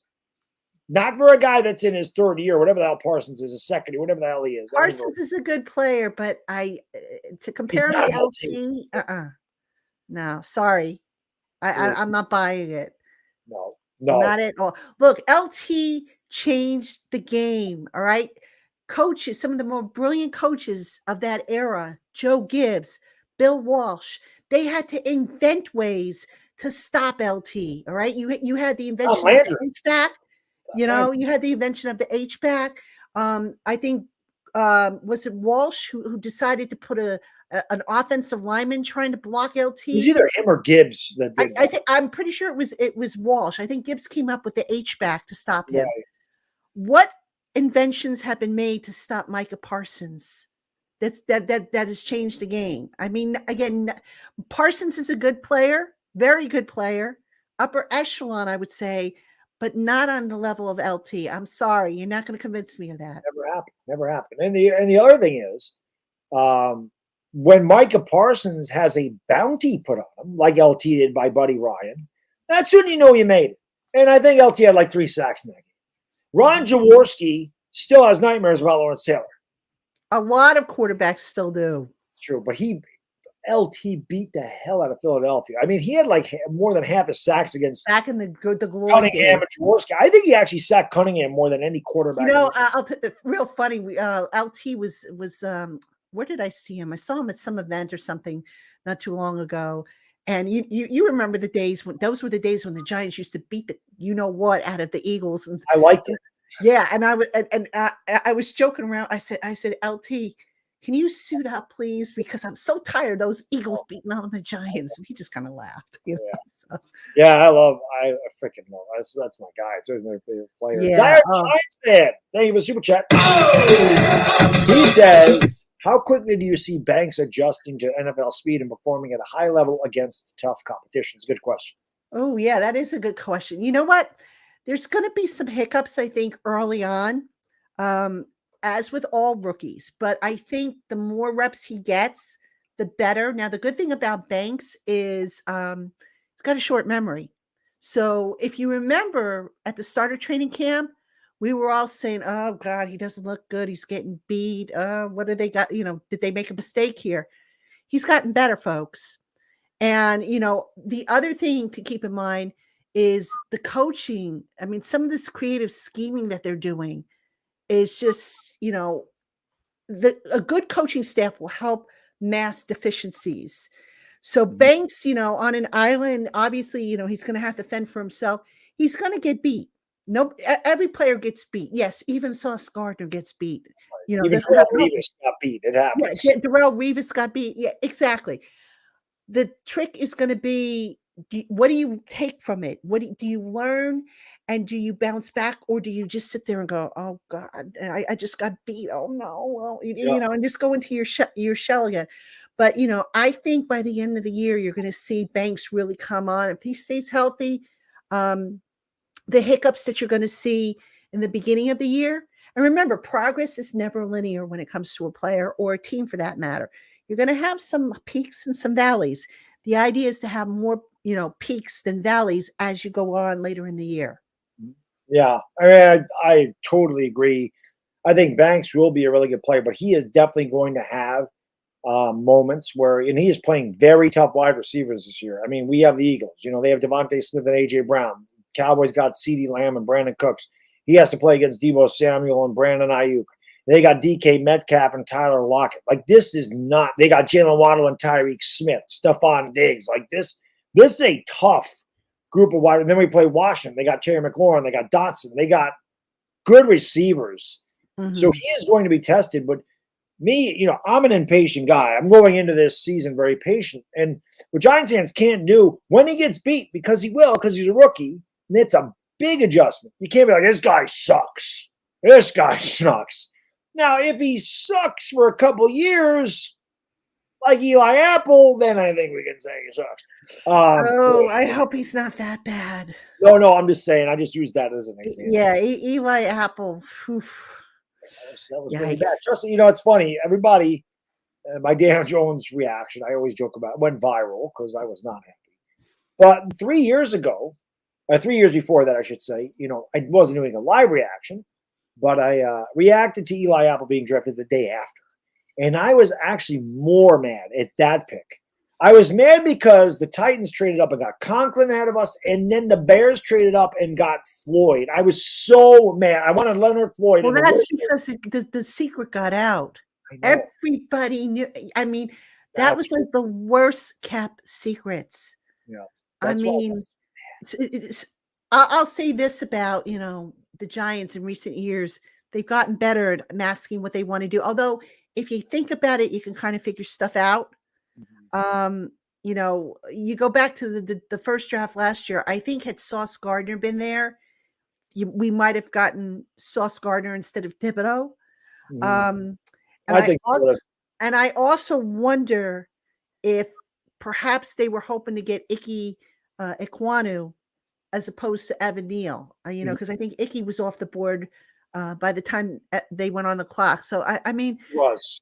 Yeah, so you just wonder what if. Now they'll never come out and say it, but you can kind of read between the lines. And cornerback is such a key position, because look, we talk about the Giants pass rush as it is now, and outside of Thibodeau and Ojulari, who do they have as their number 3 guy that you can honestly say is like, go back to 2011 when they had Tuck and they had OC and who was it? JPP.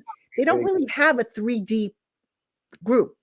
Right. So they got to get creative, right? So what's that creativity? Well, we've been seeing it in the training camp practices. You're seeing blitzes coming in from the defensive secondary, particularly the cornerbacks. Yep, without question. Where did I see this?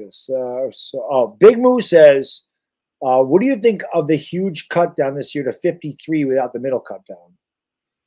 Doesn't matter. I mean, ultimately, you got to get to 53, whether you do it in stages or not. I mean, it's going to make for a busier day for people like me who have to track all this stuff and won't be allowed to leave their desks. But I think it's fair. I mean, I really do, because, the way I see it now, you give all these players more of an opportunity to show what they can do, to put more film out there for other teams. So I'm not totally against it. The danger is if, God forbid, somebody gets injured that you were thinking of cutting, and now it's like, oh God, we got to waive him injured, and then he reverts back to IR, and then we got to do an injury settlement, which counts against the salary cap. So, but in terms of, again, putting, film together, I don't mind it. Yeah, Eli Apple. I had a lot of names for Eli Apple. I see someone Eli. What an unusual duck he was. He was really unusual, and It's not this unusual. I thought it was great that he got burned for the touchdown in the Super Bowl. I don't know. I'm not going to sit here and say I got along with him. I mean, he was okay with me. I know his mother liked me for a while, and then suddenly she just decided to block me for no reason on Twitter. I still don't know why, but oh well. But yeah, Eli Apple. I remember when he was in that group, when we approached him, and he said something like, "I have to go take a you know what." I was like, "Are you serious, dude?" Yeah, he's a weirdo. So he got cut, right? He's not. Is he in the league anymore? Isn't he with Miami? Is he with Miami? I think he was, but I don't know if he's still there. I know both the Williams boys got cut today, Greedy and Rodarius. No surprise on Rodarius. He was bad again last night. He was, Rodarius. I don't think he played last night, but again, going back to I think it was Moo's question about cutting everybody in one shot. Rodarius at that point, was he just begging for his release so he could catch on elsewhere, or what was going on there? Because that was unusual to see an early cut like that made. Yeah, he did not play, but he was a 6th round pick. Like Greedy, where did Greedy go? Like Greedy was talked about going first. He did fall out of the first round, but he was talked, right? He was supposed to be like a really high draft pick. Like he was supposed to be one of the best. Yeah, I don't remember. Didn't he go to the Browns initially? Maybe. I think he did. I just can't remember what round he went. Yeah, I don't remember what round it was either. I don't think it was a first round pick, but I'd have to look it up. Let me see if I can get you an answer on that. I don't remember Greedy Williams. The heavyweight champion of the world's in here, so let's give Flair a couple of these. Greedy was round 2, 46 pick he overall. Round 2. Okay. Yeah, he was going to the Browns. He was supposed to be like a first round pick, and he slept because they said he was very grabby, which is like Eli Apple. A lot of people compared him to Eli Apple. We had good size, but he played defense with his hands, and as a cornerback, you can't do that. Yeah. Patty, when you did you cover them in Albany when they were in training camp up here? I did. You did. I wasn't sure. I missed them up here. Yeah, I look, I loved Albany. I mean, actually, the one thing I didn't like about Albany is the hotel I used to stay in every night around 3:30, 4 o'clock in the morning, the darn fire alarm would go off because the dryers would overheat and it would set off the fire alarm. But in terms of the fan experience, in terms of the media access, there was nothing like it. And, it was just awesome. So, like after practice, we'd go to the bars and we would hang out. We'd go downtown for dinner and there'd be like a group of Giant fans hanging out there. And we would all just hang out and, just sit there and chit chat. It was awesome. And you don't get that experience now up in East Rutherford unless, somebody plans an event or something like that. I mean, a lot of people, leading up to training camp, they're like, oh, I want to say hello to you. I want to see you. Well, they limit us to where we can go on the field. So, like if we're on the backfield and people are sitting on the patio or along the sidelines, I can't necessarily go over there, because they're like, okay, the media, you stand between this yard line and this yard line. So you didn't have that problem up in Albany. You could basically go wherever you wanted. You can go from field to field as long as you stayed on the gravel. You could go up Autograph Alley, which we used to do. And if you were friendly with the security people, which I was, you could go places that you weren't supposed to go. Shh, don't tell anybody though I did that. That's all right. I mean, that was 10 years ago, 11 years ago. I used to take 3 weeks off. I'd save my vacation, and I would take 3 weeks off, and I would drive, from Saratoga all the way down. I mean, that's not that far. It's like 30 miles or 30 minutes. I love Saratoga. I used to go once a year. But what's that? I used to go to Saratoga to the track and to the track. It's track season right now. Next weekend's a Traverse, so I won't leave my house because the traffic is terrible. I'll never go to the track on Traverse Day. It's ridiculous. But yeah, I missed him. I remember 1996. I mean, I saw so many guys, and most of the Giants were really nice. I always tell people though, and it's a fact, Strahan was not a nice guy. I say it all the time. Strahan was an ass. At least he was when I saw him. Maybe he was different around other people. He hated training camp. He You didn't. know what? He wasn't that bad. If you knew, can I tell you a story about Strahan? I might have told Yes. you this, but can I tell the group? Absolutely, yeah, absolutely. So I forget what year it was, but we were in the old Giants Stadium, and I remember Michael's. I had somehow his ex-wife, his now ex-wife Jeannie, befriended me. I think I had met her on a flight or something like that, and she recognized me, and we got to talking, and she goes, "Oh, do you ever talk to Michael?" And I, at the time, I wasn't, I guess, big enough, or I wasn't, senior enough. And I said, well, not really. They don't really make them available to me. So she must have said something to him. And Michael said to me, I remember one time in the locker room, he saw me and he pulled me over. He goes, anytime you want to talk to me, you let me know and we'll do it. So I said, okay, how about today? So he kind of made a face and he goes, all right, but it'll have to be after practice. I get done at 4. I said, okay, fine. Where do you want me to meet you? So they had like a little like alcove area in the locker room. Off, it was like a almost like a closet, but it was a players' lounge. Not much of a lounge like it is today. So anyway, I go there at 4 o'clock and I'm waiting for Michael. Michael comes in very blustering. He goes, "You got 10 minutes." So I'm like, okay. So I had my script ready and I started I started the interview and I'm keeping an eye on my watch because, you say you got 10 minutes. Okay. I'm going to keep you to 10 minutes.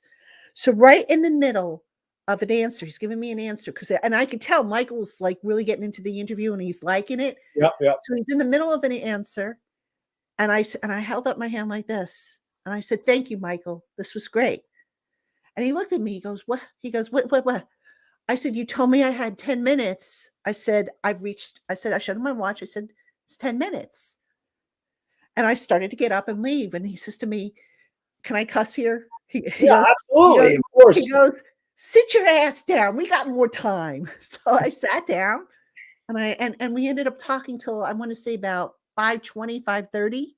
So we went in, and he had a blast. And after that, he very sweetly said to me, anytime I even at one point got to go to his mansion that he had. He invited us to his mansion. They were getting ready to do some kind of open house or something like that. So we got an advanced tour. We got to see that place. Man, what a mansion that I'm was. sure. Yeah. So Michael was always very good to me. Now when I see him, I always say to him, "Hey, Michael, do you remember?" And he's like, "Of course I remember you." And he gives me a big old hug, calls me by name. And that's kind of cool, because it's like I'm one of like a gazillion reporters, TV people, radio people, print, whatever. And I never, assumed that people are going to remember me. Like I'll introduce myself to people and let that be the end of it.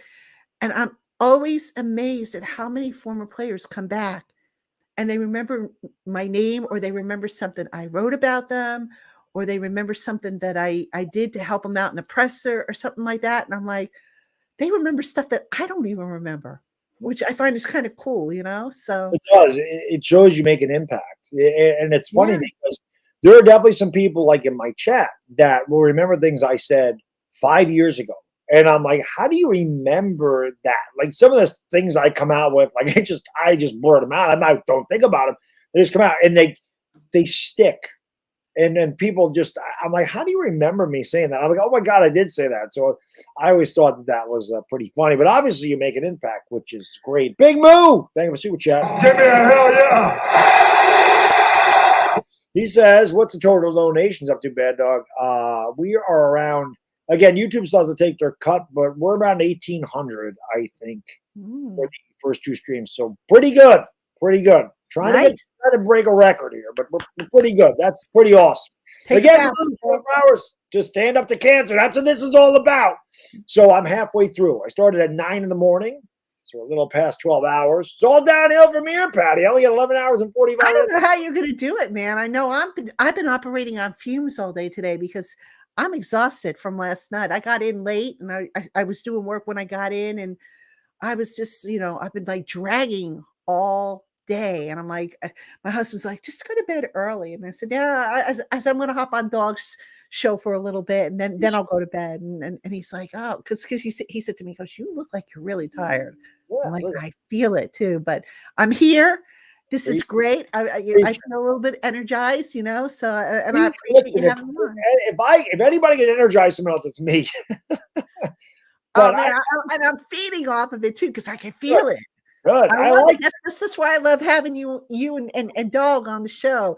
Our listeners call us the Dream Team. It's so cool. I love it. It's awesome. But I mean, this is the 10th time I've done this. I've done 10 24-hour streams. This is the 10th. That's why I wanted to get a lot of guests. I'm like, this is kind of special. I've done this 10 times now, which is kind of insane. And I am a little bit insane. Well, feel free to kick me off if your next guest comes off. Oh, you're good. Like I said, the guests, I had a couple really big ones on earlier, which was awesome. I had, Tom Grassi, who raised over $500,000 for St. Jude's, which is unbelievable. So I haven't worked with him. He's a big Packers content creator. It was an honor to work with him. I've always wanted to. And then one of the best Laker channels on YouTube, one of the biggest ones, Laker Nation. I've worked with Trevor Lane a couple of times. I had him on the channel earlier. So that was a lot of fun, but everybody's pretty much had an open invitation. I didn't really have set time slots. So whenever, you stay as long as you like. It's all good. And also, Patty, the C4s, like I drink a ton of energy drinks and a lot of caffeine, and I just find my way through it. Caffeine's not doing it for me tonight, trust me. And I even had some coffee tonight. I got a good night's sleep. I did that game. I went to bed about 10:30, which I never do. I slept until right around 8, so I got a really good night's sleep. But I'll feel it about 4 in the morning. I really start to drag for like 3 hours, and once the sun comes up, and it's a little after 7, it's less than 2 hours, I can start to kind of get it back. And then when we get after 8, I know I have less than an hour. I always get a second one because I'm like the finish line's right there. But yeah. I appreciate you coming on. That's why I wanted to have you on. Because again, you're a cancer survivor. You're kicking its ass, and that's what this is about. And I appreciate you having me on. And the questions are great, by the way. What's that? The questions are awesome that we're getting. Yeah, they're really good. I mean, they are great. Afghanistan says, I said this in 2018, Sam Darnold stinks. He stinks. I had to let Jets fans know. And I was right. Yes, you were. You definitely were. Oh, and by the way, did you see you probably saw the story the other day how the Giants let the Bucks use their practice facility after the practice with the Jets got canceled? I did. How nice if it was the Giants to let Baker Mayfield, continue his quest to become an NFL quarterback on the field that Danny Dimes is building. It is crazy how things work. I remember Odell Beckham's talking about how good Baker Mayfield threw the ball, and I'm a Sooner fan, so I love Baker. I loved Baker at OU, and I thought he was going to be so good. I'm like, this kid. Yeah. The year in Cleveland he had his rookie season. I'm like, I told you. But Baker, his arrogance, which helped him win at OU, is his downfall in the NFL. Now, maybe he got humbled. He kind of had a good end of the year with the Rams. So maybe he finds it. But humility will help him. And Kyler Murray is the other one. Like, I love Kyler, but Kyler does not work. And I get on my soapbox as an older guy here, and I tell the young guys, I'm like, listen, if you want to succeed in anything, you have got, I don't care what it is, you need to work. You need to work hard. Talent only gets you so far. The best players are ultra talented, and they work ultra hard. Kyler has amazing talent, but he's doesn't work at it. You don't work. So it's like anything, a lot of people say to me, oh, how can I become a sports writer? Well, guess what? You have to work at it. Yeah. I went, true story. First 10 years of my career, I didn't get paid a dime. All right. I had a full-time job doing something else, but I didn't get paid a dime. And I just kept working at it. I tried learning the game. I tried getting better. I tried, I read different people to try and develop my own style. And then when I started getting paid for it, I still couldn't believe it. I was like, oh, wow, this is cool. Now I'm collecting, $25 here, $75 here. Right. And then ultimately, I started getting more and more full-time assignments or freelance assignments. And I've been able to make a nice little career as a freelancer or a contractor out of this. And now I'm like, over 30 years doing this. And, I tell people, you've got to be all in with anything. You can't just pick and choose when you want to work. And I tell this all the time to my young writers who work for me over on Giants Country. I tell them, look, the schedule is what it is. I haven't been at home for my husband's birthday since I've known him. All right. And we're married over 20 years, and I've known him, and I knew him for like 7 years beforehand. His birthday falls during training camp, and I'm always at training camp. All right. I'm rarely home for my birthday because my birthday falls around the draft. Okay. Holidays, you can't sit there and say, oh, it's Thanksgiving, so I want to go with the family. You'll have other Thanksgivings with the family. You won't necessarily have to work everything unless you're the Cowboys or the Lions who will play every year on Thanksgiving. But you have to make sacrifices. And, when I see people say, well, I can't work this weekend because it's my 4th anniversary with my girlfriend. Come on. Seriously? 4th anniversary. Well, it just goes to show you, Patty, perseverance pays. I say it all the time. There's no substitute for experience or hard work. You just can't. It's if you want to succeed in something, you have got to work at it. You've got to work at it. Yep, absolutely. You've got to have an open mind, and you've got to make sacrifices. You know how many times my parents were screaming at me, why are you bothering with this? You're not getting paid. Why are you doing it? And I said, because I need the experience. And this is the only way I'm going to get the experience. And I'm going to get good at it. And one day I'm going to get paid for it. I said, you just got to be patient. Now, it took me a little longer than maybe I wanted to, but ultimately it happened. And I'm so eternally grateful. The people that listen to my pod or watch me on YouTube, I appreciate that. The people that have been checking out the stuff over on giantscountry.com, which is the Fan Nation site that I manage up for SI.com. I'm thankful for that. My prior work, I have quite I think I have quite a resume. I've written for The Athletic. I've written for Bleacher Report in the past. So I've got experience now. So I think I know what I'm talking about when I say you got to be all in, and you have to be willing to make sacrifices. Yep, that's right. Couple middle-aged people talking to you, youngsters out there. And have thick skin. That's right. Yes. You're gonna get haters. I'm dreading. Same thing here. I'm dreading, the fact that Twitter's getting rid of the block feature, because I have about 500 haters blocked, and I know they're going to come after me again. But you know what? I said this before. The older I get, if it's a valid criticism, I'll listen. But if it's something stupid, I'm like, that's what you really think. Go ahead. I don't care. I said the same thing earlier. I'm like, if I cared, I wouldn't be doing this, because people obviously can hate on my opinion, and that's a fact. I'm like, but it always amazes me that my words mean so much to some people that they'll insult me personally. I'm like, I'm just a guy on YouTube. How does what I say get you that worked up? I mean, you don't know me. You don't know me from Adam. You've never met me. You don't know who I am.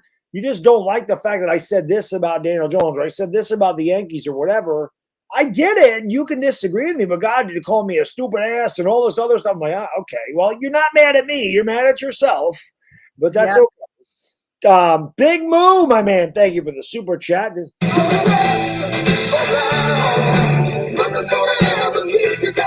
Little wax on, wax off. He says, come on. I love this. I got to tell you, I love these little sound effects. Love it. I'm a big kid. He says, come on, guys, $5 a piece. Adds up. I'm a survivor. I did not know that, Big Moo. I did not know. Oh, good for you, Big Moo. Cancer survivor. Well, congratulations, buddy. And again, that is what it's all about. We're raising money for a great cause during this 24 hours. You know what, Dog, do you have that tune, I'm a Survivor, from, what is it, Destiny's Child? I do not have that.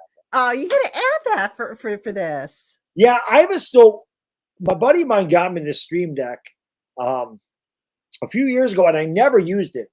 And I'm like, I've been telling the channel, I'm like, I want to do a soundboard. I want to get the soundboard. My guy Law Nation has a soundboard. My guy Pete from NYY News, guys that work, they have a soundboard. I'm like, I have to have it, because It's going to be fun. And then I looked for it for like a year and I could not find it. My wife found it, but it's really small. So it only has like 60 things that I can use.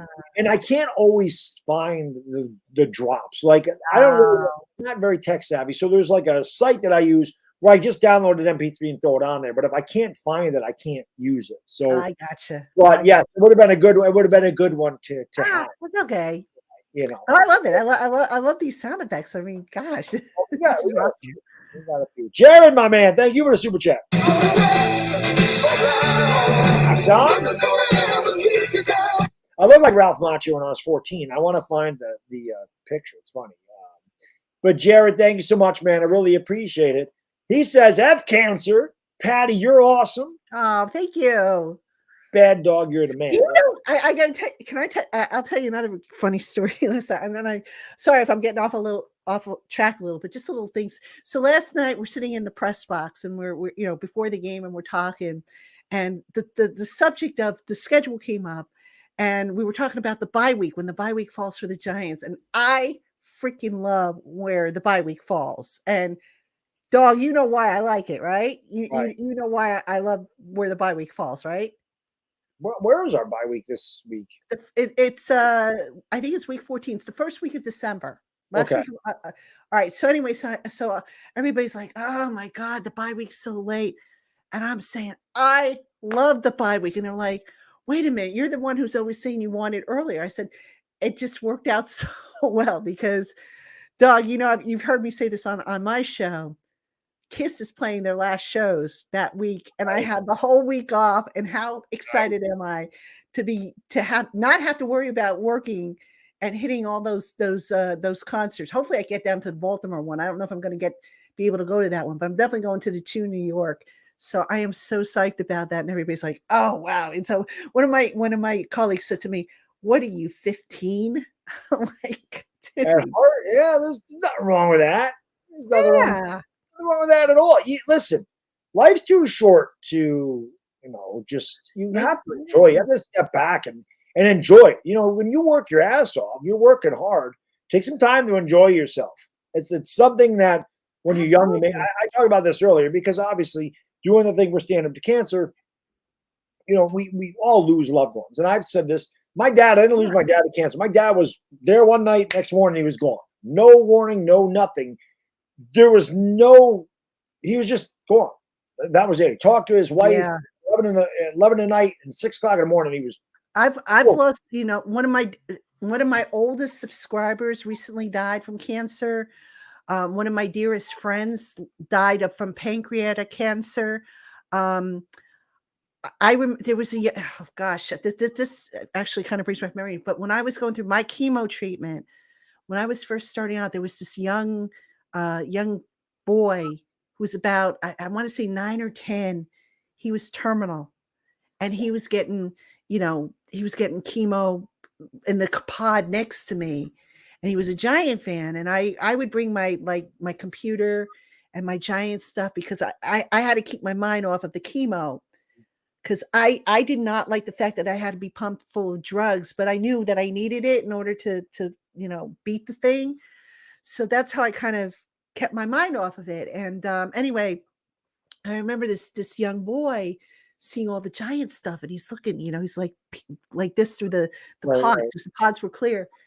And I said to him, so I kind of waved him over, and we had to carry our what do they call those things? Where they hang the IV stands, right? So we had to drag our IV stands wherever we went, to the bathroom or whatever. So he brought it over. And, the nurse was like, "Oh, you guys shouldn't be sitting together." I'm like, "Look, he's sitting over here. I'm sitting over here. It's not like we're going to infect each other, Right. So, I was letting him look through all my stuff, and it lit his face up. Well, I came to find out because we made friends with the family. The family's like, "Oh, you made his day." The young man didn't make it, and I sat there. And I'm not kidding, and I was still going through my treatment, and I'm like, God, kids that young should not have to deal with that. Because I know what I went through with it, and it was a bitch. I'm not gonna lie, it was a bitch. It totally I lost my hair. I lost, my skin looked like I looked like I was 100 years old. That's how bad I looked. Took a long time for everything to come back. I still have side effects from the chemo to this day, but to see the kids go through it, I'm telling you, man, it just right here, it just Oh, grabs you, absolutely. Yep. and you're like, no kid should have to go through that. Nobody should have to go through it at all, but especially a kid that has his whole life or her whole life in front of them, and I think about him every once in a while, when the topic of chemo comes up, or I get a notice from MSK, which is where I was treated, and I'm thinking to myself, gosh, I wish they had a cure or been able to save that kid, because you wonder what he would have been today. Yep. It sucks. And that's a big reason, like I do these, because cancer is, it's like you said, it's a bitch. It does not discriminate. And I agree. No. There's some things you can do that may cause it, but a 9-year-old, what did they do? And that's why I Nothing. did one for St. Jude's, which is one Yeah. of my favorite charities, because of that reason. And it's not fair. A lot of things that I do, like most of the charities I've done are for, cancer or children. Like I've done Ronald McDonald House. I've done St. Jude's. I've done Make-A-Wish. I don't know if I did. I think I did March of Dimes. I've done Wounded Warriors. I've done Boys and Girls Club. I've done V Foundation. One of my buddies started a charity up here that was for underprivileged inner city youth. I did one for them. So, I mean, I've done a lot, but the cancer thing, like I said, I mean, everybody can relate. So, that's why 24 hours is a long time. But when I started doing these, Patty, it was a challenge at first. Someone said, hey, do a 24-hour stream. And I'm like, okay. I'm like, I can stay for 24 hours. But when I did it, I'm like, you know what? If I'm going to do something special, like stay for 24 hours, let's do it for some reason. Let's have a reason to do it. And that's the V Foundation. And here I am with my 10th one of these. And every time I do one of these, I always enjoy it. Every time I have to go pee at like 6:30, 7 o'clock in the morning, I'm like, I'm not doing this again. I'm so tired. And then inevitably 5 months passes and I'll tell Dire Giants fan, I'm like, hey, I'm ready to go. I'm ready to go again. Yeah, no, it's great. Look, there's so many great causes one can donate to. Cancer is a big one for me. Dementia and Alzheimer's, because I lost both my parents to that. That's one that I donate to. And then animal shelters. Those of you who know me know that I am very big on rescue animals. I had a dog for a good 14 years. And I absolutely loved that dog. I mean, when that dog died in my arms. And I'm not kidding. She died in my arms. We were taking her to the vet to have her put down because she was just so sick. She had stopped eating, stopped drinking. And this happened 2 years ago on August 13th. And I never got really to mourn her. This year I did. And, so I'm a big believer in rescue animals. The Alzheimer's, like you said, because I saw what it did to my parents and it just ripped me apart. And then the cancer stuff. So, it's funny. When I get a few extra dollars, I like to, kick it to those organizations. So. Yeah, it's good stuff. I mean, it's it's good stuff. Dire Giants fan and Waterfly. Give me a hell yeah! And one more. Give me a hell yeah! And a couple of these, Patty. Ready? Whee! There's one. Whee! I hit my green screen. There's two. I appreciate it, guys. Thank you. What is there a certain level for you to do that? The spinny chair. So super stickers, like I said, there's animated super stickers. That one, okay. $10 one where I think he's a hippo. He just spins around in this chair and puts his hands up in the air. I added the Wii part to it. He doesn't. I love it. When I need a chuckle, I go back and I look at the video, the compilation of you and Traina in this year's draft, and I just break up laughing. That's we have a blast.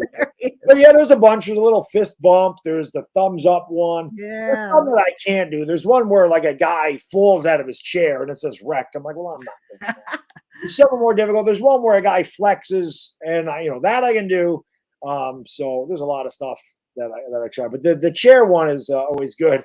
Heartstore Media, my man. Thank you for the super chat, brother. I appreciate it. Really, Brilly, come believe. Sorry, Baddog. Patty's my new. Listen, Oh, no need to be sorry. Patty oh, is the best. oh, thank you. She's the best. Thank She's you. out Very there. humble. Yep. I know you have a choice of beat writers that you can follow, so I appreciate it. Those of you who follow me and read me and watch my pod. She's the best. Trust me, whenever I react, because I started reacting like the pressers, I always know when it's your question. And I always say, that's a great question. What is she? I try. I try. Like I think I Patty, told you the secret. My secret, right? I go in and I have my questions written down. I don't just shoot from the hip. right. And also I try not to ask something that I know the answer to. That's important. That is important because a lot of guys don't. A lot of guys they don't. And you know, the other thing, it's funny, not to give you like a journalism lesson here, but a lot of people really don't understand how to ask a question, you know, and just real quick, it's funny in college.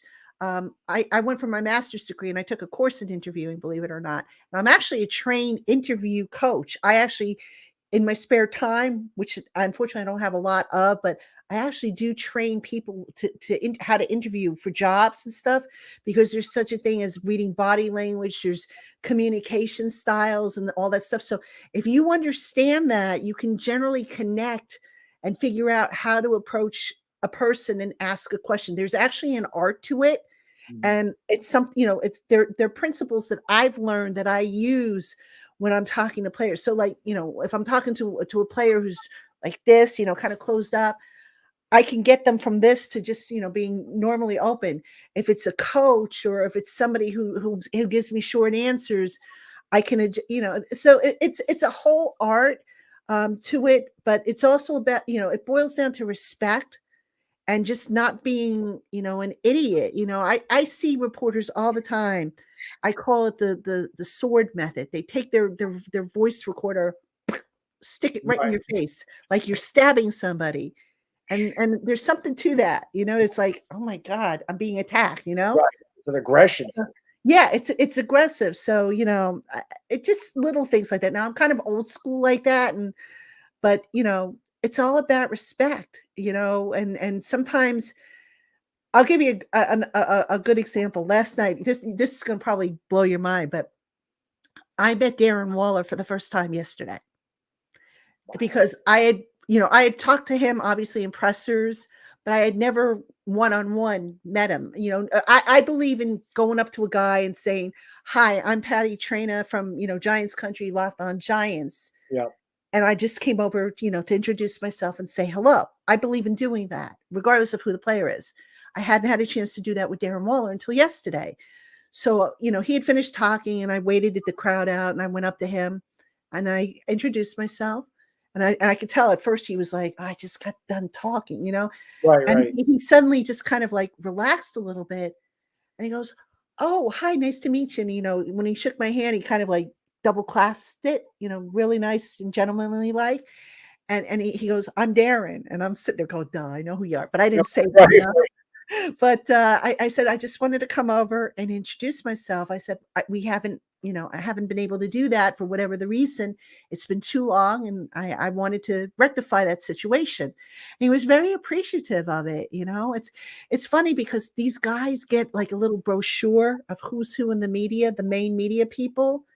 And sometimes it's like, you know, it's like when you go up to them and you ask to talk to them, they know who you are. It's like, oh, you know who I am. Is that good or bad, you know? What's going on, buddy? Hey, little Good job, dog. buddy. Hey, little dog. Hi, Patty. There you go. Hi. Best. Who's the best team in football? The Giants, right? Yes. Yes. Can you let her know that the Eagles stink? Tell her the Eagles stink. The Eagles stink. Yeah. Teaching them right. We're teaching them well. You What's teach going them on? right. Got to. What's going on, buddy? Yeah, Mommy said if you need something. Well, I'm good for now. So tell mommy thank you, but I'm good for now. We got to teach them that the Eagles stink. Absolutely. We got to teach them that the Eagles are Absolutely. Oh man, how insufferable are you going to be if the Giants sweep the Eagles this season? Yeah, Eagles fans don't want it. Trust me, the best thing would be to not. I'm going to make it a point. If that happens, I am going to make it a point to be on whatever channel you're on. That's going to be so worth it. Oh my God. There's a lot of pent up frustration that come out when we beat them. Oh my goodness, that is going to be hilarious. That'll be a good one. That'll be good for sure. Dire Giants fan, thank you for the super sticker. Give me a hell yeah. Let's go. The super sticker's a little. He's just saying hit the thumbs up. Guy turns his head around. Little thumbs up. Let's go. I'm going to go egghead on you guys. I'm going to go egghead on you because my eyes are starting to go buggy eyes. So this will help me see a little bit better. Waterfly, thank you for the super chat. Little fist bump. The fist bump. There it is. The fist bump. And then David Bialig. I say this all the time tonight. I can't. David Bialaglo, thank you so much for the super chat, brother. Appreciate it.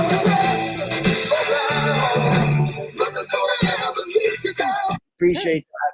They all have different. All the denominations have different bites that I use. He says, question for Patty. How did you become a Giants fan? My daughter became one because of me. It was funny as she would be on a grammar school bus trip and the teacher would ask the boys football questions and she would answer. While you're answering that, if you don't mind holding down the chat, Patty, I do have to go potty because this happens to me. I will answer it, but then when you come back, I'm going to have to take a little potty break. Okay, no problem. So we always have joking. All right, I'll answer the question while you go take a potty break. We always have an over-under how many times I go. Today is 15, so we'll see. I don't know where I am, but well, you're drinking so much, so. All right, yeah, it is. All right. David, thank you for the question. So, long story short, my father was a Giant season ticket holder for, going back to the Yankee Stadium, the Yale Bowl and whatnot. And so he always went to the Giant games, always went to Giant. So I remember becoming a fan, believe it or not, the year of the fumble.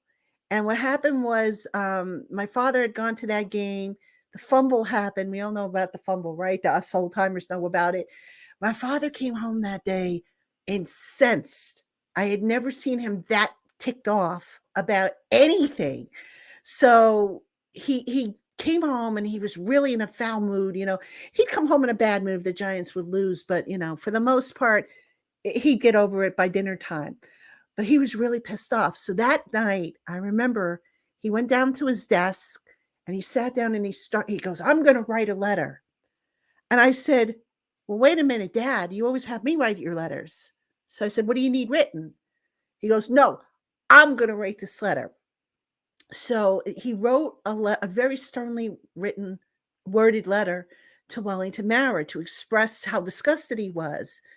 So meanwhile, I'm sitting there going, why are you getting so upset over a stupid football game? And he goes, it's not stupid. He says, the Giants are stupid because of what they're doing, but it's not stupid. So anyway, he said to me, why don't you, he says, you want to watch a game with me one day? So I said, okay, sure. Now I'm a daddy's girl. My father's no longer with us, but I'm a daddy's girl and I'm not ashamed to admit it. So, one day the Giants were on the road and I sat and I watched the game with him.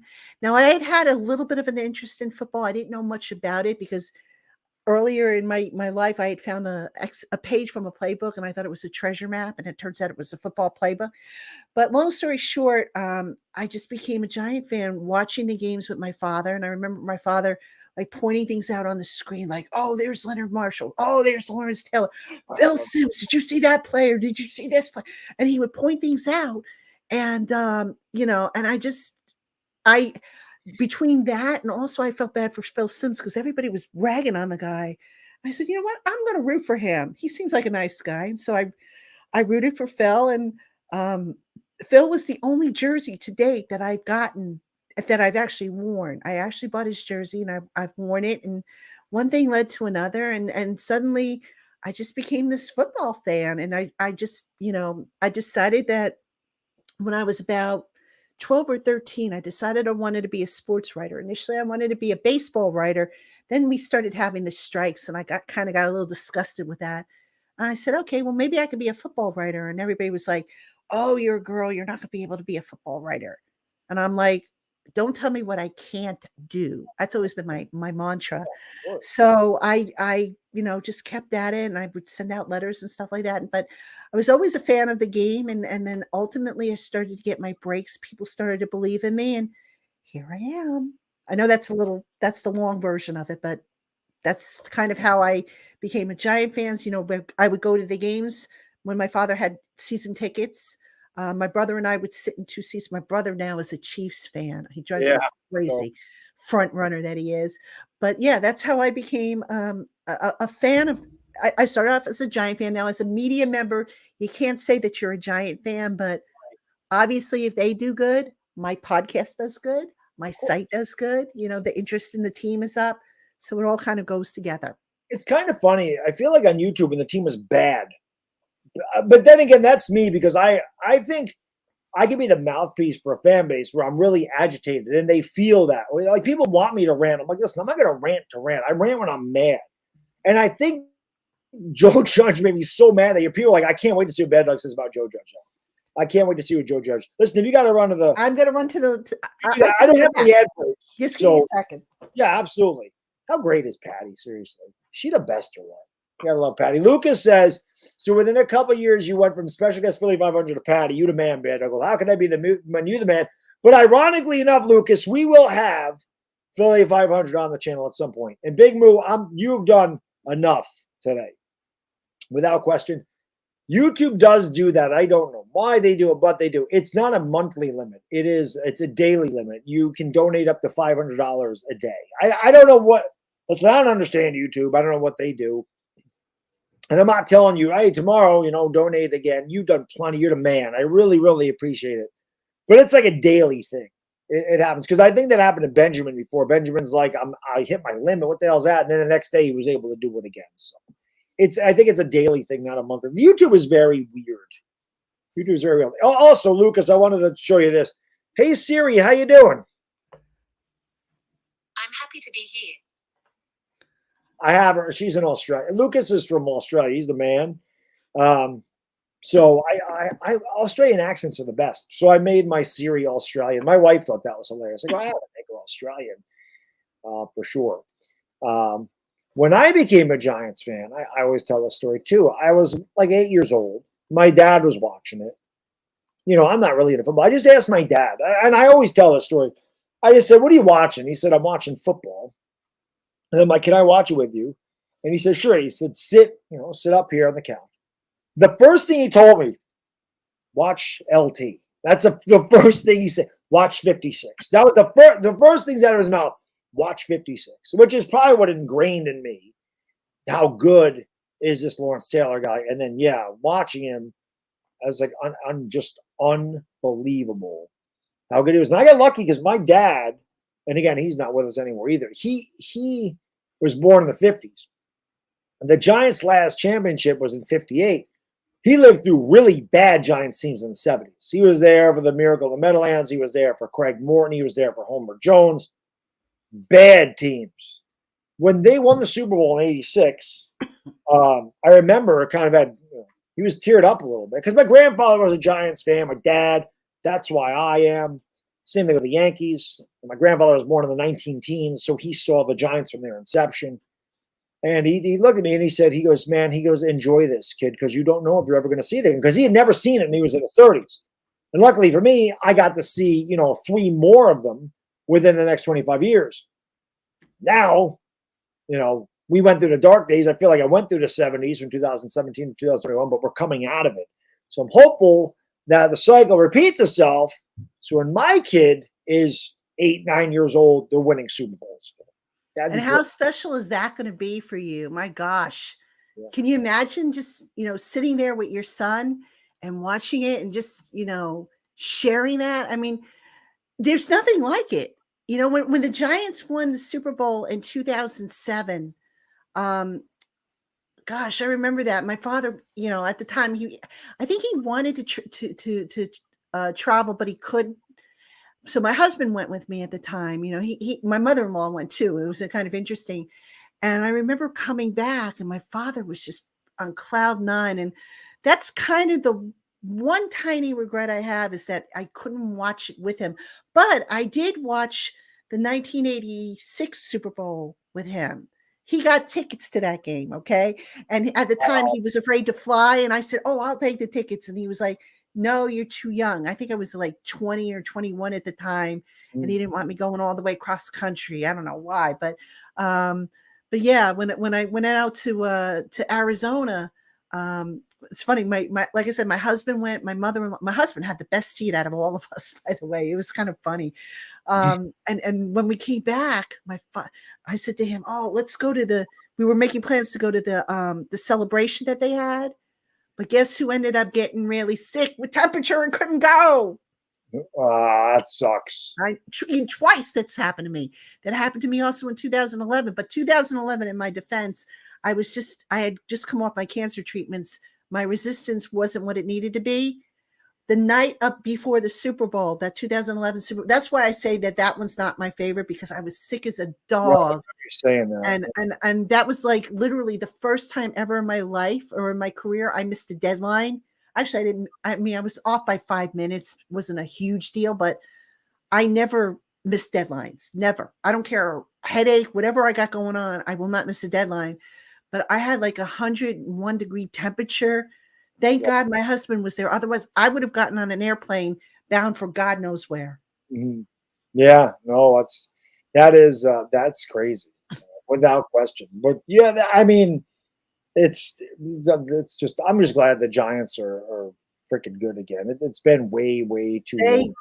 They got it right with this duo. You have, well, let me do this. Dire Giants fan, thank you for upgrading to the top level, the legend tier. My man, Dire Giants fan. Appreciate that. And Big Moose says, when do I get my 56 badge? So when you're a member for a year, the badge will change to the 56. When you're a member for 2 years, I think I forgot the 2-year one is. When you get to the 4-year one, you get the 4 Super Bowls like Dire Giants fans. But 1 year, when you're a member for 12 months, it changes to Lawrence Taylor, I think. And now that I gotten older, I forgot what I was going to ask you, Patty, which is insane. This happens to me a lot. It's all right. My wife will say to me, she goes, "Why do you keep interrupting me?" And I'm like, it's because I'm going to forget what I said. I'm not trying to be rude. It's just I know I'm going to lose my train of thought. And it happens to me all the time. And I forgot what Did you know Train of Thought was my first column name? Did you know that? Yeah. Way back in the day. All right, real quick. Way back when, I used to do a unpaid column for Giant Insider before they changed ownership. And I used to write, like from the fans' perspective, because at the time I was technically still considered a fan. And I called the column Traina Thought. Yep. A little bit of history there. Nice. You always love the history. Jared, thank you, read a member for 27 months, bro. Just a fire emojis, because Patty's fire. Bringing the heat. Ready to rock and roll. Ready for this Giant season is what it was. That's what I wanted to ask you, because I just saw Christopher say 18-1 was for me. Do you have a favorite Giants game? Do I do? Yes, like your favorite Giants game. Oh gosh, I have several. I love the playoff run in 2007 because that whole month, oh my God, I could sit here and probably tell you stories from that whole month, behind the scenes stuff. But starting with the Tampa game, that wild card game, that was just unbelievable. What was cool about it is that the media has always been kind of like the ugly cousins. We're part of the family, but we're not part of the family, because you're working with the players and the coaches day in and day out, and you kind of get to know each other. So they get to know a little bit about us, we obviously know about them. But that month, starting with the Tampa game and just following them, going from Tampa, then Dallas, having them beat the Cowboys. That was great. That was awesome. And then the Green Bay game, oh my gosh, that was awesome, because that was what was so special about it, is getting in and out of Green Bay is not the easiest thing in the world. And I remember I flew into Green Bay like the night before. I missed the party. They had a party the night before the championship game.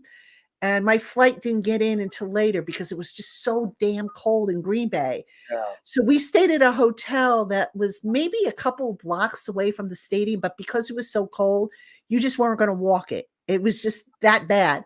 So I just remember, that game and how, the celebration in the locker room afterwards, how special that was. And then I remember, on the way back, when we were flying back, I flew back. I had to connect through Detroit to get back to Newark Airport. And I happened to fly back with Paul Dottino. You guys know Paulie Dobbs, right? Yeah. So he was on my flights, and Paulie Dot, he's going to kill me for telling you this, but I'm going to do it anyway. He doesn't like to travel. He's very he wasn't as experienced a traveler as I was. So it's like, oh my God, we got to be at the gate. We got to do this. I'm like, calm down, dude. We're going to be all right. So I remember first off, we had to be at the airport that next morning at like 4:30 in the morning because we had a 6:30 flight. So we opened up the Green Bay airport. And I remember we went through the airport security. And at the time, I think TSA was kind of in its infancy, if I remember correctly. So I remember, here we are, we're sitting in this cab, and I was lucky enough to convince the cab driver that had picked me up from the airport, took me to the hotel, to come in the middle of the night to take me from the hotel back to the airport. And Dottino's in the back seat, and he's just going on and on about how excited he is the Giants kicked Green Bay's butt. Yeah. And I'm sitting there and I'm elbowing him. I'm like, dude, he's going to drop us off in the middle of the lake if you don't shut up, So right. Yeah. Makes sense. So we flew back, and I remember we got upgraded to first class, but our seats weren't together. And so I said to him, well, you just take the seat next to me, and whoever's sitting next to me, he can go sit on my seat on the aisle. And we did that. So, and he's like, oh my God, what would be? So it was just so much fun because the stuff behind the scenes, like I could probably tell you like a whole ton of, behind the scenes stuff with the players and just how we all kind of, bonded, if you will. So that I would say that stretch of games is probably my favorite. It was definitely awesome. I saw somebody actually put it in the chat. Knicks Nation. That is my favorite game. It is not one of the Super Bowls. I tell so. I mean, obviously, every Super Bowl was special. The first one I don't think I really appreciated it because, again, I just started watching the Giants 2 years previous. 2007 was very special. 2011, but that 1990 team, there's just I was there for that. Like my guys, that San Francisco. I was there game, for that. Yeah, that is my favorite because nobody thought we would win. They beat us in the regular season. We didn't score a touchdown. Ronnie Lott and Phil Simms got into it after the game. Everybody's picking San Francisco to and Frisco, if you remember, they had hired their piano player to play the hotel. It was almost like what Dallas was doing in 2007 when they had the tickets. They had all the stuff in Tampa already. And Matt Barr and good old Eric Howard knocking the ball. I'll never forget that. I mean, it was just – and I tell the young people, like, if you ever want to watch a really good football game, that is hard-hitting, two of the best teams of the 80s meeting up in the 90s, a great rivalry. Probably the best rivalry I dealt with outside of our division was that Niners-Giants rivalry because that was red hot from 85 to 90. And, the Giants are the only team to ever beat Montana 3 times in the postseason, beat them 85, 86, and 90. There was something special about that. And the Pat Summerall, the kick is good. There will be no three-peats. I will never forget that. That was the greatest. The greatest. I'm going to have to take this fan out of the window because I can see these like little gnats are getting in here. I'm going to take that out in a second. The bugs are starting to, it's so damp up here. It is insane. Giants Chronicles podcast. Thank you for the super chat, brother. What do you think about an Adoree contract extension? It's funny. At the starter camp, I would have said probably no. But I think if he does well in the slot and so far so good with this, I don't think I would be against it. Will they do it this year? I don't know that they will do that. I'd have to look at the cap and see. And at some point, I'm going to do something on the cap for Giants country to see, what's conceivable and what's not. But I would not be against it if they were to do it.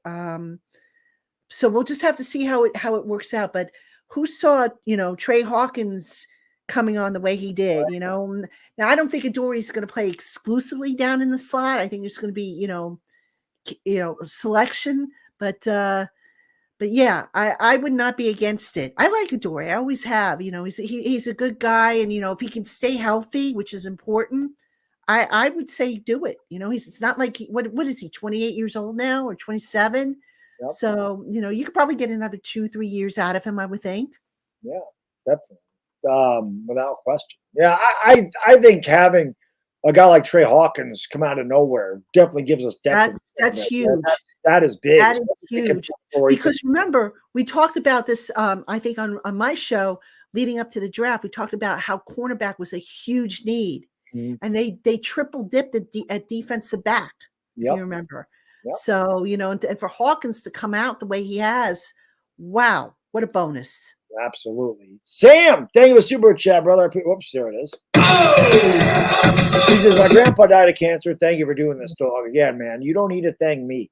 I thank each and every one of you guys, girls. I say it all the time. I'm extremely grateful for all the support you guys and girls have shown me over the last 5 years.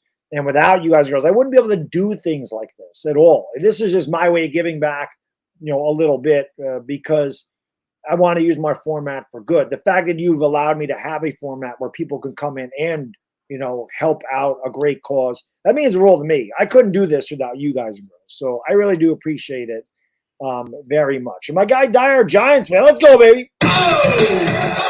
Top 3 games in order. Go. I don't know if he's talking to me or you. Top 3 games in order. Top 3 games in order. Wow. I'm gonna say the Green Bay game is definitely going to be amongst in that top one. It's got to be. And I'm talking the one in 2000, the NFC Championship. Yep, the 49ers game, the Eli and the Mud game. That was a favorite of mine. Wrote about that in my book, titled the cover, which is behind me. I'm trying to think regular season game. Actually, I'm going to go back. I'm going to go back a little bit in history. It was the one. I think it was Thanksgiving. It was the one in which Lawrence Taylor had the shoulder issue and he had to play with the harness and he picked off a pass and he ran that one back. Do you know which game I'm talking about? So that was 1982. Well, yeah, I remember. I forgot. So he didn't play the first half of the entire. Now I'm too young. The Bavaro game too is another favorite of mine. I know that's 4, but when Bavaro carried, 5 49ers on the back, that was 86. Yeah.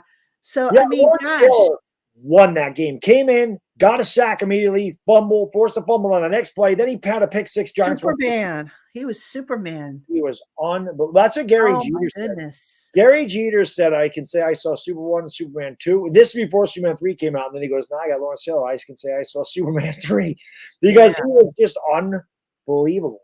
He was amazing. For me, definitely 1990 NFC Championship game is number 1 without question. Then it gets a little murky. I really do. The Super Bowl 1990's got to be up there because, no good wide right. It's the 1990s. That's up there, definitely. And I was at that game. I went. That was my odyssey around Florida. My brother and I actually went to that game. We didn't even know we were going to get tickets until like the Wednesday of that week. Yeah. And I remember we were supposed to fly from Newark to Miami to Sarasota, and then drive up to Tampa. We ended up. I'm sorry. We were supposed to go Newark to Miami to Tampa, and then drive out to Orlando. We ended up going to Sarasota. We literally went all over the state of Florida in a circle because flights got screwed up. That was an odyssey. But I remember tailgating. We were tailgating in the parking lot. It was a Sears at the time, and we were tailgating with a bunch of Bills fans actually. And when we were in the stadium, I remember when they lined up for Norwood's kick. I remember I was sitting on the aisle. They had bleachers. They didn't have seats like they do in the stadiums today. And I'm sitting there, and I came out, and I crouched down, and I went like this, and I was like praying. And I said, I can't watch. But what I was watching was, okay, I knew where the Giant fans were seated, and I knew where the Bills fans were seated. And when I saw the Giant fans go, I was like, oh my God, he missed it, and it was like, so I didn't see the wide left or the wide right rather in person because I was afraid to watch, Yeah. but I knew what had happened. And of course Yeah. I've seen it, ever since then. Yeah, that was really special. And then I think the 2007 Super Bowl has got to be That was amazing. The one thing though about the 2007 Super Bowl, and I'm still annoyed about this to this day, is that I never got down to the post-game locker room the way I wanted to. Like I ended up following. They have like tape. They tell you to follow the colored tape to go to different areas in the stadium, and somebody screwed up the tape, and I ended up in the interview tent. I didn't want to be in the interview. I wanted to go in the locker room. And I right. ended up in the interview tent. And by the time I figured out where I had to go, I had missed most of the players because they had gotten on the bus to go back to the hotel. I was like, "Dang, damn it! I wanted to be in the locker room, to just kind of not celebrate. We weren't celebrating, but look, you couldn't help but feel happy for the guys that had worked so hard. And look, there were a few guys on the podium, and I remember in the interview tent, a few guys that I had built good relationships came up to me and they're like, Pat, we did it. And they're giving me hugs, bear hugs and everything like that. So it was kind of special, it's like, the media sometimes has that love-hate relationship with the players. And I think some players will like more, certain people more than others. And you could say that with any profession, but that was kind of special. Yeah. Without that's awesome. I mean, you got great stories, of course. Oh gosh, yeah. 30 years worth. Yeah. Sherrod, thank you for your first ever super chat, man. Really appreciate it.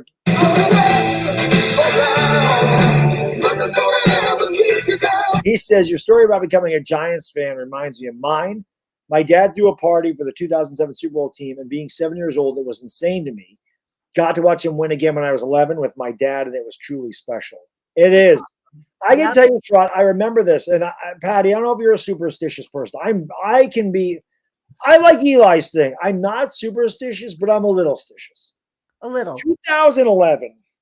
I'll never forget this. And my chat knows this. I've told this story a lot. My chat knows. A lot of my chat knows this. 2011, and the Giants get in the postseason. And I have a big screen TV upstairs at the time. I have one down here now, but I didn't have one down here. I didn't have one. I had a JVC tube TV, those really heavy ones. So I wasn't watching the games on the crappy one. I watched it down here. I had cinnamon rolls for breakfast. I had cinnamon rolls. My wife made cinnamon rolls. I had this for breakfast. So every Sunday, I would have cinnamon rolls for breakfast. I'd come down here and watch the game. So I did that for Atlanta. I did it for Green Bay. I had my buddy come over. We watched San Francisco here. Super Bowl, I was supposed to go to my dad's house. And every Super Bowl Sunday, my buddies and I, we have a big Texas Hold'em tournament. And usually we watch the game over there. And I was like, I'm going to go to my dad's house and watch it. But I called my dad and I said, Dad, and after every game when we won the playoffs, I'd call my dad right after and I'd say, Dad, we got another week. Dad, we got another week. Got another game, Dad. And I called him and I said, Dad, I go, I'm sorry, man. I can't go over there. I have to watch it here. I have to watch it here. I have to watch it on this TV. I did it alone. Like I watched it by myself. And I was just like, and then I called him up and I said, Dad, our next game is until next year and we're going to be champions. It was great. It was great. So, and I tried that. I tried that in 2016. Did not work. The cinnamon roll thing, it did not work. I got a similar story. So I think it was 2011. And I don't know how this got started, but I started having like the day before a game, I would always have a shrimp Caesar salad. I like shrimp Caesar salad. I like anything with shrimp. So I just started eating that. And I just, the Giants started winning. And I kind of made a joke about it on my Twitter. I was on Twitter back in the day. And I made a joke about it. And people were like, you got to keep having shrimp Caesar salads. And the one time I remember I didn't, for whatever reason, I maybe I couldn't get it or whatever. And it was a road trip and I couldn't get it. And they lost. And everybody's like, you didn't have a shrimp Caesar salad, did you? I'm like, no, I didn't. So that got them into the playoffs. And then what I did, and this is going to sound corny, but once they got into the playoffs, in addition to having the shrimp Caesar salad, I used to have my dog, my late dog Molly. We used to do Molly's pick. Mhm. So it's like I didn't want to pick the games. I was a coward. So I let Right, the right. dog pick it. So I would lay down 2 treats and I'd say, okay, this is the Giants and this is the opponent. And whichever treat she went to first, that's who the pick was. And so I would call it Molly's pick. Right. And Molly picked the Giants throughout the entire 2011 run. I mean, smart dog, right? Yes. So she picked, and that was another thing. And I carried that over, into 2012. That didn't really, help them as much, but that and the shrimp Caesar salads. But it was funny because after a while, it was like I got tired of shrimp Caesar salads, Yeah. but you My took one guy- for the team. My guy Big Moo said the Eagles are going to fly into a brick wall this year. So for you, Big Moo. All in all, it's just another brick in the wall. Right. Love it. And Big Moo, thank you for the super chat, Little brother. puppy's back. Puppy's back. Son's back. There he is. The little man's back. Hit The my little thank man. you. I appreciate that. Appreciate that, Big Moo. You're the man. You're the man. What's up, buddy? Nobody sees me. Huh? Nobody sees me because that's the me. No, they see you. This is just on my screen. They see you. There you are. Sometimes he can be very shy. Sometimes he's a complete ham. But yep, I probably enjoy their little guy. What's going on, buddy? What's up? Daddy has to work all the way through the night. We're doing big things. Big things, quite frankly. Who I am know I? that because Mama told me Oh, that you were boy. going to do it for 24 hours. That's right. I'm doing it for 24 hours. So we got enough. So when you wake up in the morning, I'll just be getting ready to go to sleep. Wait a minute, but where are we going to dinner tomorrow? Kabachi. We're going to go to Kabachi because I'm doing this all day today. So I said, we're going to go to dinner. I'll take you guys out to dinner. It's Kabachi. He knows. Daddy loves My his. favorite. What's that? I said I like hibachi. Yeah. He likes the noodles. He likes the yeah. show too. He likes the. Unfortunately, my husband's not a big Japanese. My husband likes just basic foods, so it's like trying to get him to try new stuff. It's like if he's not picking off of my plate, it's like forget it. I mean, once in a while he'll have Japanese, but he's got to have certain foods. Like he'll like hibachi sometimes, but he's not really into the exotic stuff as he calls it. Me, I'll try anything. So yeah, I've gotten more adventurous. He eats like 6 things and that's about it. But he does like hibachi, so I know he'll actually eat the noodles there. And like, a lot of it's like, I don't like this. I'll have a Sunday though. I'll have a Sunday. Yeah. Giants Chronicle, thank you for the super chat, brother. Appreciate it. He says, Is that your sound now? yeah, that's my sound now. He says, best Hattie story. Oh gosh. Last year, whenever the media would be admitted to the locker room, Hottie would always have his big boom box going, and he would have music or and because his locker was one of the lockers that was closest to the entry where the media would come in, he would stand up and he would announce our arrival. Now, sometimes in different colorful language or so one time he announced our arrivals and it wasn't the nicest announcement, but Right. then he turns to me, goes, except for you, he goes, I like you. So I was like, oh, okay. But he's a character. I like Hottie. He's hysterical, very outgoing. I think though he's going to have he's going to have a run for his money for the Georgia and Good Guy Award with Nunez Roches, who's a trip. So yeah, that's awesome. That is awesome. Barbara, he is 6. He's 6 years old. What are they just looking at here? I think I got Big Moo. Thank you again, man. I appreciate it. You're the man, Big Moo. I really do appreciate it. Well, I'm getting spammed here with all this best NFL online channel. I don't know what is going on with this. You want me to get rid of the bots? I can get rid of the bots. Have somebody moderate it. Well, no, what I do, I make it so that you have to be a subscriber for like a minute in order to comment. So if I do that, like their bots aren't going to subscribe to the channel. Right. So that way it usually gets rid of a lot of it. But I forgot that I have Dallas listed in my thing. I am talking to somebody. Oops, I put the wrong thing on. That's not what I want. I don't want the studio. You would think I would know how to do this by now. I still messing it up. Here we go. This will change it out. Wait, you put 24 minutes on No. Oh, 24 hours because that's how long the stream is. Can So I this is watch part it? 2. Well, I'm doing it right now, right in the middle of it. You don't want to watch it for 24 hours. My God. I'd probably just put it to the end.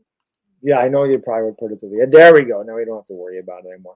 But listen, Patty, if you want to, get some sleep, I know you're tired. I definitely. Yeah, I probably should. I know I probably look at, but this was awesome. Thank you so much for inviting me. This is absolutely thrilled. Thank you all to everybody who donated as a cancer survivor. I thank you for the nice questions, the nice greetings. You guys rock.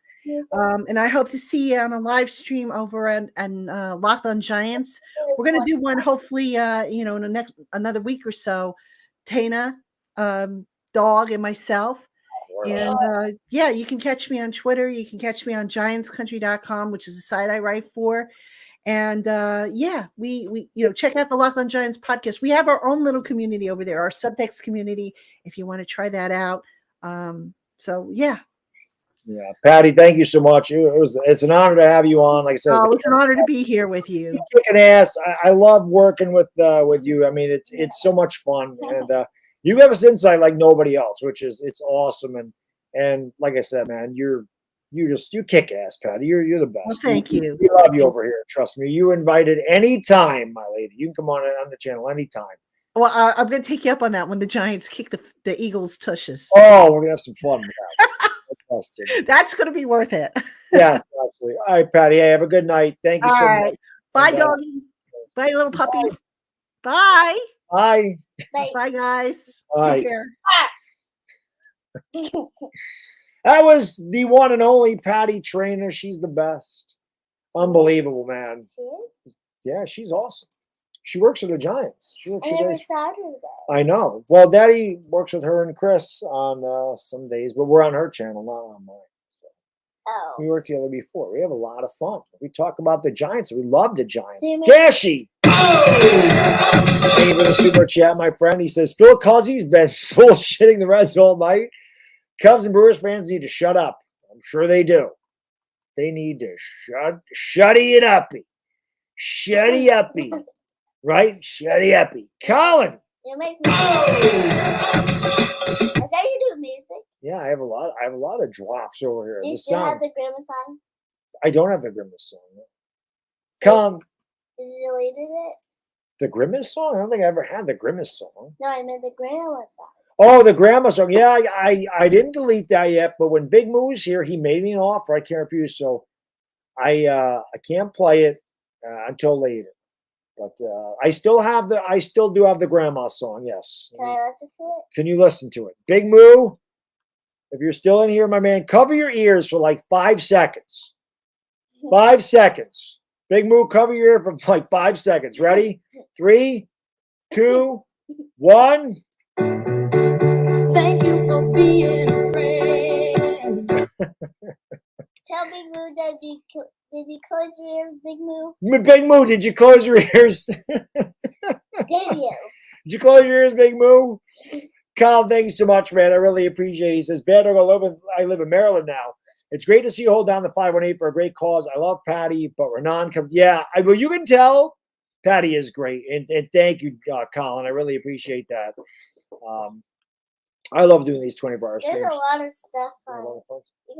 I know. I've had this for a long time. It is ripping pretty good, but it's still very comfortable.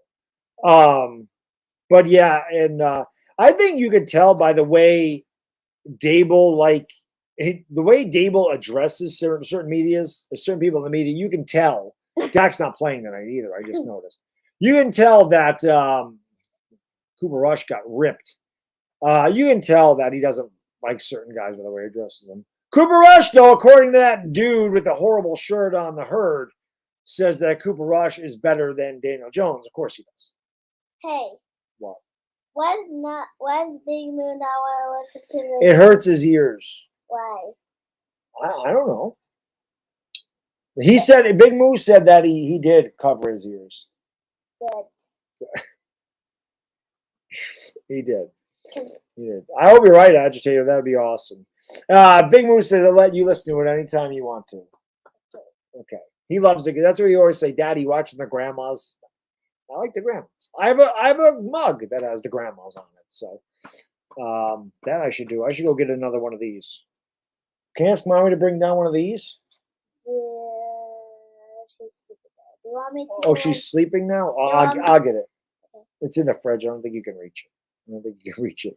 How about this song? How about this song, buddy? Ready? I don't know if you remember the Karate Kid. L.A. Lou! Thank you for the super chat, brother. I appreciate it. Ready? Look how much money that is. I know. L.A. Lou is the man, right? L.A. Lou is the man. Watch this. Ready? For L.A. Lou, ready?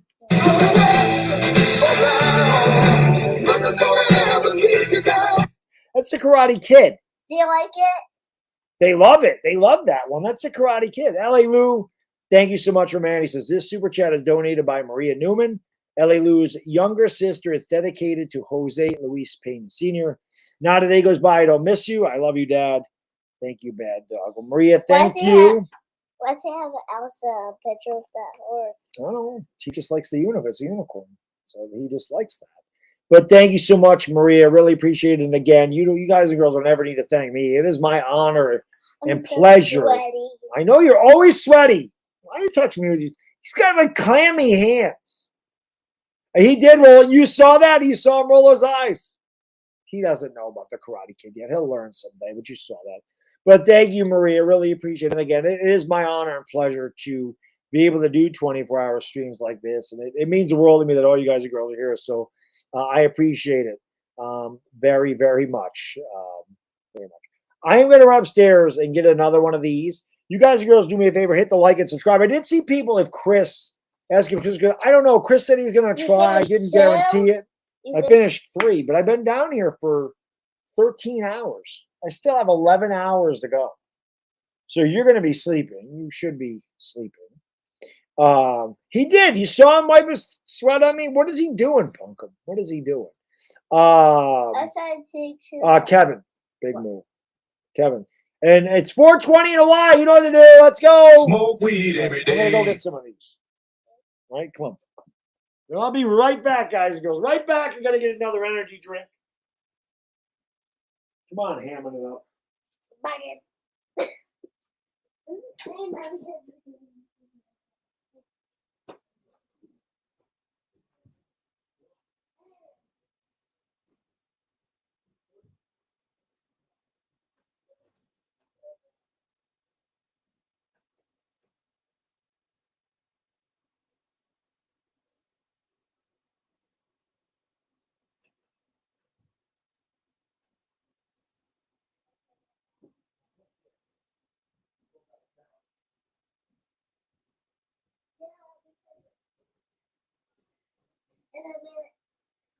It's because I want to see if this will. If what? You want to see if what? Do you post the videos that when I'm in there? Good. This is live. This is live. Yeah, no. Do you make the videos and what? Do you like no?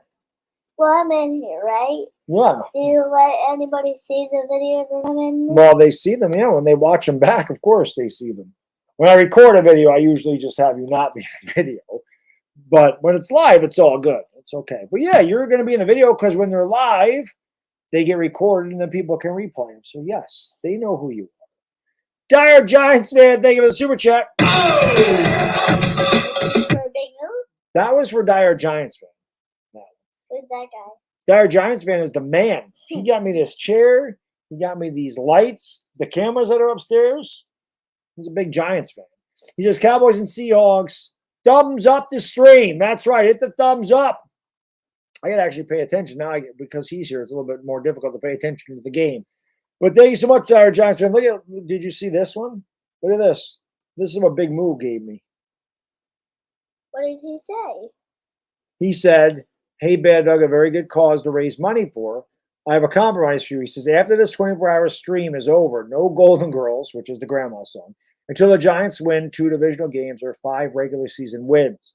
Also, how much have you raised already?" But that was, yeah, see that? So, yeah.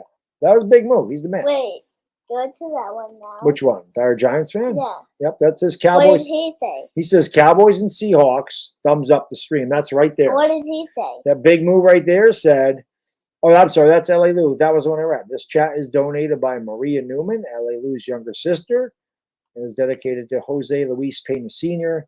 And she said, not a day goes by that I don't miss you. I love you, Dad. Thank you, Baddog. I don't think Big Moo likes the music. I don't think Big Moo doesn't like the Golden Girls music, but the rest of it's okay. Okay, first of all, he doesn't need to say Golden Girls. That doesn't make sense. That's the name of the show, the Golden Girls. We just call it the Grandmas. But he doesn't. The Grandma song hurts his ears. Apparently, it doesn't hurt anybody's ears. Well, it hurts his. So we compromised. But he said you can listen to it whenever you want. Well, he needs to cover his ears. Well, he did. He did. No, I mean, when we put the grandma song, he needs to cover his ears. Yeah, but I told him I won't play the Grandma song. So you have a compromise. We have a compromise. Who am I being right now? We compromised. Who am I? When we're talking about it, that's Benjamin. You like the doggy? There he is. It's Benjamin. He's a legend, quite frankly. What is that? I'll tell you right now what it says. So first of all, we got to play the Karate Kid song. We got to play it for the $20. You got to play the Karate Kid song. Ready?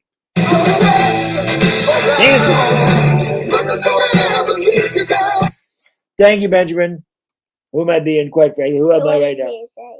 So I tell you, it says Baddog, a little Baddog of the goats, for what it's worth. I dedicated my entire life to making sure that under CA penal code. Emoji of It's a goat. Goat means the greatest of all time. Okay. What's he dog then if he's not a goat? We're the goats, he's saying. But how can we be the goats when you're the goat? That's what you say. Say, how can I be the goat when you're the goat, Benjamin? Yeah. Well, he's actually. Well, that's a dog, but that's a goat. He says people that are convicted of putting pineapple on a pizza should be sentenced to life in prison without parole. We don't put pineapple on pizza, right? Never. Well, Mommy likes that. Mommy don't eat pineapple on pizza. I saw her do that. You saw her do it. I saw her eat it. I never saw her eat pineapple on pizza. She gets in wrong place. What? That's not right, Muds. What is Mommy? She don't eat that in front of me. I can tell you that right now. What is that? That is, so you have to look out because I don't know how I'm going to do this because I try to act out all those things. Noah, thank you for the super chat, man. I really appreciate it. A super sticker, rather. Give me a hell yeah. What do you think of that? That's my favorite wrestler, right? Thank you so much, man. I really appreciate it. Here we go. I gotta do it. Ready? Look out so I can do it. I don't know how to do this because he has to. Ready? The flames don't come out though. Well, my camera froze. But thank you, Noah. Really, really appreciate that, man. Thank you so much. Let's see if anybody likes that. They love it. Tara Ray, thank you for the super chat, brother. He says Little Baddog is awesome. Thank you. Is that your Yeah, we haven't opened this yet. Look at it. I have your little thing that you made for me. Yep. Everybody look it. Everybody look it. He made that for me. You can't really see it because of the green screen, but he made that coaster for me. So I keep that down here. I keep that one down here. It used to be mine, but now it's Daddy's. It's Daddy's now. Put that right there. That's right. No fruit on a pizza ever. And Big Moose says might as well put cucumbers on Well, pizza. Mommy doesn't really care if there's Mommy don't eat that in front of Daddy because she knows. Daddy will say, you don't put pineapple on a pizza. She doesn't even look up. So who is I being right now? Like when I talk like this, who am I? See, he knows. He knows. I just want to say something. Uh-oh. What do you want to say? When you do the Donald Trump, can you just put the wig on because it doesn't? I don't. Well, I would, but this is YouTube don't like when I put the wig on, but I will. I will do videos with the wig on. It's like Donald Trump will wave the flag. We'll put that on. It says "Make America Great Again." Quite frankly, I just think it's funny that he knows what I'm doing. It's amazing. And this is what you did. Yep, that was Noah. There's a guy Noah with the chair. And he has that much. Yep, that was Ted. So every time someone's kind enough to donate, we always play different sounds. That's how we figure out the sounds. Is it because they like the sounds? Well, I think they like the sounds, but we're doing this for charity, so we're raising money for a good cause. You remember how Mommy and Daddy donated to your school for St. Jude's? Yes. Yeah. So we're doing that. We're doing it for cancer. I know you're doing that for charity. Right. So that's why. So they help me out, and we're doing a good thing. So Daddy's trying to use, when you realized I was a YouTuber because I got my button. What is that for? So this is where all the sounds are. So I have 10 pages, and every one of them has 6 sounds. So it's 60 different sounds. So do you just put on one, that's all you do? I change them around depending on what I need. Dire Giants fan, I will do that, my man. Thank you for the super chat, brother. I appreciate it. Yeah, I don't know how they're all getting in here. Gotta extend the sub. Let me do that. I don't know why they're all. It's because I have Dallas in the chat. I know it is. Look at 24 hours. 24 hours. This is just part 2. 8 hours apiece. Wait, you did a number 1? I did number 1 already. Yes, we had. So what did you do on number 1? The same thing. I just talked to the chat. I had a couple people on. I can tell you right now. But now you're gonna do number 2. Yes, we're on part 2 right now. There we go. I made it 5 minutes. So I can tell you right now, guys, that they are streaming. Like they do subscribe and go away. Hang on, Daddy. Yes. So now you're gonna are you gonna put a number 1 to your number 2? Number 3 is next. I know. Yeah. What are you the same thing? Yeah, it's the same thing. It's just 24 hours. I just talked to the greatest chat on the face of the planet. That. Like our guy Dashy, who gave us $4. So that's 4 of these. Thank you, Dashy. Well, he has 4 too. Appreciate that very much, my man. Thank you so much for the. That's 400. I know. Oh, that's $4. That's $4. Yeah. So what is he doing? That's coffee. He's giving me a cup of coffee. So see how I acted out? Yeah. You do like to. I actually did. I wish I had another one of these. That's what I wish. Oh, you already drink that? Yeah, that was from this morning. No. So. Your morning coffee. It is my morning coffee. And now we have our morning or our evening. I'll probably have coffee at some point in the middle of the night when you're sleeping. Mickey, my man. Here you go. Here's another drop for you there. Mickey, thank you for welcome back to the dog pound, my friend. Appreciate it. Mickey, welcome back to the dog pound, baby. It's a dog. Or a bad dog. You didn't like that one. You mean the black? You mean the his blue? I'm a dog, so we have a bark because when you become a member, you go into the. I wish I do the Donald Trump. Donald Trump. What about Donald Trump? Quite frankly, we got Toasty. Thank you for the super chat. Appreciate it. He says he is basically your clone. Yes, he is. What does he say? This just says welcome to Bad Doggy Dog because he's a member. Oh, did he used to be the dogs? He did, and then sometimes it goes away, and then you renew it, and it comes back. So, and you're watching this place? So I watch the chat so I can respond to everybody in here or try to get everybody that I can and answer their questions. And I did see Noah earlier said my son's like 2 inches taller than Deuce Vaughn. I really like Deuce Vaughn. I would have liked him to be a giant. I really do like Deuce Vaughn. Well, it's starting to grow back, so it's not really clean shaven anymore. That's what he looks like when you shave it. Who? Yes. I know. Well, it's starting to come back. You can hear it. Yeah. It's rough now. Come on, sweat hands. And this one. No, it's a dirty one. Let's not put dirty ones on my face. No, it probably comes from your beard. That was a nice pass by Cooper Rush out of the I think 40. that comes from your beard. You think? I don't think that came from my beard. I think it came from the chair because your hands are sweaty. You're touching the chair. This one's the only sweaty. You have two sweaty hands. Your hands are always sweaty. I don't know why this kid is so sweaty. Probably because I do some stuff. What if stuff is sweaty, huh? I don't know. Sweaty is sweaty. It's because you're holding on to that tablet for dear life. Diehard Giants fan, thank you, my man. Yeah, we'll do the Coach Dabol post-game interview. Oh, yeah, that's a good idea. That's a good idea. I want to see what number 2 is. What do you mean, number 2? This? Yeah. So there's a bunch of things here. So we have this.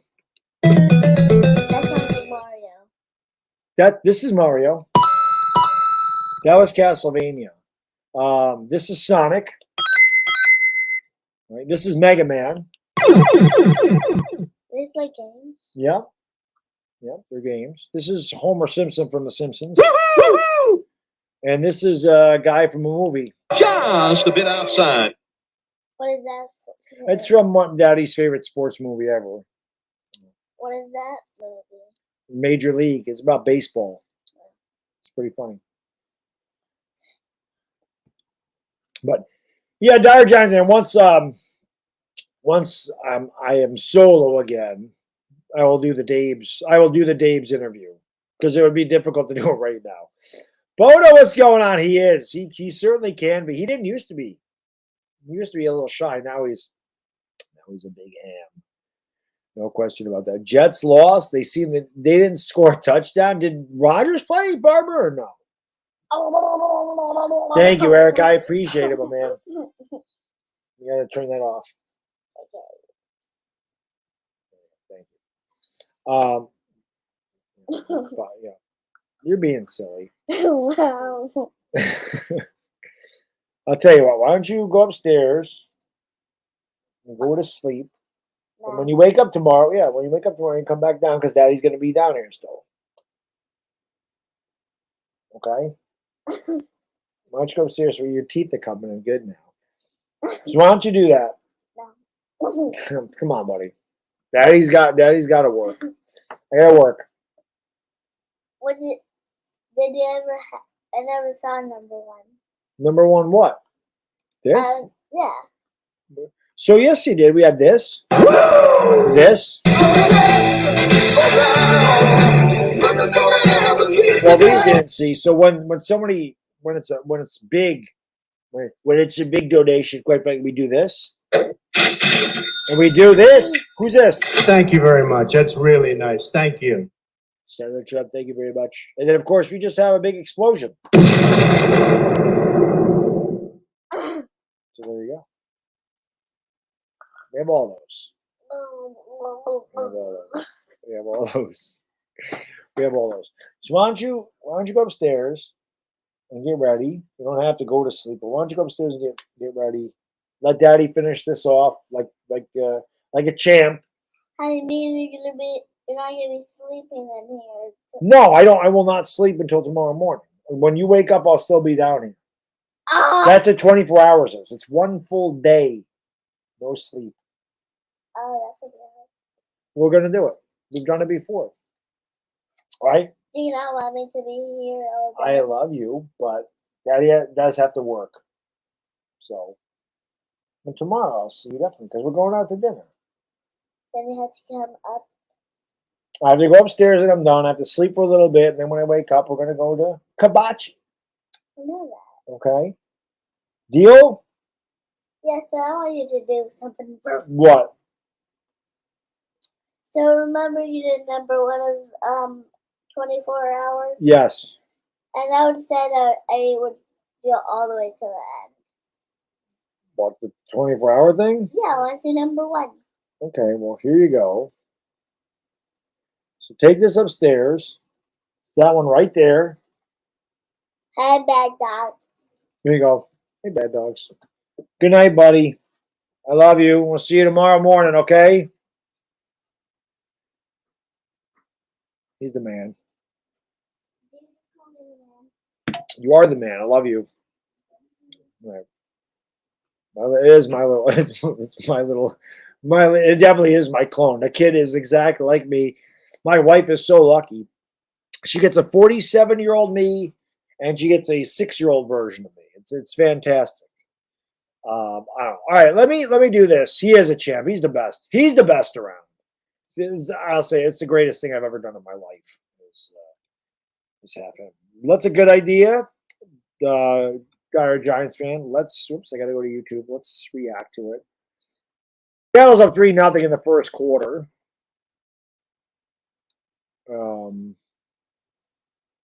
Let's see.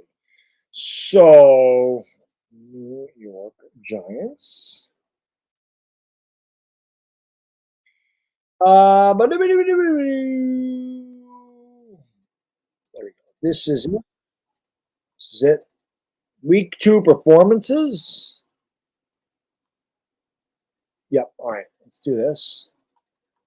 Let's do this, and then we'll get into the game. There's Pete Carroll still kicking ass. Older than dirt, still kicks ass though. Our Giants fan, thank you so much, brother. I appreciate the comment, man. Thank you. He is the best. I said I love that kid more than life itself, man. It's unbelievable. It's just funny watching him grow. You guys and girls that were with me since the beginning of when I started streaming, remember he couldn't even walk when I started doing this. And now, like Noah said, he's taller than Deuce Vaughn. He grew up so fast. He grew up so fast. It really is remarkable how fast this kid grew up. Keep hitting that like button, guys and girls. I appreciate you being here. Thank you so much, as always. I pressed 2. Okay, well. Did you make it number 2? Let me see. I pressed number 2. I pressed number 2. No, we don't want that. Let's go back. No, That's part 1 right there. There you go. Did you already make it number 2? I'm doing number 2. This is part 2 right here. So that is part 1. Why is it doing that? It's counting down to when I started. So 18, 17, 16, 15, 14, 13, 12, 11, 10, 9, 8, I like 7, it that there's stuff. 6, 5, 4, 3, I won't bar 2, 1. And then my intro.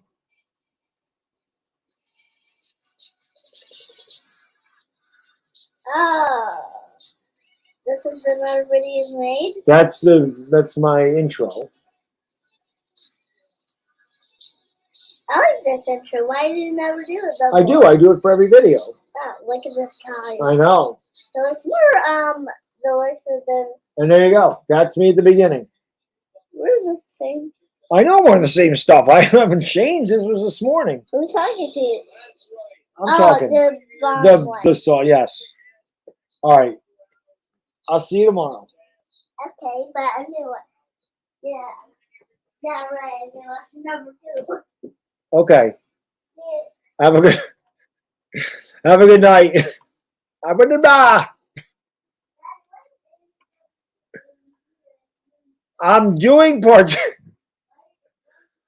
part 2 right now because I'm live. It's not a recorded. He doesn't understand the difference. Sean, man, thank you so much, brother. I really appreciate it.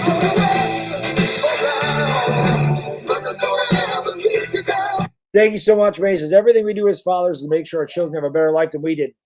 Facts. Facts is you're a good man, and I'm donating money for a good cause. Keep it up, my man. Very few people are willing to do it. I really appreciate that, Sean. Thank you so much. And you are absolutely correct. We all want to make sure our children have a better life than we did. That is what it's all about. Always want better for our children than what we had. Absolutely correct. I appreciate the super chat, man. Thank you for the donation. Much, much appreciated. I have a feeling he's going to sneak back down. But it's almost 11 o'clock. Like he should be going to sleep. I mean, it's the weekend, so it's not really the end of the world. But All right, let me do this. Let me get the post game thing. All right, let me do here. Let me share this. Dabol. Do it. All right, this. There's my guy, Coach Dabes. And all right, let's see what he has to say here. I got a couple of questions just on guys who didn't play last night. Sure. The two defensive linemen, Nacho and Ashawn, was that just based on where they are coming back from things? Or? Yeah, that was, that's kind of the sit down with the trainers. Whoops, I didn't mean to do that. And the sports science and, develop a plan. And for each of those guys, they weren't going to play last night. And then Rodarius Williams, was he hurt or was that just couldn't get him in the game?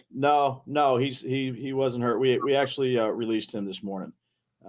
Oh, there you go. So there it was. They released him this morning. So Dabol knew this, and the obviously the media didn't.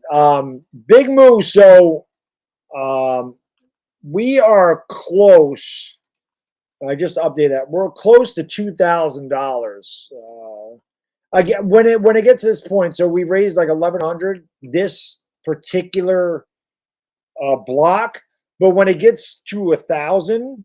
It doesn't say like the actual dollar amount. So that could be 1,100 even. It could be 1,199. So I'm not sure, but that should put us right around 2,000, which is freaking awesome. Man. That's unbelievable. Thank you, Dire Giants fan. Appreciate the super chat. Let's go. Double click the video. What did I do? What video did I double click? Did I screw something up that I'm not aware of? I'm sorry. He says, thumbs up the stream. Big Moose says, not enough. We're doing our best. You guys and girls are amazing, though. I really appreciate it. All right, let's get back to this one. Got some look at some younger guys. So, been busy here in meetings. That happened this morning. Thanks. Yep. Kim Jones.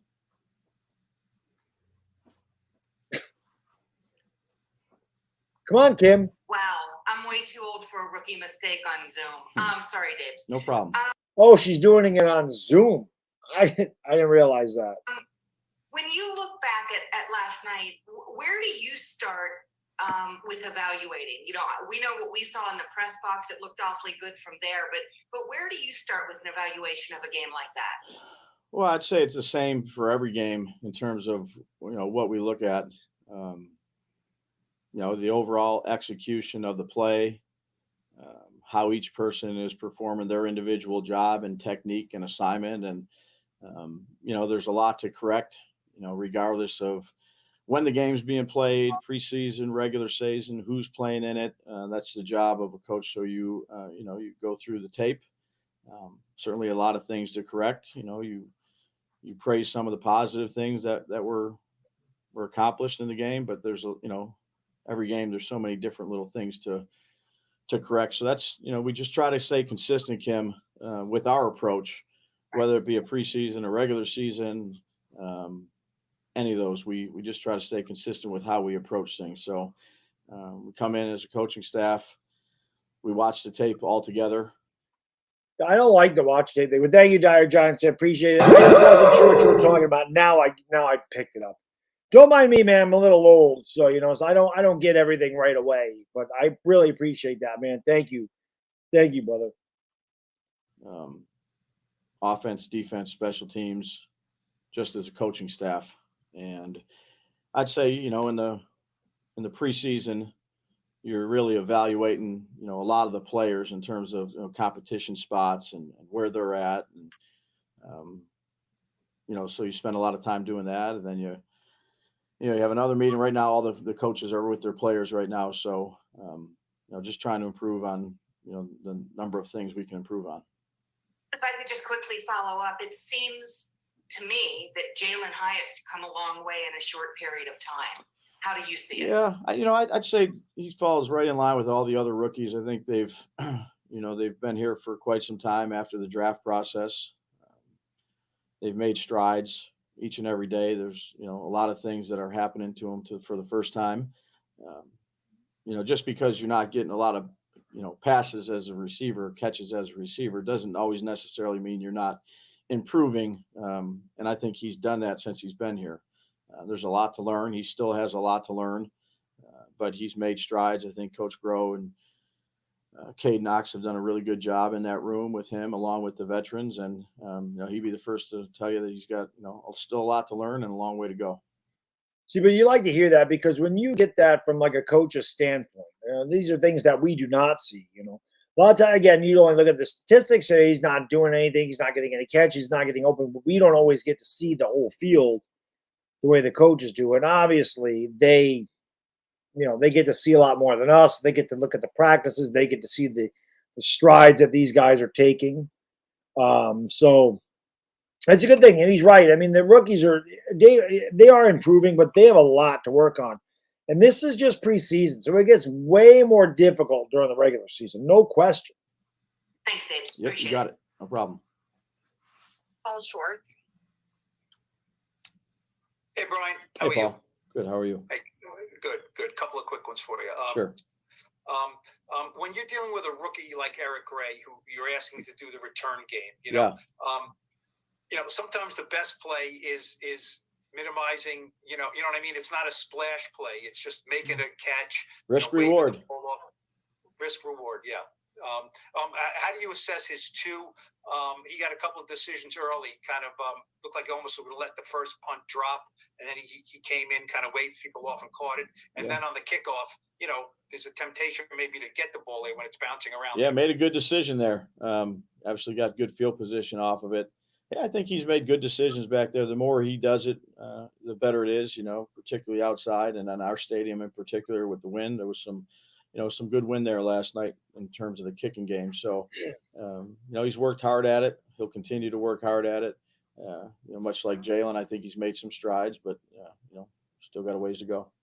See, I actually mentioned that last night too, that he ran up and made that catch in the punt and could have saved a lot of field position because if a ball, the trajectory of the ball is low and it hits the ground, I mean, it could bounce 15 yards past, the return man. So that was huge that he ran up and caught that punt. That's a good decision.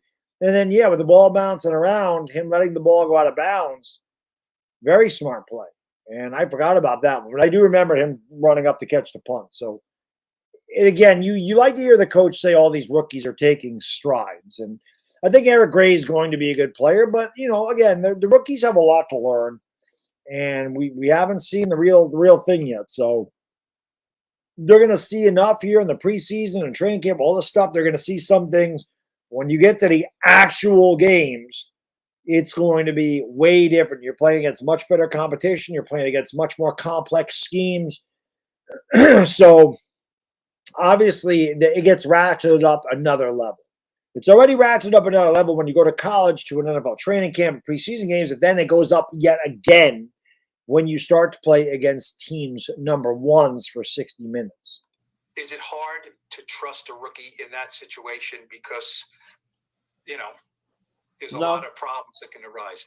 No, I think whether you're a rookie or a 2-year vet, a 5-year vet, you go through a process, start back in OTAs and through camp, and you work hard at it, you prepare for it, and if you prepare hard for it and continue to practice it, as a coach, you have confidence in those players because of the amount of time and effort and energy they put into it. Well, one more. What did he show you on the 9-yard touchdown run? It seemed like he had to get some of that on zone. Yeah, I thought he ran with good pad level. I thought it was well blocked, up front. It was very well blocked. With the line and belly, and there was some good finish in there, and he had some good leg drive and, finish it off there. That's important. You got to get the ball downhill, particularly down there in the red zone, and run with good pad level and leg drive, and, got to block it up well. The space is condensed. The force patterns are a lot different. There's more guys in the box. There's usually an extra guy you're going to have to either run through or run around. And, it was good to see him be able to finish the play in the end zone. That was one of the best plays of the night, was that particular run.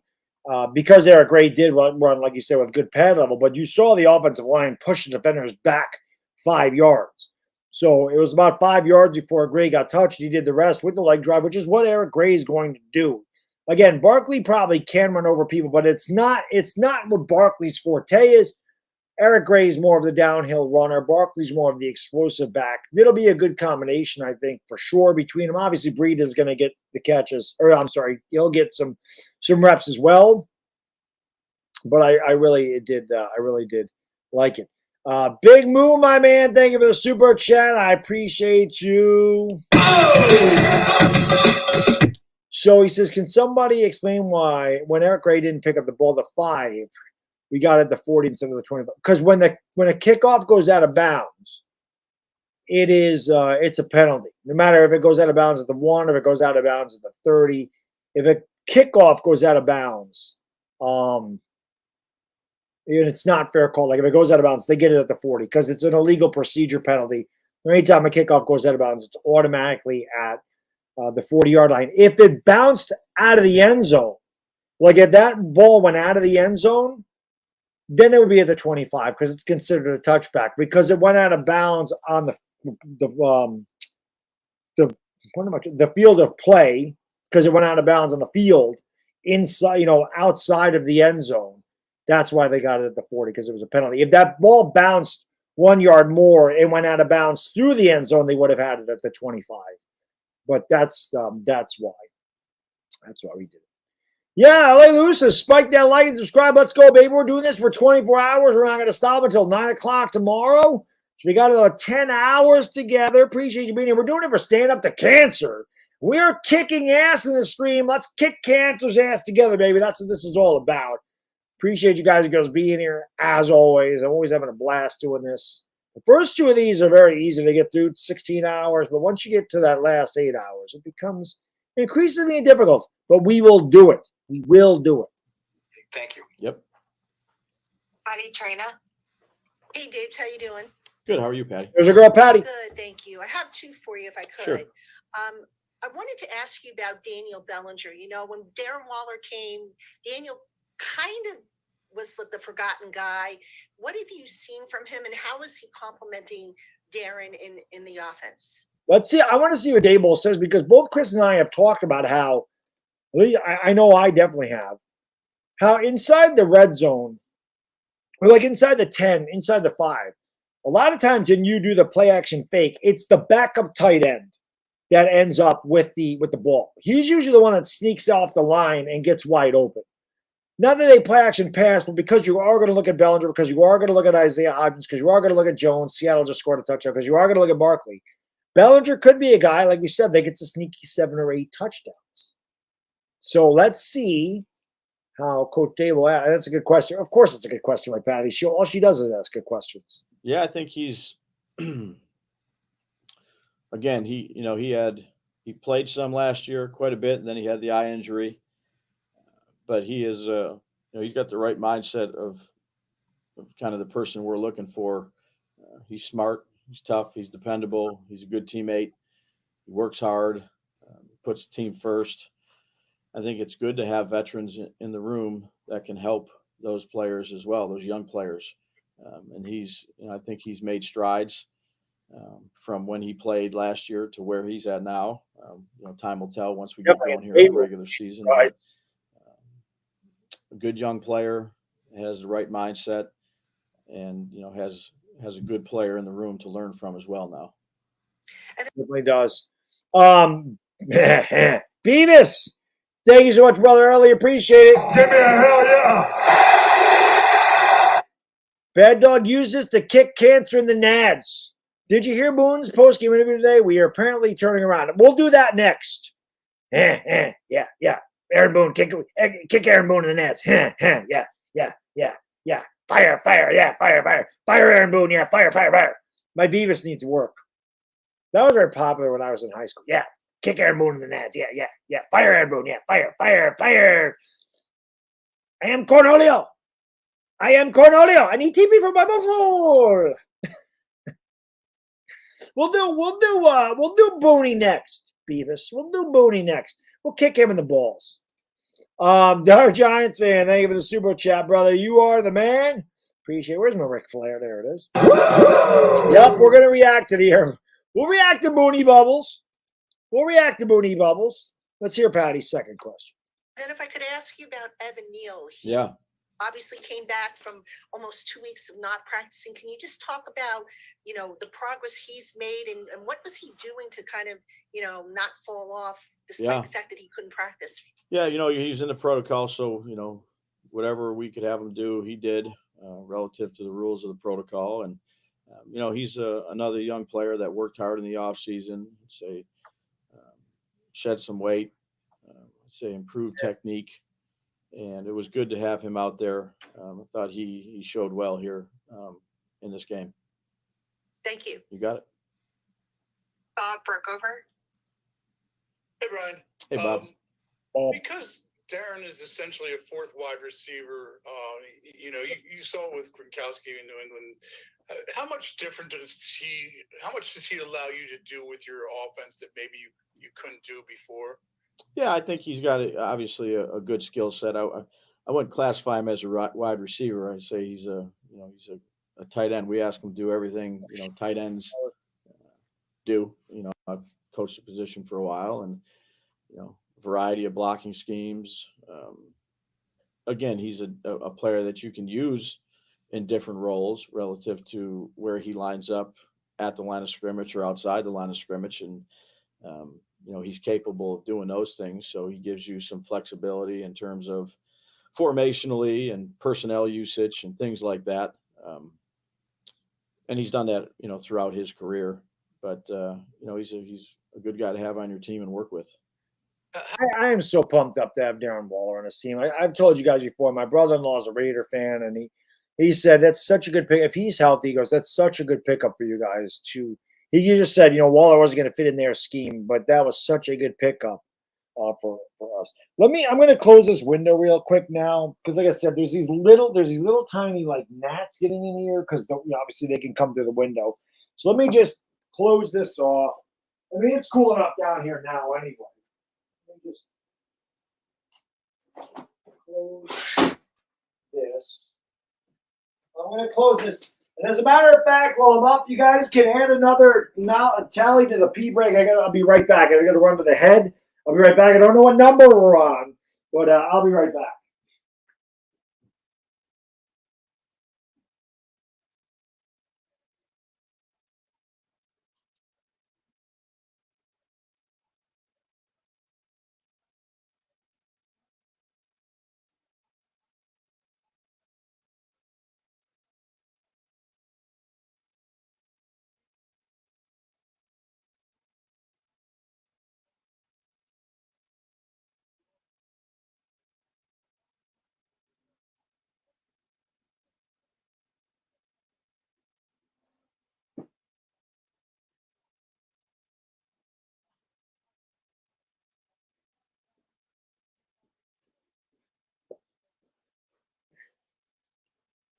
All righty, who's keeping track of the P breaks? I don't know where we were on that one. Let's get to this. How important are those pre-snap alignments to what you try to do? It seemed like on the first drive you had a different formation every time you went out. Yeah, I just say, Bob, I think it depends on what they're doing defensively to you as well. So it's kind of like the cat and mouse game. You put one group in, what do they put in? Sometimes it tells you stuff, sometimes it doesn't. Sometimes it gives you false keys. It all depends on the defense that you're facing and the philosophy of that defensive coordinator or that defensive play caller. So, that's something you look at during the week, as you get going here into the regular season. And you never have an idea of exactly how teams want to play you. So you have to have multiple things ready to go on a call sheet based on, what you're going to get formationally from another team defensively.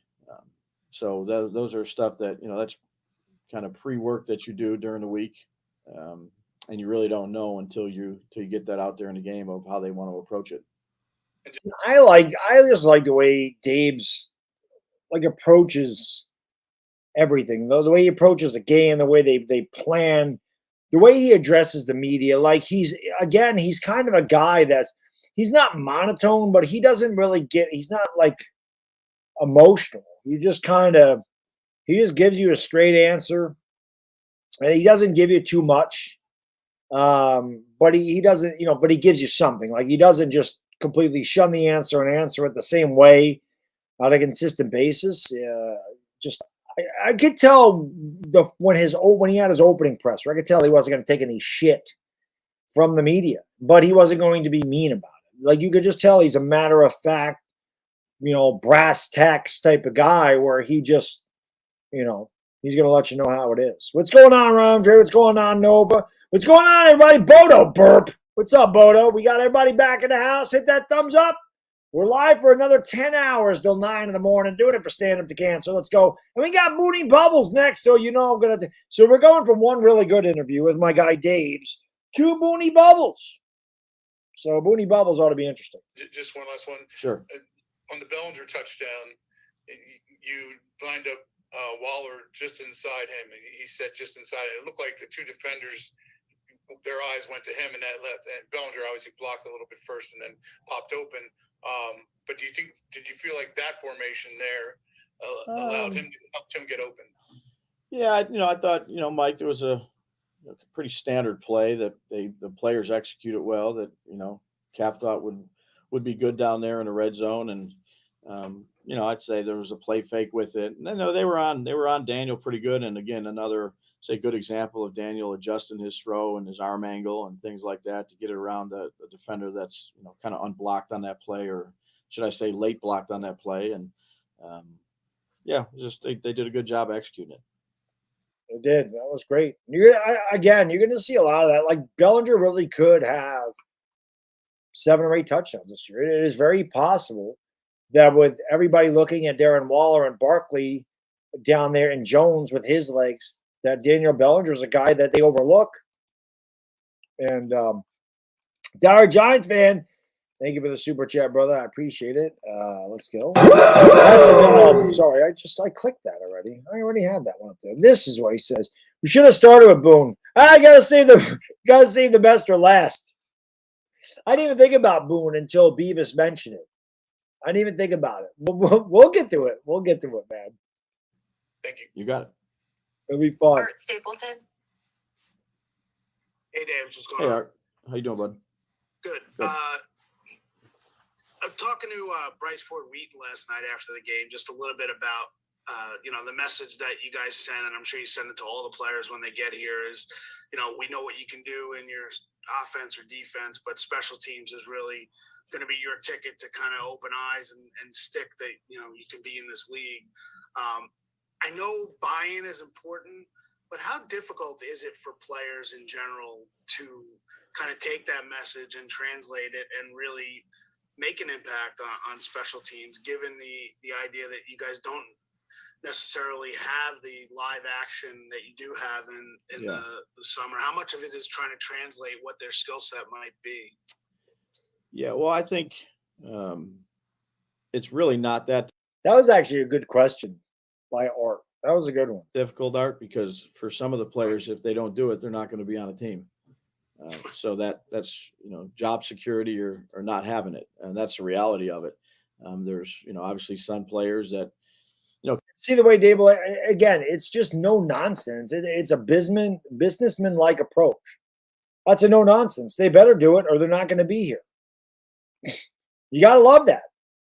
He's not blowing smoke up anybody's ass. He's not lying to them. Do it or you're gone.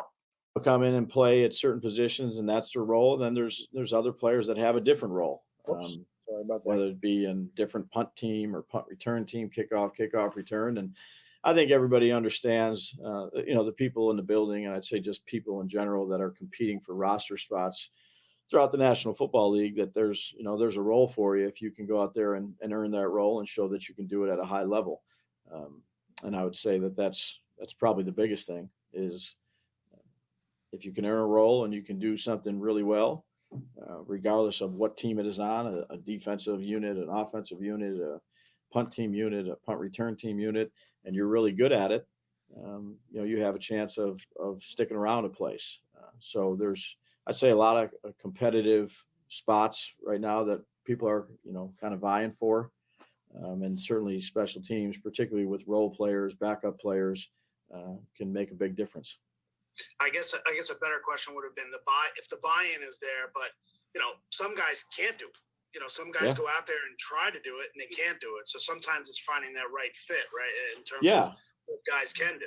Yeah, no doubt about it. And if you're not, if you're not a starter and you can't do it, then you're, probably not going to be around very long. I thought he answered that already. Thanks. You got it. We'll take two more. Jordan Renan.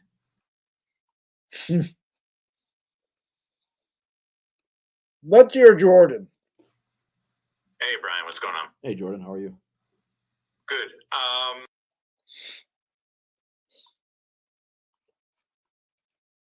Anybody else known as Dabol's face? What he has to answer Jordan Renan's question?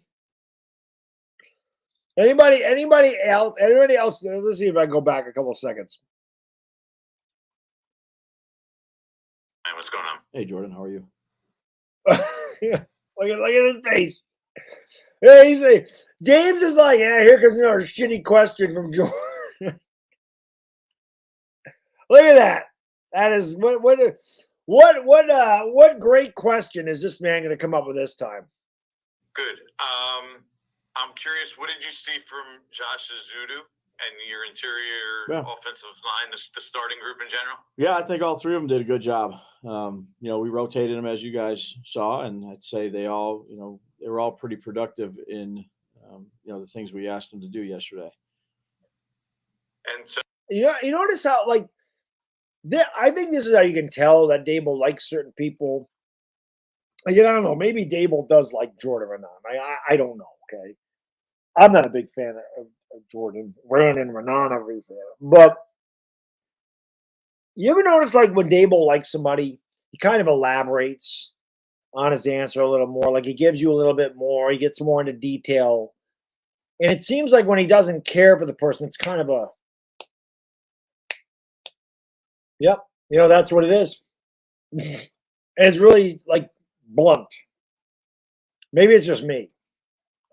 So, obviously you're rotating. It was a pretty even split. Mm-hmm. Do you want to have that set, or would you like to have it set, or how willing are you then to take that into the season and just keep going with that rotation? Yeah, I've done it multiple spots. Last year we did it some. I've done it, at a lot of different spots that I was at, whether I was a coordinator or even a position coach. So, let those guys keep competing it out. They've done a good job, and no decisions have to be made right now. So we'll kind of let it play out.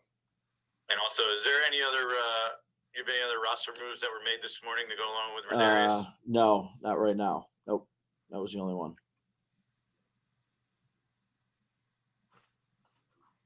Everybody Last good? one here, Tom Canavan. Oh.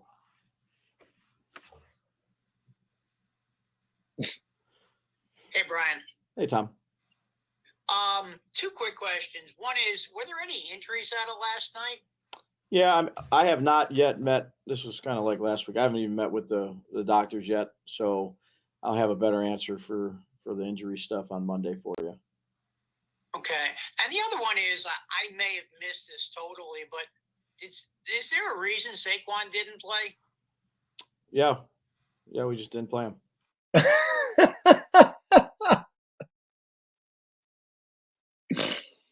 I told you guys, Saquon's not getting one carry in the preseason. They're not.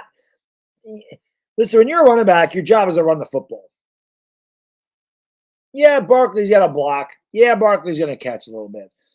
Barkley doesn't need to learn the playbook. Barkley needs, here's the ball, find a hole, explode it all, go. Other than that, he doesn't need to do a lot. He doesn't need the reps. They want to keep Barkley fresh for this year. No doubt about it. They want to keep Barkley fresh. I don't know what just happened there, Dyer. Oh, there it is. That's right. I think he misspelled something. But Dyer Giants said, thank you for the super chat, brother. I appreciate you. You didn't need to super chat again, man. You're the man, Dyer Giants fan. I appreciate it, brother. Thank you so much. Gotta put the sound effects up there, of course. My kid liked the sound effects. I thought that was funny.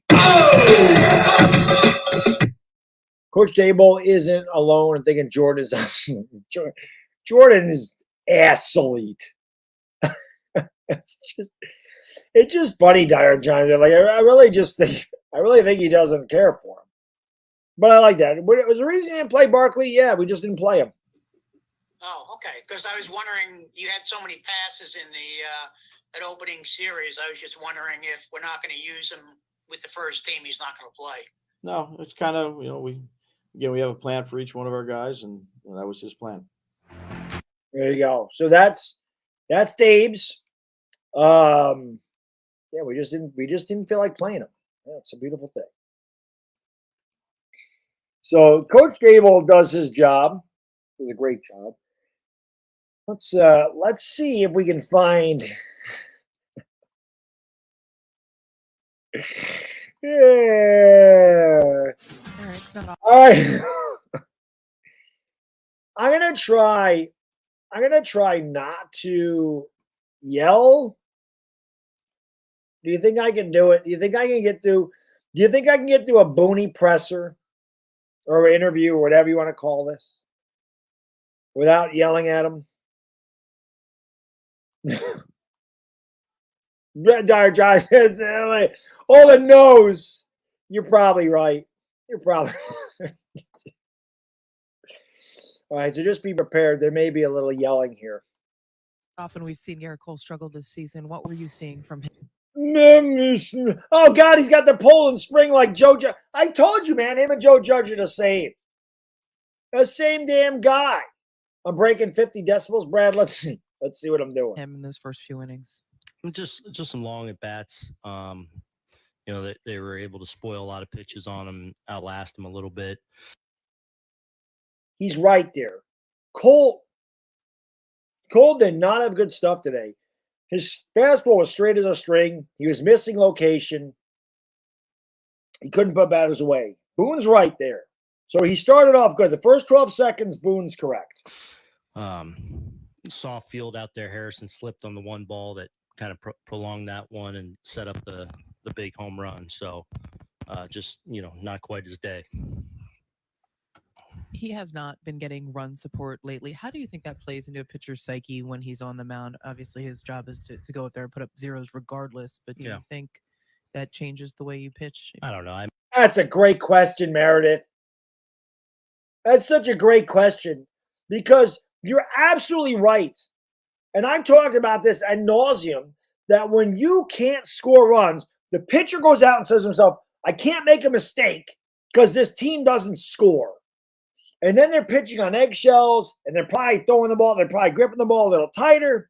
I'm not saying that happens to Garrett Cole. But as a starting pitcher, you have to know when your team, the Yankees had 2 freaking hits today. Again, they have scored a total of 4 runs in the last 4 games. Okay? It's embarrassing. It's embarrassing what this team does. So I'm sure that it plays into a pitcher's psyche. It's a great question. Meredith is great too, by the way. You got to love Meredith Marakovitz. I mean, I think Garrett's, so focused every single day on getting ready for his start and knowing what he's got to do to be successful. So, look, I think you ask any pitcher, and obviously you want. Boone looks like he's drunk. Does Boone look hungover to me? Like, I don't know what it is, if it's his cap, if it's his ears. I think Boone is drunk. You want to get that run support. Look at that. Look at him. He looks like he looks like he's about 6 deep. He manages like he's 6 deep. But, he's out there to go, I mean, his guy says he looks like a pump. and try to dominate the opponent. As far as the offense was concerned, what made Crawford so challenging? Oh, do I even want to listen to this? I have a feeling this is where I might yell. So if you have your wearing headphones,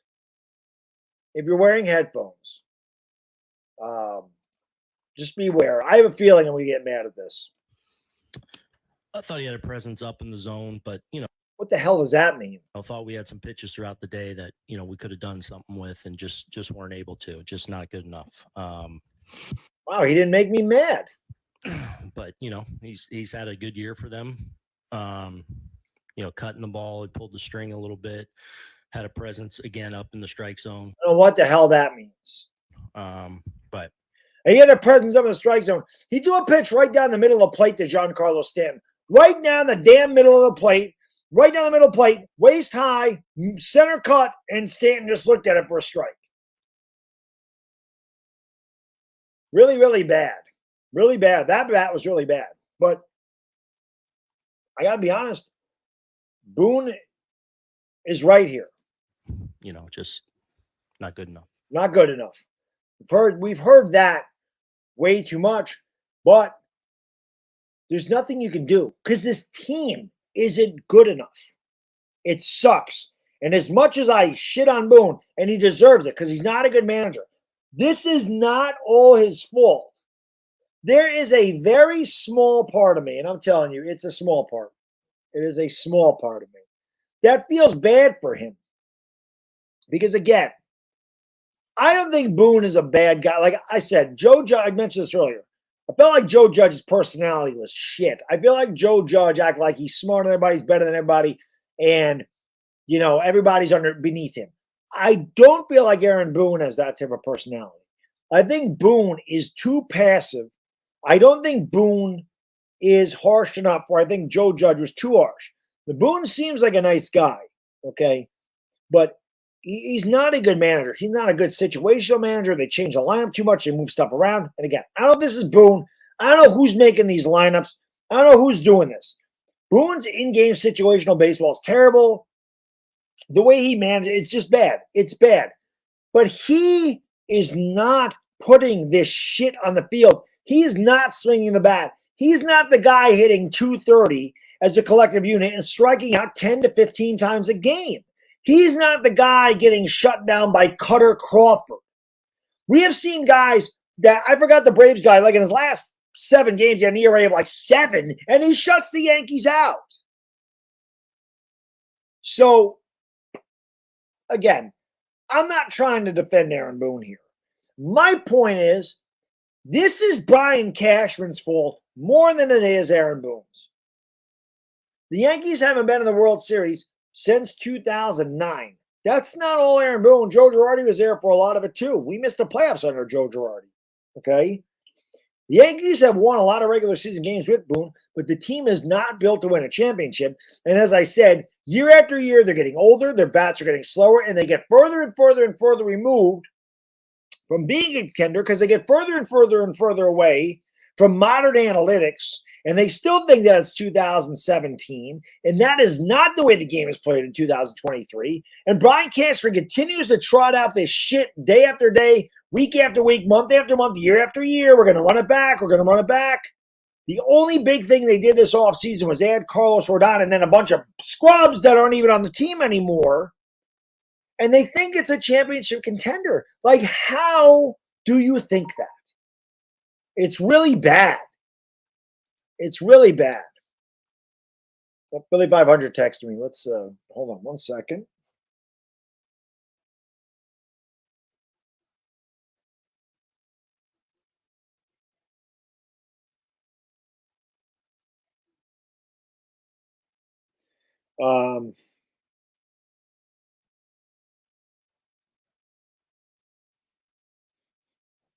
Billy says, I'm not going to be home for a while. My wife and I are just getting ready to head out. I'll text you when I get back unless it's really late. So I'm telling him, okay, no problem. It could be really late. I'll be here until 6 a.m. Pacific time. It's not PSR, PST. Devin, my man, thank you so much for the super chat. I'll get that up here. I appreciate you. Really, really. Devin said the Yankees are a team you look forward to playing when he said, yes, you do. They've lost 7 in a row. They've lost 7 in a row. So they definitely do. Philly said, okay. I mean, yeah, I'm going to be up forever. It's a 24-hour stream. So if he gets home at midnight his time, it'd be 3 in the morning here.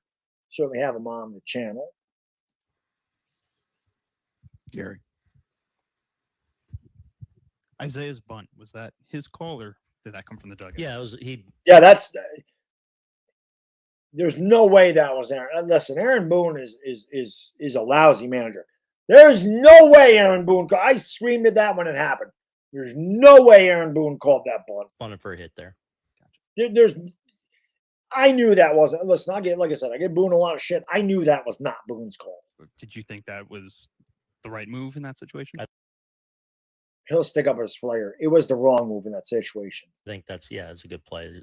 He's sitting back. We're down. Yeah, I think that's a good play. I don't think it's a good play at all. You're down 4-0. You're not down 2-0. Yeah, I don't think it was a good play.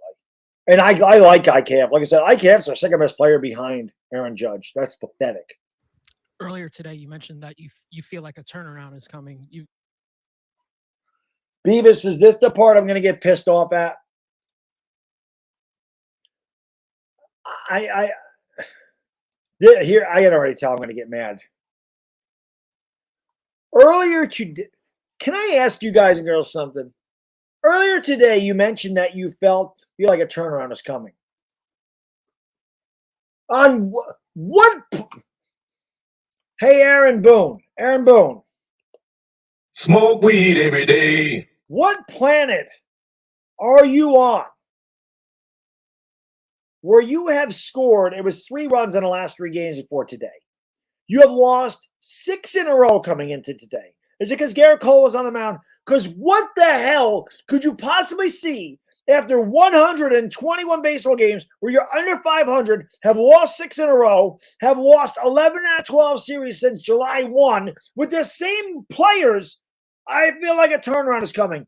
What in the hell makes you think this team can turn it around? It's not April. It's not May. It's not even June. It's the end of August, man. Come on.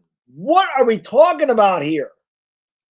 You guys have won 1 series since the end of June. There you go. Why do you feel like that's possible? Hey, I don't know who that reporter is, but hey, bravo. I didn't even know he asked that. Bravo. That's exactly what I said. I want to hear your answer, Mooney. I mean, you're going to keep asking because that's what we do. What the hell does that mean? You're going to keep asking, what?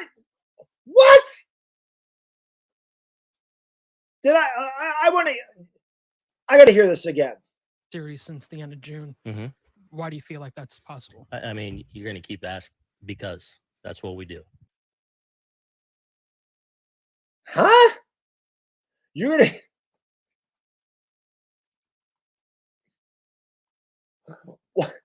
What? Why do you feel like it turn around? You're going to keep asking because that's what we do. What does that mean? Look at his face. Man, being a Yankee manager has aged Aaron Boone a lot. I don't know what that means. And we have no other choice. But we have no other choice but Boone. That doesn't mean you're going to do it. Hey, I want to hit the lottery. I want millions of dollars. I want to be set up for the rest of my life. I don't ever have to want to work another day for the rest of my life. I just want to be comfortable. I don't need to have $300 million, but I would like enough to retire right now so that I can just live a comfortable life. It doesn't need to be extravagant, just comfortable. I never need to work again. Well, because that's what I want. That doesn't mean that's what's going to happen. So what the hell does he mean? We have no other choice. That doesn't mean you feel a turnaround coming. Because we have no other choice. Doesn't mean a turnaround's coming. How do you feel that? Because we have no other choice? You've had no other choice since June, and you have sucked enormously, man. I don't not think a turnaround's coming. So we're just going to get to work. And I know it's a boring answer for you guys, but because it's a shitty answer, and it doesn't make sense, and it does not make sense, Boone. You're not answering the question. You can't just say because it's what we do, because we don't have a choice. What makes you think you're going to turn it around? Oh, the guys are getting better at bats. The guys are working the count. They're having good swings. They're making contact, and they're just hitting the ball right at people. Give us something, even though it's bullshit, but give a real answer. Not because that's what we got to do. You've lost 7 in a row. Why do you think we're going to win today? Well, because that's what we got to do. We got to try and come win a ball game tomorrow, and expect when we walk in those doors, today's the day. That's how we look at it. That's what we are. sick animals in a lot of ways. You're making me sick. And Yankee fans have to be sick animals to sit here and watch this shit day after day and listen to this. Unbelievable. What are we talking about here? Right? It's a grind. No, it's not right. It's wrong. Into the sport. We gotta come ready to go tomorrow and fight our way through this. And through this, you reveal, you find out about people. He is searching for the answer. This man is searching for answers instead of just being honest. Do you think Coach Dabol, you think the Giants lost? I don't even want to say this, but if the Giants lost 0-4 or lost 4 in a row, do you think Dabol will say, "Oh, we just gotta keep plugging away. We got a turnaround coming"? I doubt it. Boone does know he's done here, Barbara, but this is really bad. His answers to these questions don't make sense. He keeps talking about turning a corner. As I said, the Yankees have turned so many corners, they run in circles. This man answers in circles. And you get your character revealed, and you got to keep showing up. And when you're taking your lumps and it's not easy, that's what we continue to do. But this has happened for months, Boone. This isn't a bad stretch of 2 weeks. This isn't just, we have a 7-game losing streak. This has been a pattern the entire year. And it actually goes back to the second half of last year when they were a 500 team in the last 70 games. So in the last season, plus 10 games, this team is a below 500 team. This is not just some small stretch. And in every baseball season, it's a marathon. It's not a sprint. So every season, you will have ups and you will have downs. I get that. But a down streak is not 4 months of piss poor baseball or 3 months of piss poor baseball. That's not what it is. Dire Giants fan, thank you so much for the super chat, brother. Give me a hell yeah. Thank you so much. He says, Hal only cares about money. I want to drag his dad back down here. Yeah, he's pissed. Oh, God, yes. Just like all of us are. I want Hal to sell the team to someone like his dad. I mean, I hear you, Dire Giants fan. You should be. This is unacceptable. It's unacceptable to what this is. Trump dog reaction. Okay, I'll give you a Trump dog reaction. We'll continue to expect to turn it around. Quite frankly, you're doing a disastrous job. You've been nothing but a disaster, quite frankly. It's just been a total disaster, dumpster fire. And the guy's completely clueless. We call him Clueless Aaron, quite frankly. That's what we call him. He doesn't know his ass from his elbow. We call him ass elbow is what we call him over here. He's not even a manager. He's a puppet. He's a puppet. He's Hal's puppet. He's Cashman's puppet. Quite frankly, they're going to throw him to the fire by the end of the year. They're going to throw him right in. They're going to fire Aaron Boone. Aaron Boone sucks, but it's not Aaron Boone's fault, frankly. It's Brian Cashman's fault. It's Hal's fault. Nothing will change as long as the front office is the same. That's just the way it is. Listen, I understand, man. Boone gets asked the same shit all the time. But I think the media keeps doing it because the media just wants to hear the truth. Can you just say, we are not good?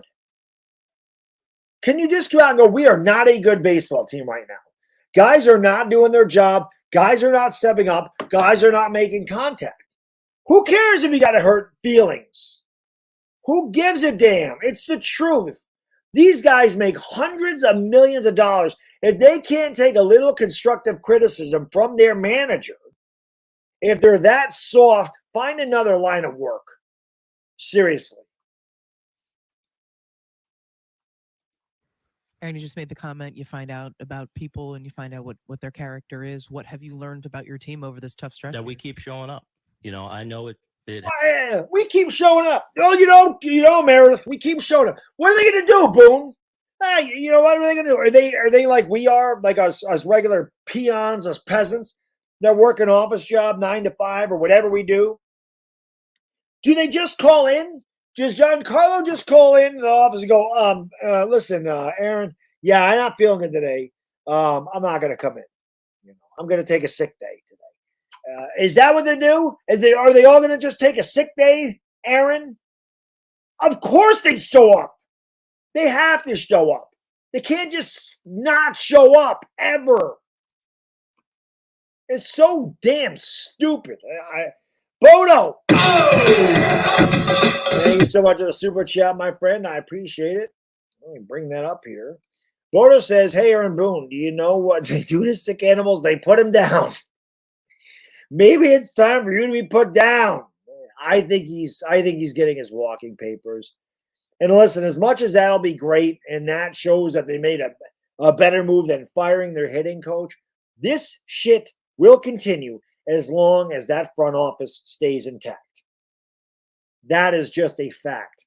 It was a fact with the Giants. We saw it with Coughlin at the end of his career and Reese in ownership. And then, Reese with the GM. McAdoo came in. It was the same crap. McAdoo had one good year. And then we saw with Gettleman, we had Shermer and a bunch of offense coordinators and then Joe Judge. It was terrible. It was terrible. And then they gutted it. And they said, Shane and Brandon Brown, you're in the front office. We're going to move some stuff around. We're going to bring in a whole new coaching staff and a whole new philosophy and a modern philosophy. And holy shit, with very little talent, the Giants made a massive improvement because that front office got gutted, not just because the coach got fired. It's a big difference. Boone, not a good manager, but Boone does not pick the players. Boone does not do that. The players are not good. That's the problem. His managerial style does not help the matter. That really is like going in there and just throwing extra, I'm not going to say gasoline, but it's like throwing kindling on the fire. It hasn't looked good at all, and we're all not happy about it. But I know those guys are coming through those doors feeling it, certainly, and you got to get through that. But I also know they're putting in the work and want it to happen. And I mean, what are they going to do? What are they going to do? Go, screw it. I don't want it to happen. I don't want to be good this year.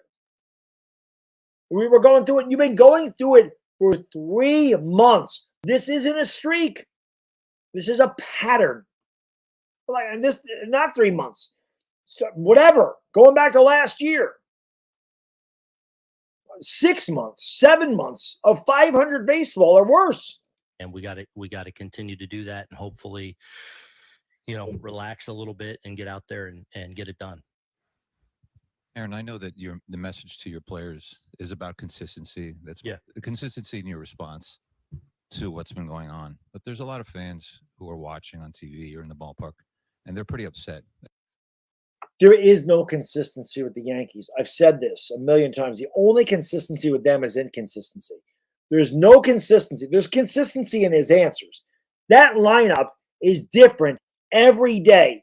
Those guys are batting in different spots, playing in different parts of the field every day. There's nothing consistent about their lineup. I've screamed about this for 2 years, that for whatever reason, they jumble everybody all over the place. And I'm not making excuses for the players. They need to be better. They're terrible. They need to hit the damn ball. They need to shorten up the swing. They need to change their approach.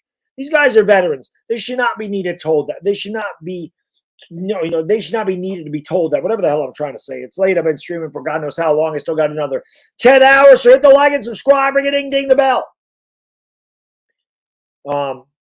But if the player had a semblance, an idea of where he was playing every day, where he was hitting every day, they could probably get in a better routine.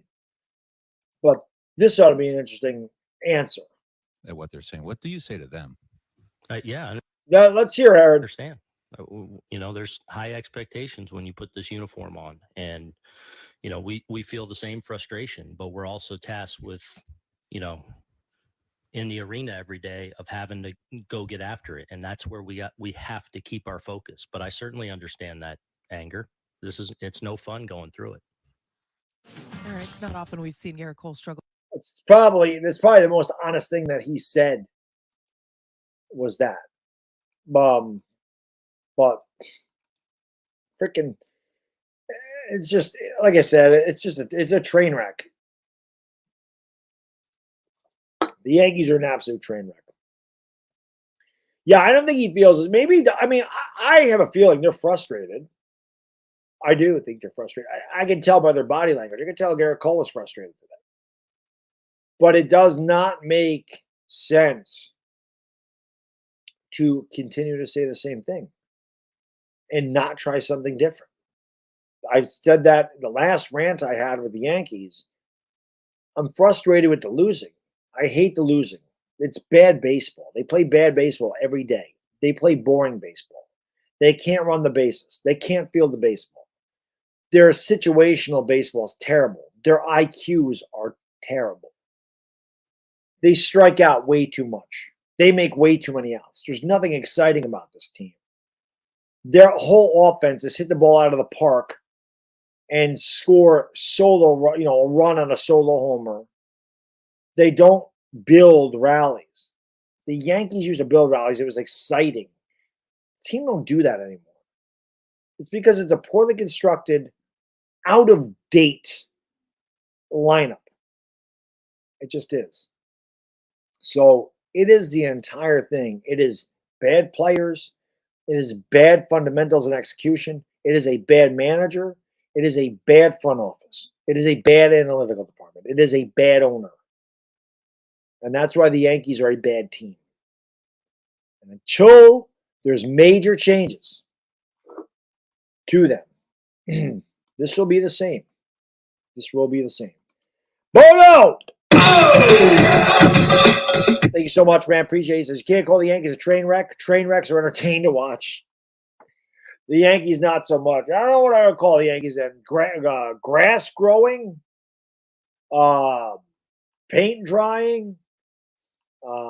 It is a very boring brand of baseball. Sitting there, waiting 2 hours for a guy to run into a pitch and hit it out of the park in an 8-0 game. That makes it 8-1 or 8-3, whatever. It's just it is a bad brand of baseball. It really is. Goose, what's up, buddy? Appreciate you. Yeah, me too. Me too. I might have actually been a junior in high school. It's been a long time. It's been a really long time. They've been really bad. Stump Merrill, Dallas Green. We all know. Bucky Dent for a little bit. It was a bad team. Really bad. Really, really bad. Really bad, quite frankly. It was really bad. It was really bad. It was horrible. They sucked ass. We don't like it, quite frankly. It was bad, but it is what it is. JDO, thank you, man. Appreciate it. Last time the Mets were this bad was 2 years ago. Oh, man. LA Lewis says this got me depressed, not even a Yankee fan. That tells you how bad it is. Listen, I've said this before. When I have Astro fans on my page and Red Sox fans that come over here and go, Baddog, I hate the Yankees, but I feel bad for you. You know they suck. Same thing with what happened with the Eagles and Cowboys fans for a couple of years. When the Giants were really bad. Baddog, I hate the Giants, man, but I feel bad for you. Like, I feel bad that they're that bad. Makes me feel good that they care that much about me. That even though they hate my team, they'd like to at least see me happy. And now that the Giants are good, now they like to talk shit, which makes it even more fun. Now they want to tell me that we're no good and we're overrated. They don't feel sorry for us anymore. So that's a start. That's a start. But as long as the Yankees continue to do the shit that they do, as long as this run off, they will continue to get worse, until maybe the fans decide not to go. This is the problem. And they can talk all about this, about the attendance this, the attendance that. Yankee Stadium is not what it used to be. They have priced out all the real fans. This is corporate boxes. This is all corporate shit. Those are the people, they don't even fill the ballpark. They go there for 3 innings and they leave. Those tickets are already paid for. That's where the money comes from. It's not so much the fan. And the other thing is, the fans that go to Yankee Stadium now, they're not even, a lot of them aren't even fans. It's just something to do. I equate it to Dallas. There's a lot of Dallas fans in Dallas, but there's a lot of people that go there just to experience the stadium, and they don't even really root for the Cowboys. That's what's going on with the Yankees. People go there just to experience a stadium because you need luxury boxes, and you need restaurants, and you need hotels, or whatever the hell they got in that stadium. I don't even know. They didn't need it. What they needed to do they needed to update their stadium. But, you know, it is what it is. It is what it is. I don't know. It is crazy. But I definitely miss it, man. Thank you, Tristan. I appreciate that. Am I ready for the NFC? Yeah, I'm always ready for the NFC East Roundtable. Without a question. Without a question. Dire Giants fan, thank you for the super chat. I appreciate it. Let's go. Whoops, I have the wrong thing on there. Bruce later on guest, and we'll see where we're at. We will see where we're at. I wish I could have got Pete on here. Hopefully Pete wakes up. Hopefully Pete touches because I want Pete on here because I need a guy to go. I need somebody to reverberate the Yankee barrage. This is just so bad. But like I said, man, the Rays are beating the Angels 17-1. I guess the Rays are mad at what happened the other night. Last time I went to a few games this year. The tickets online were $5. That's crazy. My dad wants to ask, how do you think Sam Howell did? I don't know. I mentioned this earlier. I think somebody, Commander fan, came in and asked me.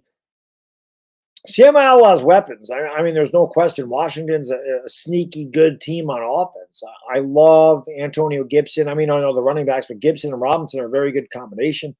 Doxson's really good. Terry McLaurin's an underrated, really good wide receiver.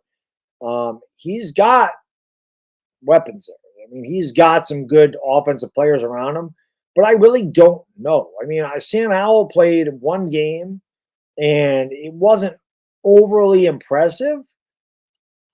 As Joe Judge would say, I guess I got to look at the tape. Like, I got to see more of Sam Howell. I was not a big fan of him at North Carolina. So I'm just not sure what Sam Howell is going to be. I don't really know a lot about Sam Howell. So it's difficult for me to, like I said, there's just not a big enough sample size. I'm not a Commander fan. So, you know, I don't watch the preseason games, and I don't pay attention to, like, the training camps and everything that's going on. So I really can't give you an answer. I won't really know what Sam Howell is till I, see him play a few games against NFL starters. And then I have a better idea probably by the beginning of October what I think of. And that doesn't mean it won't change because we saw Daniel Jones struggle for 2 straight years, like really bad, and then he became a really good quarterback. And I think Daniel Jones has a possibility to be a great quarterback, but I didn't see that 2 years ago. So again, sometimes it takes quarterbacks longer to develop than others. I just don't know. I don't know what Sam Howell is going to be. We're going to find out together, I think. Michael, thank you for the super chat, brother. He says, let me bring it up here. Let's go. He says, Jersey guy, live in Utah now. Can we go 11-6? They can. Michael, but they're going to have to get out of those first 6 games 3-3. At least. Or at the very least. They'd have to be 8-3 over the last 11 games. That includes 2 against the Eagles. It's going to be tough. They can go 11-6. They're going to have a lot. They're going to need to play really good football. Those first 6 games are very difficult. They got to beat Dallas. The Giants have got to stay healthy. Their main cogs, their main players, they got to stay. If they're going to win 11 games, they've got to stay healthy. That has to happen.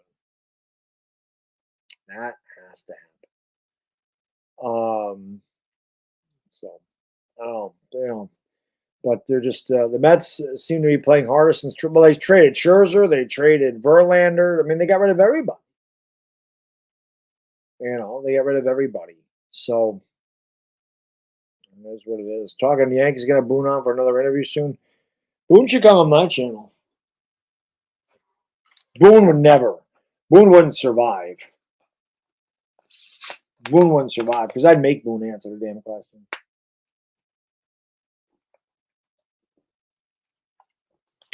Because when he says, they show up to the ballpark and they do their job, I would say, I would seriously ask him.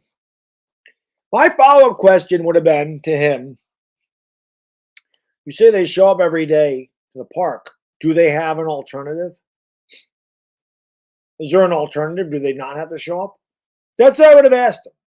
What do you mean they show up? Do they show up ready to play? Or they just go there? Like, what do you mean they show up? What the hell does that mean? Of course they're good. This is the problem. I don't think the guys are dogging it. I don't think they're in there not giving. Sometimes I do question their effort.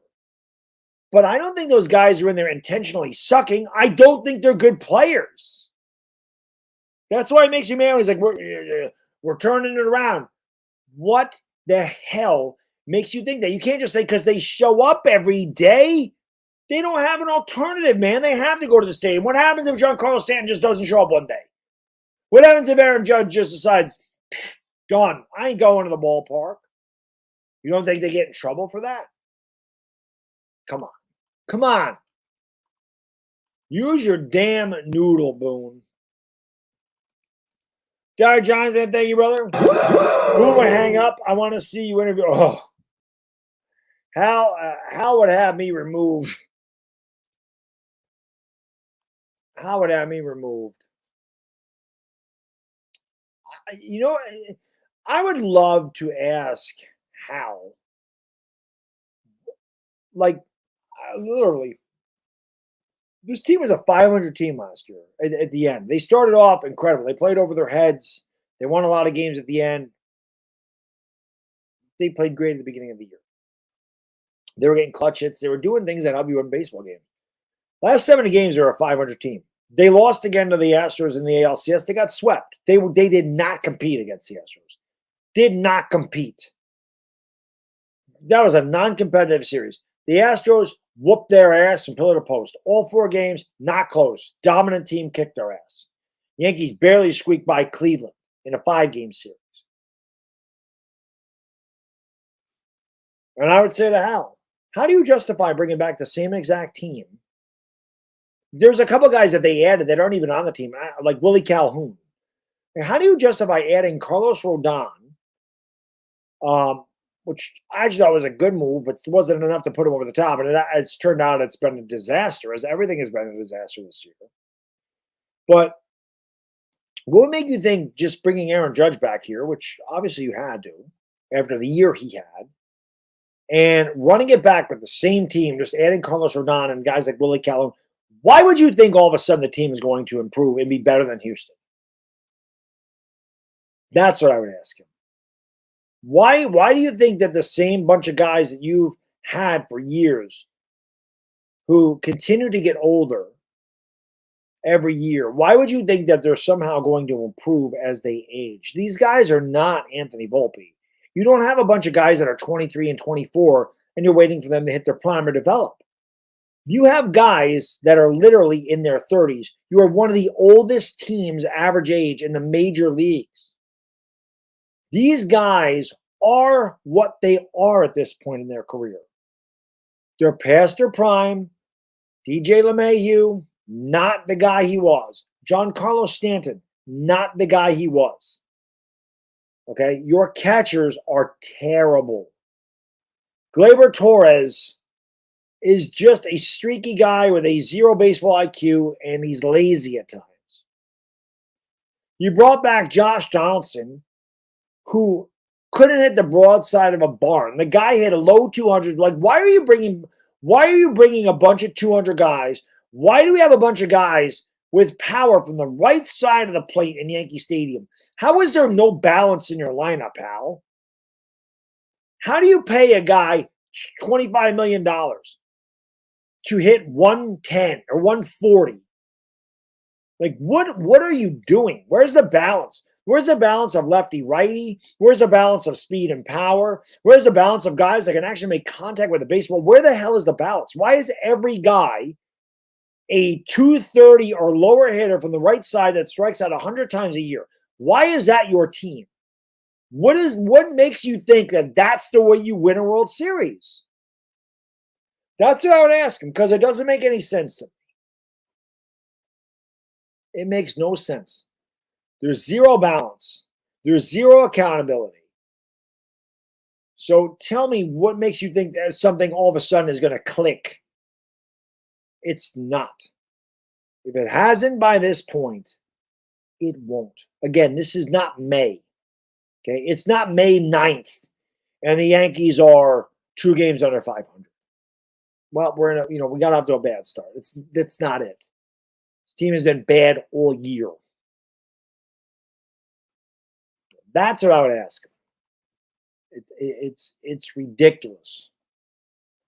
It is. It's ridiculous. But what the hell can you do? What makes a good catcher? A guy that can hit would help. But what makes a good catcher is simply this. We need some offense behind the plate. A catcher's job really is to be a good framer.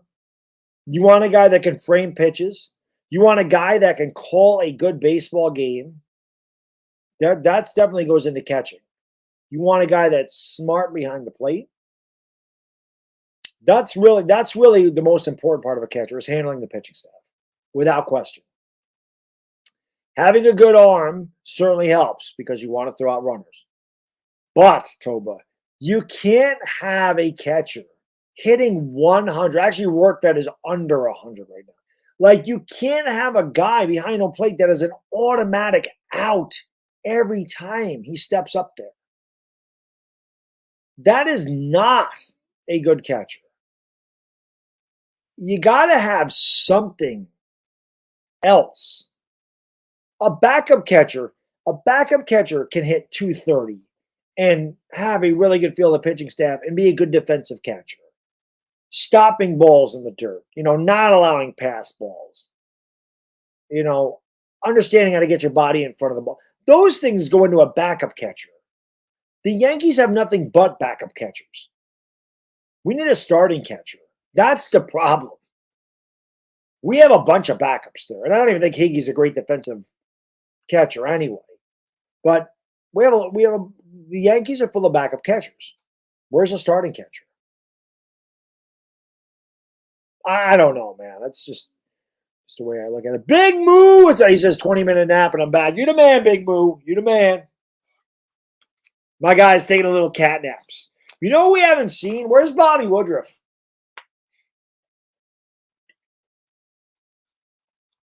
Maybe Deuce Vaughn just scored a touchdown, 17-14 right now.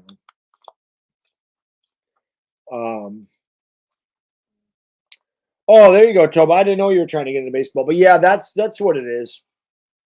That's what it is. Still talking about meaningless baseball at this point. Big Moo. That's because I did a reacted to the Dabol presser, but then I just reacted to the Boone. Somebody asked me to react to the Boone interview. So that's why we're talking about baseball, because of that. I'm not tired right now, Landon. I'm not tired. I'll be, like I said, the tiredness comes about 4 in the morning, 4 o'clock, 5. Now, I will be honest. The last time I did one of these in August, I was not tired. I made it through without a problem. Oh, Big Moo, you don't need to apologize. Remember, that is why we're talking about baseball. And the next 8 hours, we just start talking about everything. We do. But no, the last time I did one of these in August, I did it standing on my head. Not literally, but it was pretty easy. So, it is. Philly 500 said to me, he said, he's on the West Coast, so it's only 9 o'clock there. He texted me, he said, hey, man, I'm not going to be home for a while. Me and my wife are just getting ready to head out. I will text you when we get back unless it's really, really late. I said, okay, no problem. I said, and it can be really late. I'm here until 6 o'clock a.m. Pacific time, which is 9 o'clock Eastern time. So they just said okay with the laughy emojis. So listen, man, I'm just happy I had the guests I did today. It was an honor working with Tom Grassi. It's always an honor to work with Trevor from Laker Nation. Like I said, those are 2 incredibly busy guys with monumental YouTube channels. To have those guys on back-to-back, even if it was for just 15 to 20 minutes. And I've worked with Trevor before. I've had Trevor on the channel a couple times for like an hour. And like I said, I hope to work with him again during the regular season. But, to be able to have those guys on, that was awesome. That was really cool. And to have Patty on, Patty's just a treasure, man. I love Patty. She's great. Just hearing Patty's stories about being with the Giants for that long and hearing her come up and how hard she worked to get where she is. Those are inspirational, and again, her being a cancer survivor for many years and, continuing to work her ass off. It is. That should be inspirational. She's the nicest person. She's really nice. So definitely was awesome to have her on the channel. And I will definitely have her on again. And like she said, hopefully we beat the Eagles and she'd come on. She'd come on. We could really have some fun. But doing that thing with her and Chris is it is a lot of fun. I really do enjoy it, and I'm glad that a lot of people asked, like when Chris and her would do that, which I didn't realize. I didn't know. So for a long time, I didn't know Patty had a YouTube channel. Like I didn't know. Like when Chris said he worked with her, I thought it was just on his channel, or I thought it was on Twitter. I didn't know she had a channel. Like I didn't realize that they worked there. And then a lot of people asked her, you should get Baddog on the thing. You should get Baddog on the thing. And she asked me like in a Twitter DM. I'm like, absolutely, I would love to do it. And it's been the three of us ever since, and it's great. It's I love doing that, man. It's awesome. Like I said, to be able to do that with somebody that actually like works with the Giants, writes for the Giants, interviews the Giants, like to have somebody that's like affiliated with the team, to be able to know stuff or get inside, like not quite insider information, but you're going to hear things from her that you can't hear from content creators because we're not in the building like she is. And again, she's just the sweetest person. So it is it's a lot of fun doing that. So I was glad to have her on my channel because I've never had her on the channel before. I'm glad she got a kick out of the soundboard because I'm a kid, so I get a kick out of it as well. So it's a lot of fun. Yes, 9 more hours. So we've been live for Afghanistan said this earlier. I think it was Afghanistan. This section, this 8 hours really flew by. Like I know he said time is flying by. I think he said it about 4 o'clock. And it was moving at a good clip, but it didn't seem like it's flying by. This particular one really seems like it has moved really fast, which is good. When you're doing a 24-hour stream, you do want the time to move fast. You do. But man, less than 10 hours to go. Still feel fantastic. So we're ready to go. What did I say? I missed it. Oh yeah, Grossi. Tom was on about 1. Right around 1 o'clock, maybe a little after. So 5 hours. About 5 hours into the first live stream, he's on. He was on for like 20 minutes. I mean, I didn't keep him long. I know he was busy because he's a busy guy. He's in Lambeau. He's getting ready to watch, going to watch the Packers. But like I said, that was an honor. So I'm hoping, during the regular season when the Giants play the Packers, I'd love to collab with them for, like I said, a half an hour, and just discuss the game. I think that'd be a lot of fun. But that, like I said, he's a gigantic inspiration. The dude raised over $500,000 for St. Jude's. I mean, I just can't get over, guys that do that stuff. It's just, like I said, it's a Herculean effort, and very humble guy, like very nice guy. Like Tom made it big. Like Tom is big time. He's big time. So for me to just get 20 minutes with him, it means the world. Because again, guys like that are inspiring to me, without question. To see, everybody. And again, I'm super happy that my YouTube channel has grown the way it is. Because I'm very, very fortunate. It's hard. It's hard to grow a channel on YouTube, especially in the sports community. It is difficult to do that. It really is. To get where I am is amazing. To have, 4 times the subscribers that I do is incredible. For him to be on Pat McAfee, for him to be on NFL Network, for what he was doing for St. It's just, like I said, it's inspiring. It's a hardworking man that gets everything he deserves, and he's very humble, as you could tell when he was here. You know what I mean? And the sports review is another one. Like, again, I don't know what's going on with that channel. I don't know. I don't ask. It was always Josh and Sean for years. Again, gigantic inspirations to me. Without the sportsery, I would not be here. No question. I watched them do what they do, and it inspired me to do what I do. They'll always be inspiring to me. They're amazing.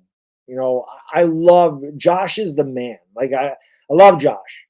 And obviously, you know, it's Rocha, and I love Rocha too. Like those guys are great, but I don't know what happened or why Sean's out there. Like I don't know. I don't ask. It's none of my business.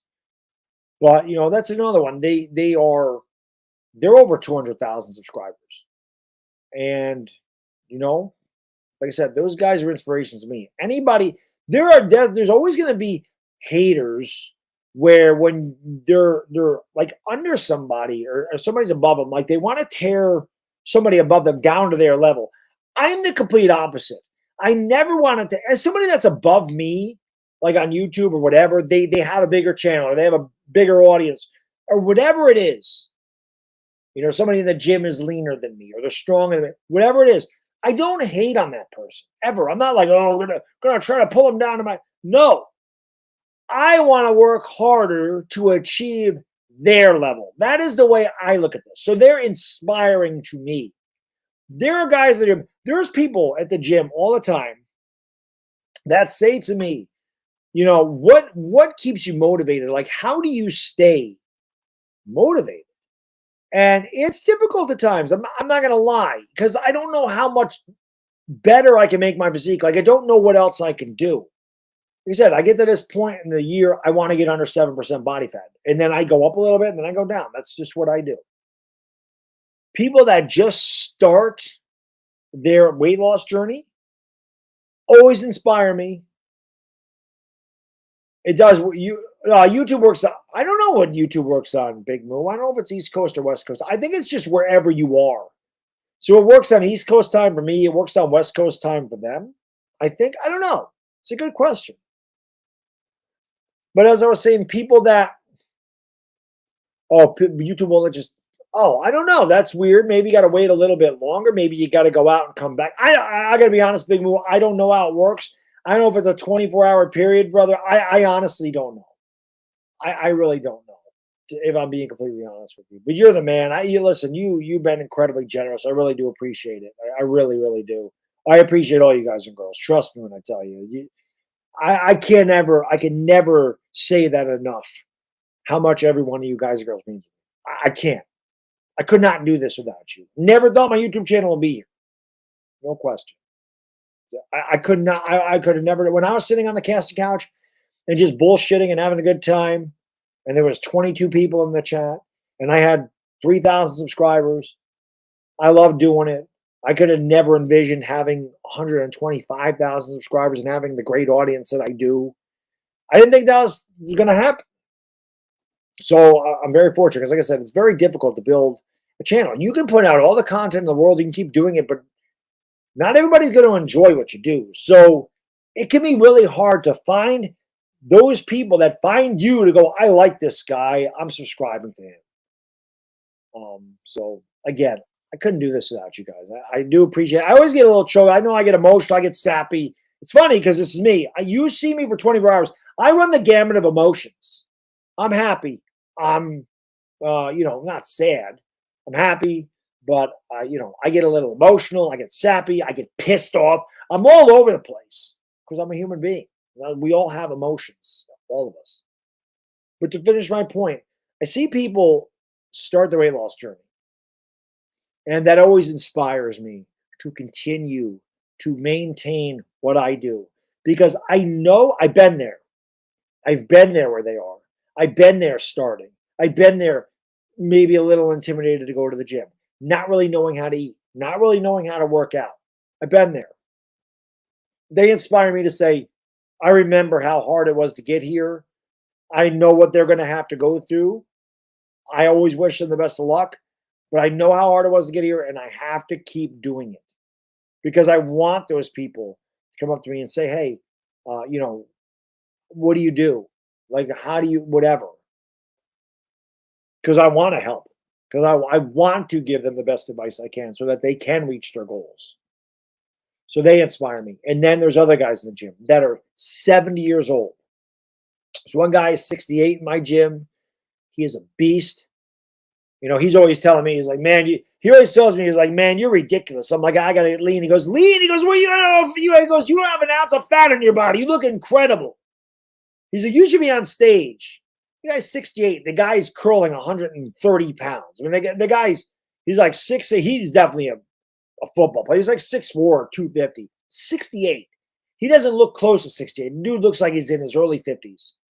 There's another guy that's like 71, and it's the same thing. He's not as jacked as the 68-year-old guy, but he's in there all the time. He's always working out. He's got great energy. And I tell those guys, you inspire me, man, because when I'm, retired, I want to be in good shape. I don't want to sit around doing nothing. I want to be able to get out and be active.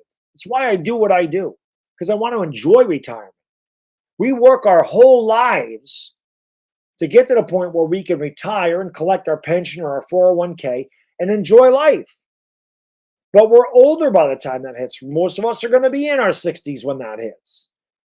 And you worked your whole life. Do you really want to be 63, 64 years old and be completely out of shape and not be able to walk up a flight of stairs without losing your breath?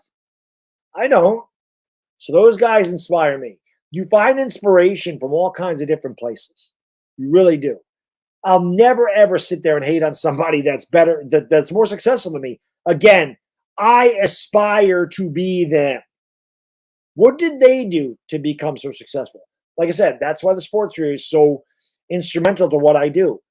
I watch them. I liked them. I like the way their energy is. I like that. I like their passion. I like the live streaming. I love the play-by-play stuff. So I started doing that, but I had my own personality. I didn't try to be their personality. Always my own personality. But watching what they did and how they built their channel, I said, that's a really good idea, and I want to do that, but I have to do it my own way. So that's a little bit of whatever the hell I was talking about. I rambled. Don't mind me. I've been streaming for 15 hours. Dire Giants fan, my man. Thank you for the super chat, brother. Whoops, that was almost the wrong one. Big move. I almost did it. But I caught myself. Thank you, Dire Giants fan. Says, happy birthday, Matthew, to big 2-0. Happy birthday, Matthew. I don't know if is Matthew still in the house? Happy birthday, buddy. Happy birthday, 20. And he says, it goes quick, man. Dire Giants, it goes quick. We're in 29. You guys are so young. You're so young. You're young enough to be my children. That's how old I am. Amazing. But happy birthday, Matthew. God, 20. Not even legally old enough to drink. You know what's funny? The last time the Cowboys won a Super Bowl, I wasn't legally old enough to drink. I'm almost 50. Think about that. I wasn't even legally old enough to drink the last time the Cowboys won a Super Bowl, and I am almost 50. Wrap your head around that one, Cowboys fans. That's my favorite insult to them. You always have the VHS stuff. You have the flip phone stuff. You have AOL dial-up. Seinfeld is popular, Friends. You got all that. My favorite is I wasn't legally old enough to drink, and now I'm almost 50. That's how long it's been. And hopefully it continues that way. The Ace Avenue, my man. Thank you for the super chat, brother. I appreciate it. What's your next channel? Well, I mean, my next channel and personal milestone. I don't know if I have a personal milestone. Channel milestone is probably 200,000. We got a long ways to go to get that. But I think that is definitely the next channel milestone. As far as personal goes, I don't know. Like I said, I'm almost 50, not having any more children. I'm done with that. I love my kid to death. That way I can give him all my affection. I don't need to split it. And I'm too old to be having kids. I'm too old for that. And as I always say, when you've done it right the first time, you can't ever improve on perfection. Look at my little guy; he's the man, right? Personal milestone, it's just obviously continuous growth. I mean, that's really all it is for me. Trying to evolve, trying to be a better person each day, trying to work on my faults. We all have them, so I just try to be better every day. That's really all I do. I mean, I just try to wake up and just be the best human being I can be. Some days it's tougher than others. Some days I can be a total asshole. I mean, it's a fact.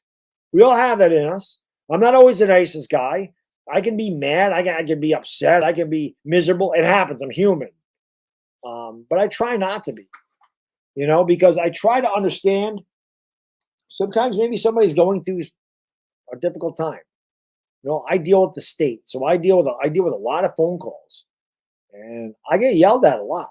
And I try, I do my best to say, listen, I understand, I get it, I understand. And I try to calm them down because I know they're not mad at me. But there's times I certainly want to snap, and I don't. But I don't know. That's just what I just try to get. Like I said, I just try to get better each day. That's all I can do, man. Try to be a better person tomorrow than I was today. That's really what it is.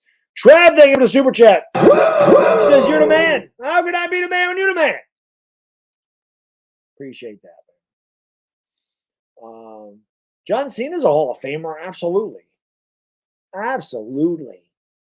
Ben says the last time I was a Cowboys on the Super Bowl, it wasn't even a molecule. Baddog, you're a pass on. I still try to, I still try not to do it. We found a different one.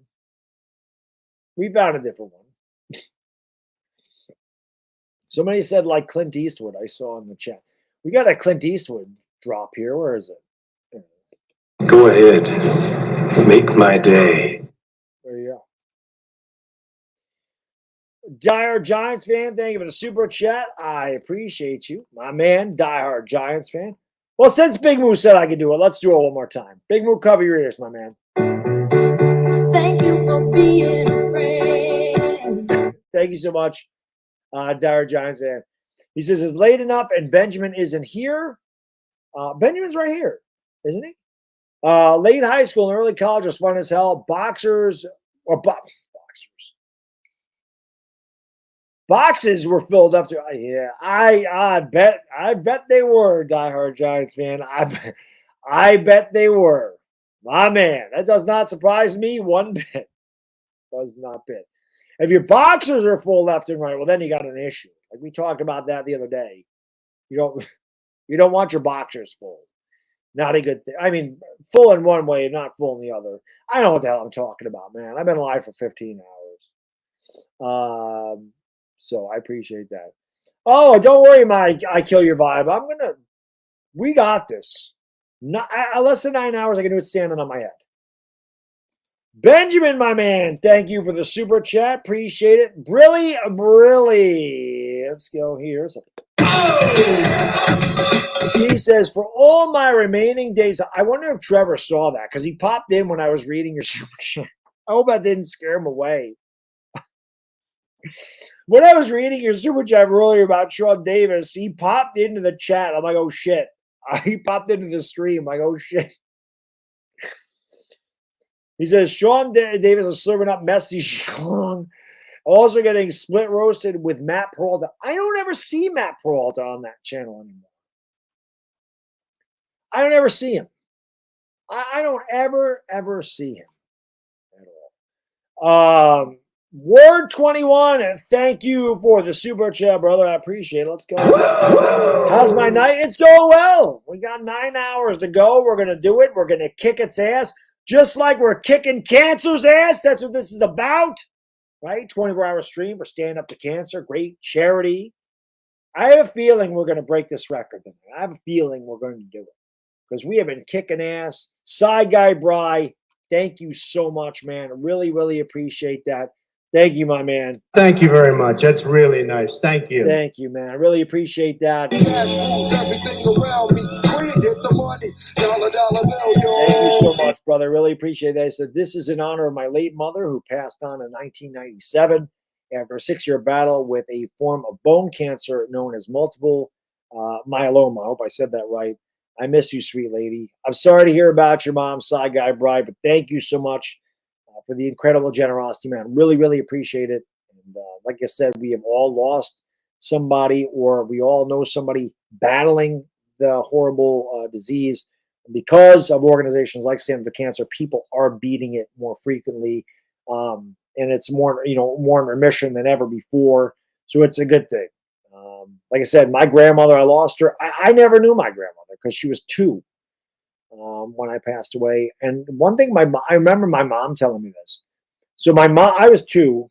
My mom was pregnant with my sister, and my dad. I think my dad was saying something to her, and I think he told her, or maybe my grandmother told him. I forget exactly how it works. One of them said, "I think this is a girl." Now, back in the 70s, they didn't have ultrasounds, so you didn't know. You didn't know if you were having a boy or a girl.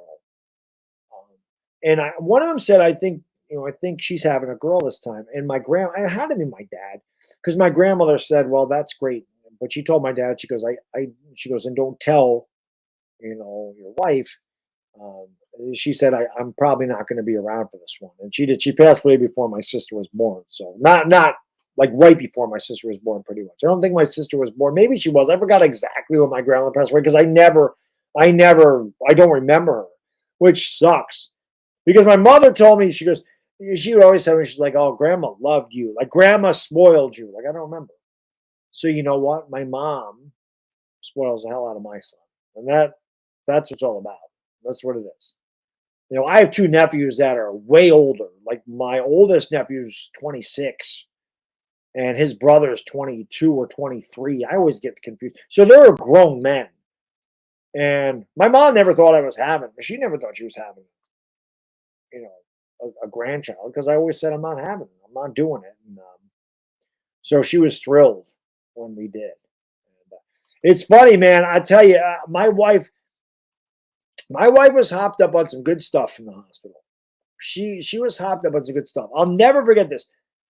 Some of you guys may believe in this. Philly 500 probably does. He believes in things.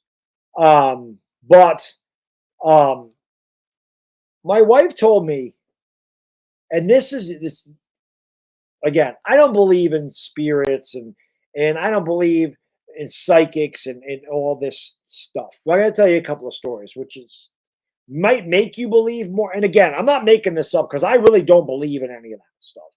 I do believe you go to like heaven. I do believe in that type of stuff. I do believe there's an afterworld, and it's great. I believe that. I believe this, where we're living right now, is hell. I believe we're surrounded by temptations. Life is very hard. And I think when it's over, you get rewarded. That's the way I feel. Okay. So 2 things. Psychic told my mother-in-law years ago, before my wife and I even thought about having a child. She said, your oldest daughter is going to have a child, but the husband is not ready to do it yet. He wants to make sure you're more financially secure before.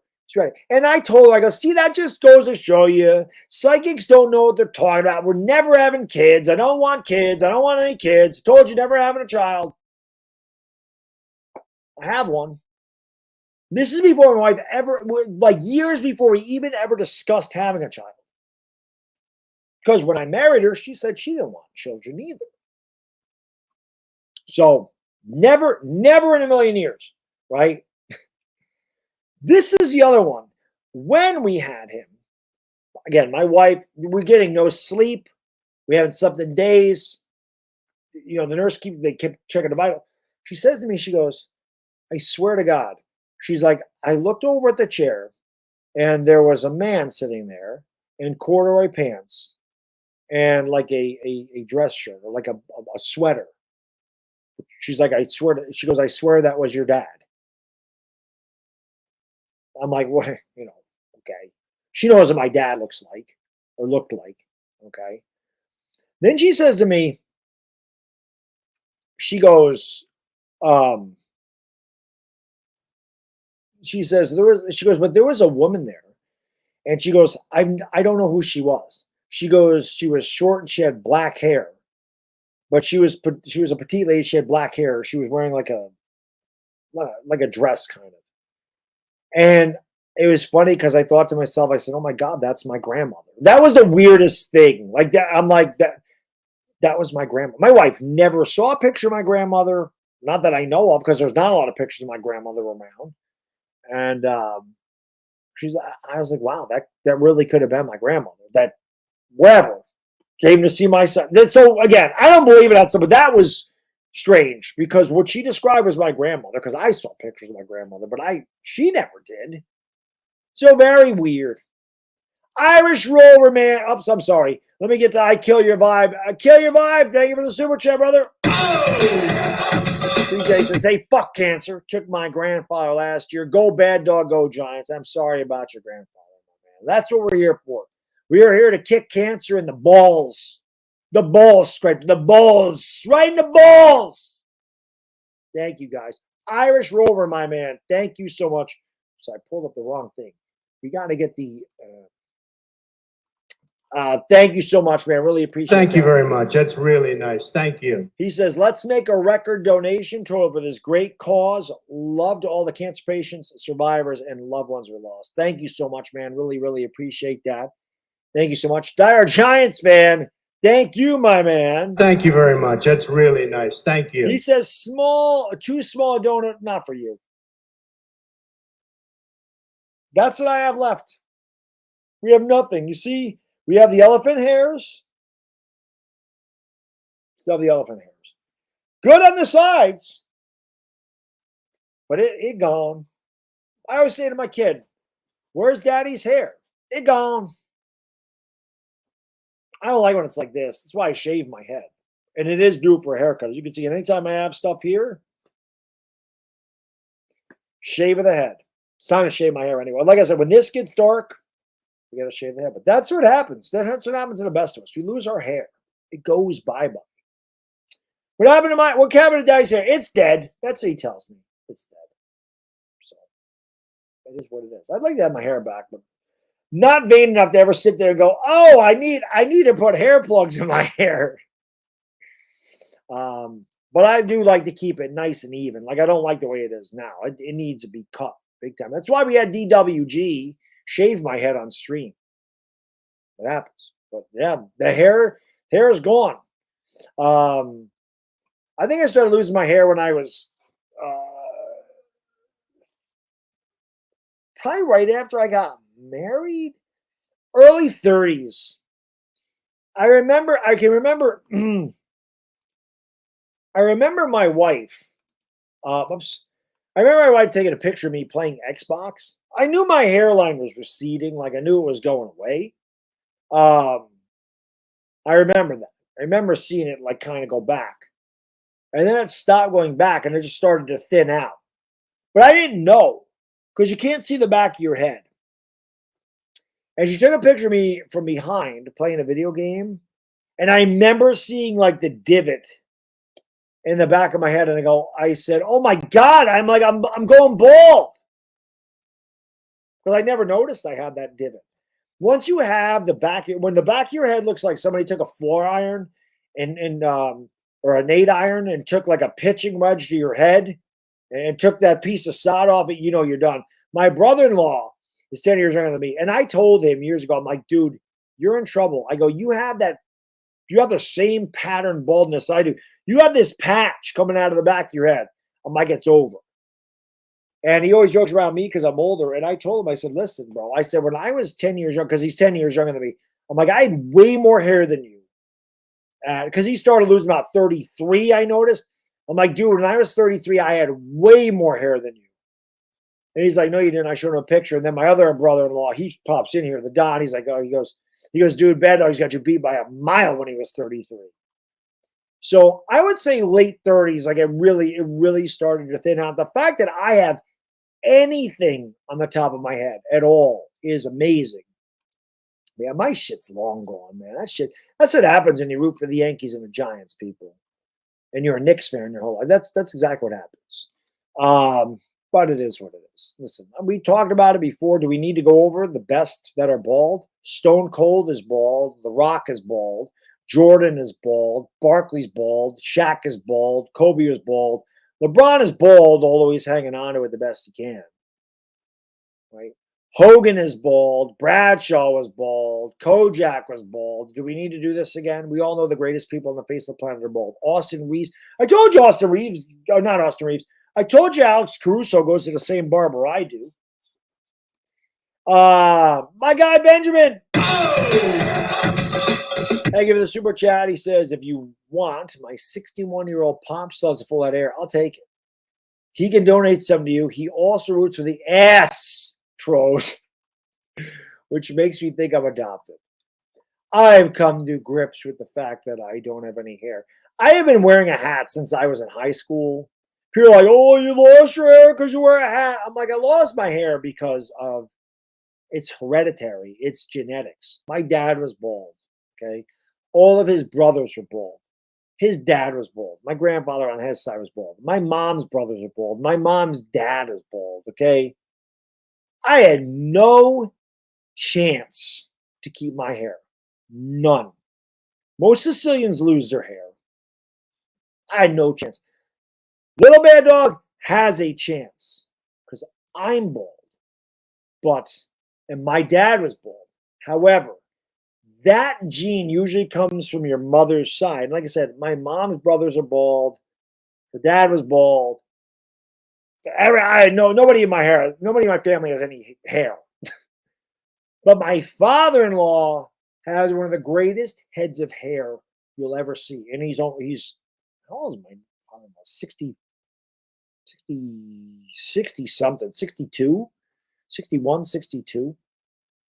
So he looks like Kurt Russell. My father-in-law looks like Kurt Russell. So great head of hair. So my son's got a prayer. I had no prayer. No prayer, baby. Cliffside, thank you so much, brother. Appreciate it. We're closing in on part 3. We got a half an hour left of part 2. My guy Cliffside says, saw Deuce Vaughn highlight from tonight's game. He's going to be so annoying for us. I love Deuce Vaughn. Cowboys are still losing 17-14, by the way. I love Deuce Vaughn. I really did. I like Eric Gray, too. Don't get me wrong. I like having a sooner. I really did want Deuce Vaughn, though. That was the guy that I really wanted. Deuce Vaughn was so good at K-State. Could do everything. He's just short. He's strong as shit. He can run with power. He can be elusive. He can catch. I really, really liked him. And I can tell you, as a Sooner fan, Cliffside, he was a freaking pain in the ass and annoying to us Sooner fans. So I really wanted him. I really wanted him to be.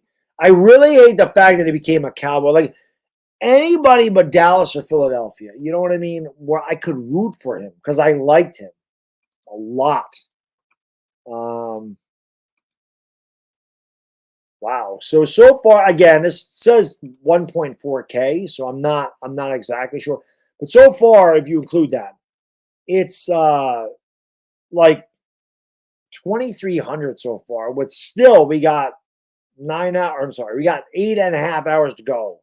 We got a chance. Pretty amazing. Really appreciate all the support, guys, girls. This is amazing, man. Dire Giants fan, thank you for the super chat. He goes, let's not start this bald chat for an hour. Horror movies sucks. They're copy and pasted. That's why I said I don't need to list it off. We know the great bald guys in the face of the earth. We know them. I'm not going to do that. Horror movies, who knows? I may talk about old horror movies, not new ones. But I appreciate Dire Giants, so thank you. But no, don't worry, we're not going to talk about the greatest bald people for an hour. I just listed off some of the best that I know. I need it. That's so bad. I'm not going to list. Juice World, thank you for the super chat. Hey, Bad Dog, I have this phobia being on the second or third floor buildings. Do you have any advice? I don't think you can get over a phobia. I really don't. I always joke around. I'm not afraid of heights. I'm just afraid of falling from them. So it's weird. Being on the second or third floor does not bother me. I actually work on, well, like I said, I'll go up to the third floor a lot of times to use the bathroom just so I can get exercise, walk up the stairs. I can be high up in the air. It doesn't bother me. If I look down from a high place, I get very nauseous. I don't like that. Like, I don't like being in a high, I'm talking like 12 stories, 13 stories, 15 stories. Like, I don't like looking down. I don't like roller coasters at all. I have acrophobia. I do not like heights. I don't even like getting on a ladder. I really don't. I don't like climbing a ladder that's like 8 feet tall. You're not going to catch me. Not that I don't even have gutters on my house, which is good because you're not going to catch me going up and cleaning the gutters. I'm not going to go on the roof and fix my roof. I don't like heights. I've never conquered that. So I don't, but flying does not bother me. Go figure that the hell out. Flying doesn't bother me one bit. But you get me on a roller coaster, man, I'm not doing it. You know, I'm not looking down from 10 stairs. I don't like that. So I'm not getting on the roof of a house. I don't like that. So I don't know, man. I don't know if there's a way to cure the phobia. Maybe if you went to a psychologist or something, they can train your brain not to be afraid of it. Yeah, that question is for somebody who is way smarter than me. Somebody way smarter than me. Dan, my man, Dan the man. Thank you for the super chat, brother. Give me a hell yeah. Really appreciate it. He says, for the cause. Let's go, G-Man. Let's go, Bad Dog. Thank you so much, Dan. Really, really appreciate it, man. Really, really appreciate it. We almost got 500 likes. That'd be cool. We get 18 more likes in the next 25 minutes to get to 500 for this stream as well. Jump out of a plane? No. My father-in-law did that. He jumped out of a maybe it's a helicopter, but they did. They went skydiving. You got to be crazy. You have to. I can't believe he did that. I mean, when you first do it, you don't do it by yourself. It's a tandem jump. You go with like an instructor.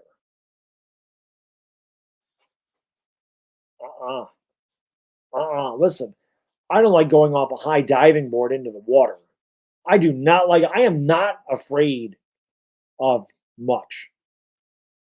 I am scared to death. I do not like heights. I'm scared of heights. I do not like, I've mentioned this before, bats creep me out. We see that when we get them, they're just gross. They give me the heebie-jeebies. Spiders, I'm not scared of spiders. I don't want to mess with a snake, but I'm not scared of a snake. I'm not scared of those things. But heights, man, no.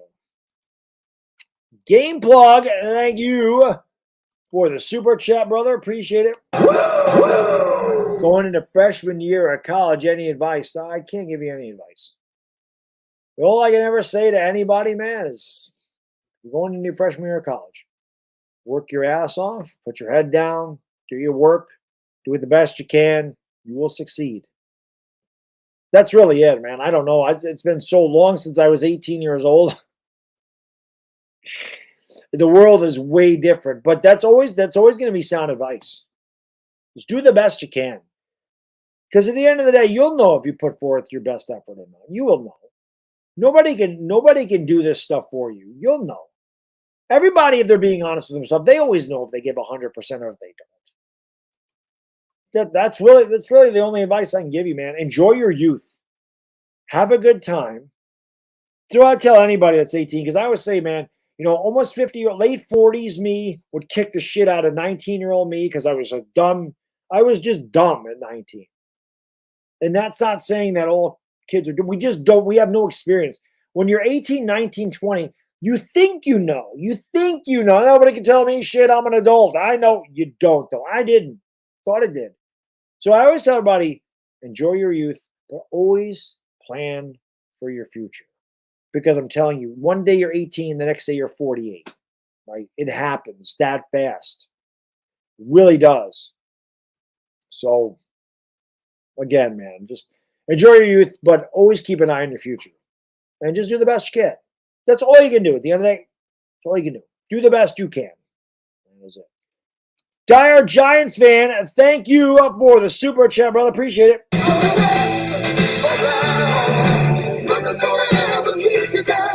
Appreciate that, brother. It's time for horror movie talk. Put your favorite horror movie in the chat. I love it. I'm down for some horror films. Thank you, Dire Giants. You're the man, Dire Giants. I really appreciate that. Dan B, thank you for the super chat, brother. Appreciate it. Jones to Waller, Jones to Campbell. Get used to it all year long. I love it, baby. I love it. I love it. Love it. Game plug. Thank you for the super chat, brother. I appreciate it again. Brilly. How do I eat healthy at school? That is tough because I don't know what school. I don't know if you're living on campus. I don't know the situation. The best thing again, I don't know if you're living on campus. I don't know what's offered on campus. It's tough. The only thing I can say is if there's a convenience, well, not even a convenience store, like a grocery store, something near you, buy your own I know listen, I know college is expensive and I know it's tough. Inflation's ridiculous, especially when you're just starting out. But my best advice to eating healthy is buying your own groceries and preparing your own food. I don't know what else to say. Like I said, it's been 30 years since I was 18 years old, man. I really don't know how things are or where it's located or what your options are. But that's my best thing. Just try to stay away from junk food. Don't eat the cakes and the pies and the muffins and the brownies, as good as that stuff is. Try to stay away from that the best you can. Just eat real food. Eat some fruits and vegetables. Try to get as much protein as you can. That's the type of stuff that's going to help you out. Everybody knows my favorite horror movie is the original. Halloween. That is my favorite movie of all time. The original Halloween. It's the best. It is the best. It is the best around.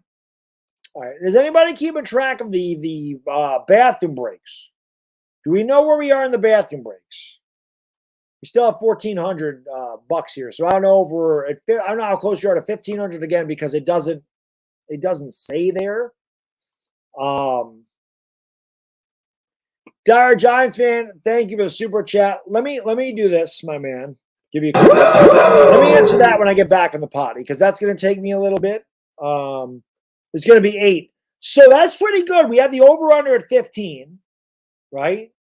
The over-under 15. So we are almost 16 hours into this thing, and I went 8 times. So it's once every hour. So right now, we are actually under, we're trending under 15p breaks. That is amazing. Now, let me do this. I'll get the Dan super chat. I'll answer Dire Giants fans super chat. I'll be right back again. Thank you guys so much for being here. We're going to set a record for donating. I feel it, man. I feel it because we still got another 8 hours, and we got to be getting pretty close anyway, I would think. So really appreciate all support. I'll be right back. As Arnold would say, let me bring that up because, I always got a phone on my soundboard. That's not it. There it is. I'll be back.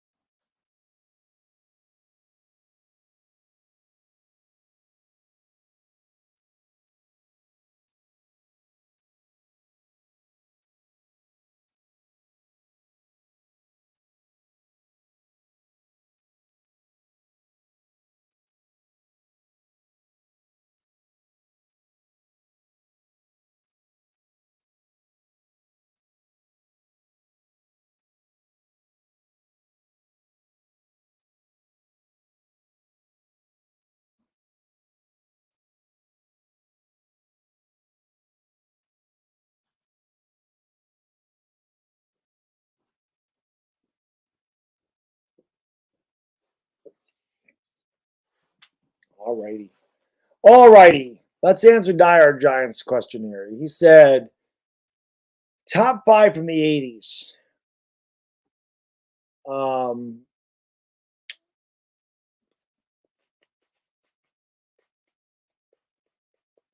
The Thing by John Carpenter.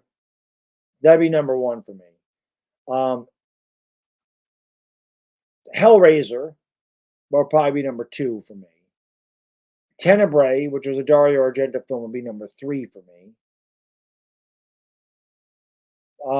And then 4 and 5 are probably Friday the 13th, the original one, and then Nightmare on Elm Street, the original one. Those are probably my top 5 of the 80s. So The Thing, Hellraiser, Tenebrae, Friday the 13th, Nightmare on Elm Street. Those would probably be my 5 off the top of my head.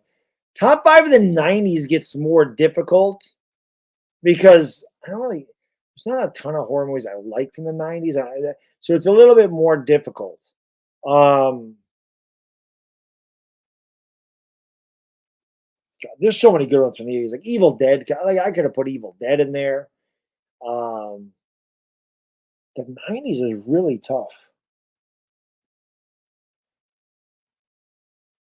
That's really I can't think of like Dead Alive is one that comes to mind immediately. The Peter Jackson Australian horror movie. I'm just trying to think of like movies, like original movies that came out in the 90s. Like I can't think of any horror movies in the 90s. Like what am I missing? Because you get to the news, you get to like to the 2000s, you had Hostel, you had Saw, you had Session 9, you had Orphan.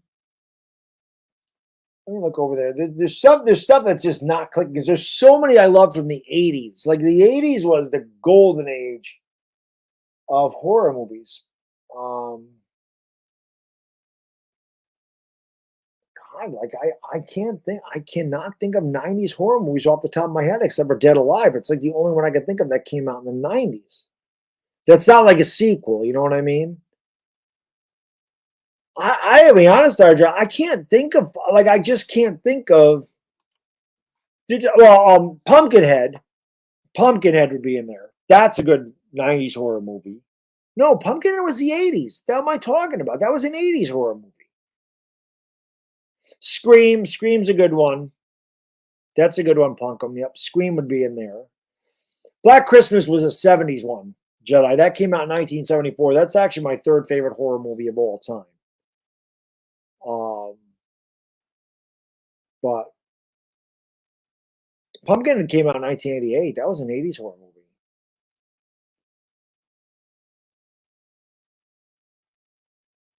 Child's Play was an 80s horror movie. I really can't think. I have to do some thinking about that because I really cannot think. Candyman will be there. That's 1992. Candyman will be there. I really did like the remake of Night of the Living Dead. That came out in 1990.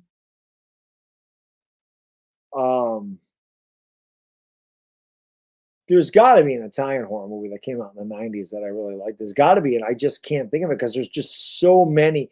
There's so many 80s horror movies that I like. I didn't like Cemetery Man. Yeah, I didn't like Cemetery Man. I never got into that. I might have to watch it again.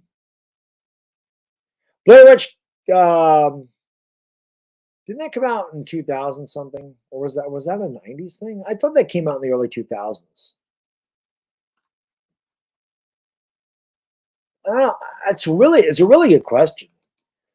It really is. Dan B, my man, thank you for the super chat. He said the disrespect Jones is getting is insane. We about to silence the haters, especially Cowturd and his gimp, J-Mac. That take by him really pissed me off a lot. I could not believe he said Cooper Rush was better than Daniel Jones. Like, that's just shit, dude. Come on. What's going on, G Money? How you doing, buddy? I didn't get a chance to watch your video today because I've been doing this since 9 o'clock this morning, and I will not stop until 9 o'clock. I'm sorry, I did this 9 o'clock yesterday morning because it's 12:47 p.m. or 12:47 a.m. over here Sunday, and I won't stop streaming for another 8 hours. But when I get a chance, I'll definitely check out your videos, my good man. But I haven't had a chance to do it today. Silence of the Lambs, that was another one from the 80s. It was a late 80s. Saw was 2004. Hostel was 2006. You know, I'm trying to, like, I have so many 80s horror movies. But I can't think of like 90s ones that I really liked.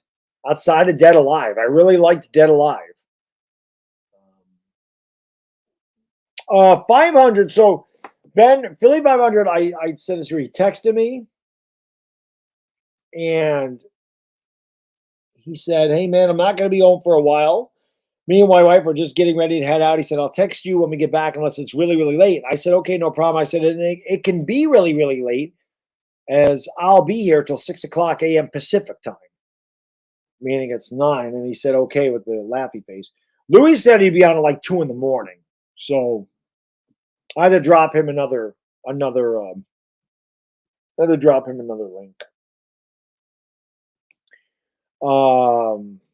Yeah, it is what it is, Benjamin. I tried, man. Obviously, like I said, I was very happy that I got the 3 that I did. So that was really cool. Because again, I don't get to work with Trev a lot. It's good to have Trevor on the channel. Tom Grossi was an honor to work with him. Just nothing else I can do. Pete just had issues. Like Pete was traveling today, so it was going to be difficult for him. Which I forgot he was. I didn't realize he was only going for 1 day. I didn't realize he flew out last night and he flew down there. He flew up Friday, flew back yesterday. So he was there for 1 day, in and out. Yeah, 6th Sense. I don't really know if that was that was a really good movie. Oh, I got one from the 90s. It's really good. Stir of Echoes. Stir of Echoes is incredibly underrated. That is a good movie. Stir of Echoes is a really good movie. That one is really good. That one was really good. Stir of Echoes was a good movie. That was good. Really good. He said, Benjamin says, to be fair, Trev was really my bread and butter, so I don't consider his 20 minutes valuable. Tom Grossi, absolutely amazing, even though he was on for the same amount of time. Tom was really good, man. Like I said, I hope I work with him again. I just think that was I think that was awesome. I think that was really, really cool. So Faculty, that had Usher in it. I remember that movie. I never really like Henry Portrait of a Serial Killer. That came out in the 90s. I never really liked it though. I never really liked it.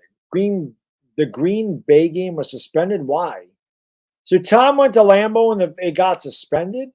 That sucks. What happened there, Gwendolyn? The Ring, that came out in the 2000s. I think that was 2002. I think that came out the same year The Grudge did. Or Ju-on, or whatever you want to call it. Ju-on's a Japanese version. The Grudge was the American version. Stir of Echoes is a good movie. It's like a psychological thriller. It's a really good movie.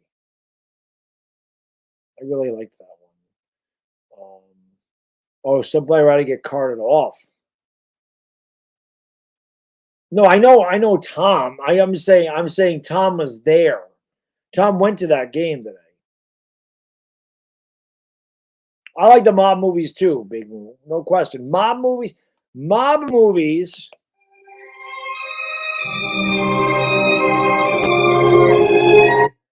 That's always a really good one. I love mob movies. Military movies. Holy Jesus. What is that?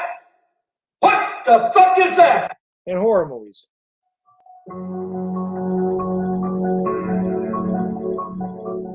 Those are my favorites.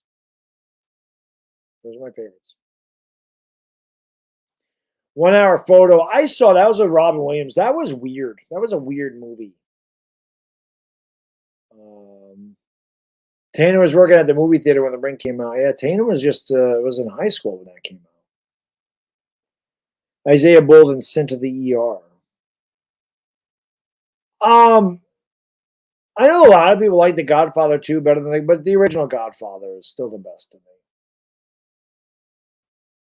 It's still the best. Afghanistan said, I had a conversation with somebody who knows way more about films than I do about the 90s horror, and he didn't like how I slandered the decade. But honestly, it fell flat. I agree.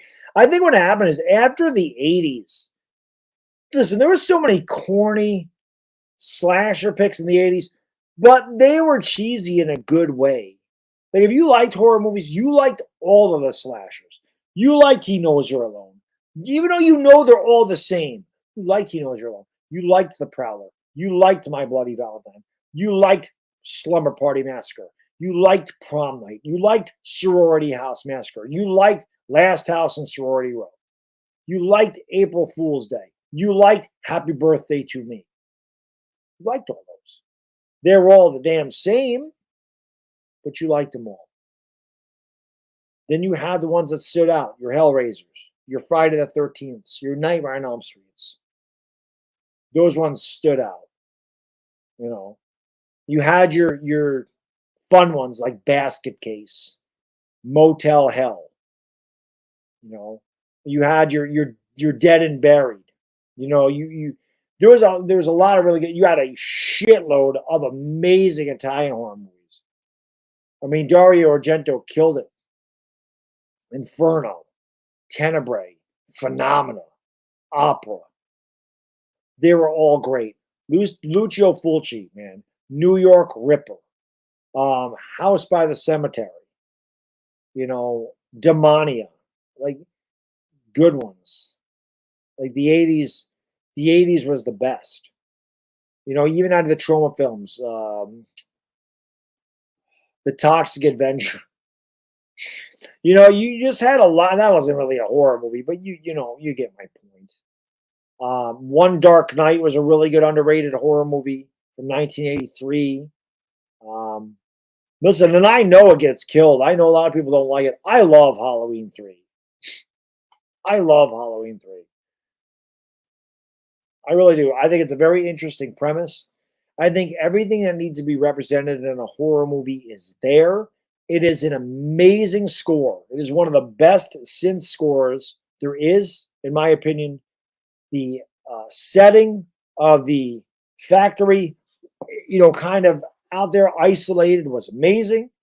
It was an interesting story. It was just really well done. But the fact that, I mean, granted, it's cheesy. It's not going to win any awards. But the fact that it was mentioned with Michael Myers screwed it up. If it was just called Season of the Witch and stood alone as its own horror movie, I think it would have got a lot better reviews. And if you look at Night of the Demons, that's another really good one. Afghanistan, of course, you know, Lamberto Bava made Demons, just Demons. If you look at Halloween 3, like I said, as a standalone, it's different, but it has definitely got a cult following now. I think more people certainly have enjoyed it than they did when it came out. It got killed when it came out. Dan, my man, thank you so much for the super chat, brother. Appreciate it. Give me a hell yeah. Let's go. We got 4 more minutes of this part. Part 3 is already set up. We already have the third part of this set up. We're going to be ready to rock and roll in part 3. Bronx Tale, Goodfellas, Departed, American Gangster, Casino, Disclaimer, Godfather trilogy in its own class. I love all those. I love all those. Bronx Tale is amazing. Obviously, Goodfellas and Casino. Goodfellas right with Halloween is my favorite. Goodfellas will come on, and my wife's go, you got to watch that again. Yep. I like it. I like Goodfellas. I don't know what I can tell you. The Warriors was a good movie, but it's not a horror movie.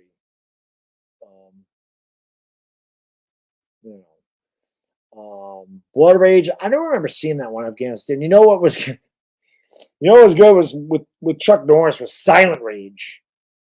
That was a good one. There's got to be other 80s horror movies I'm missing. Boarding House. That was a terrible. Oh, Pieces. Pieces is a really good horror movie from the 80s. Really gory. That was a good one. Silent Night, Deadly Night. That was really good. Reanimator. From Beyond. How the hell am I forgetting those? From Beyond was amazing. One of the worst horror movies I've ever watched in my life. And I love it because it's so stupid. Is Forever Evil. That is such a horrendous film. But I like it. I can't explain it. It's like an hour. Well, there's a regular there's like a regular version of it that's like an hour and 20 minutes long, and then there's the director's cut that's like an hour and 50 minutes long. The movie should have probably been 45 minutes, so a little bit long. But God, that movie sucks. But I like it anyway. Yeah, the ones you guys are mentioning now kind of go back into the 70s. But it would have been awesome. I mean, The Exorcist is my second favorite of all time. No question. But guys, we're gonna wrap this particular one up. So I want you guys to hit the thumbs up one more time. Dire Giants fan just put the link to part 3 right there. Thank you, Dire Giants fan. So click that link, guys. Go into there.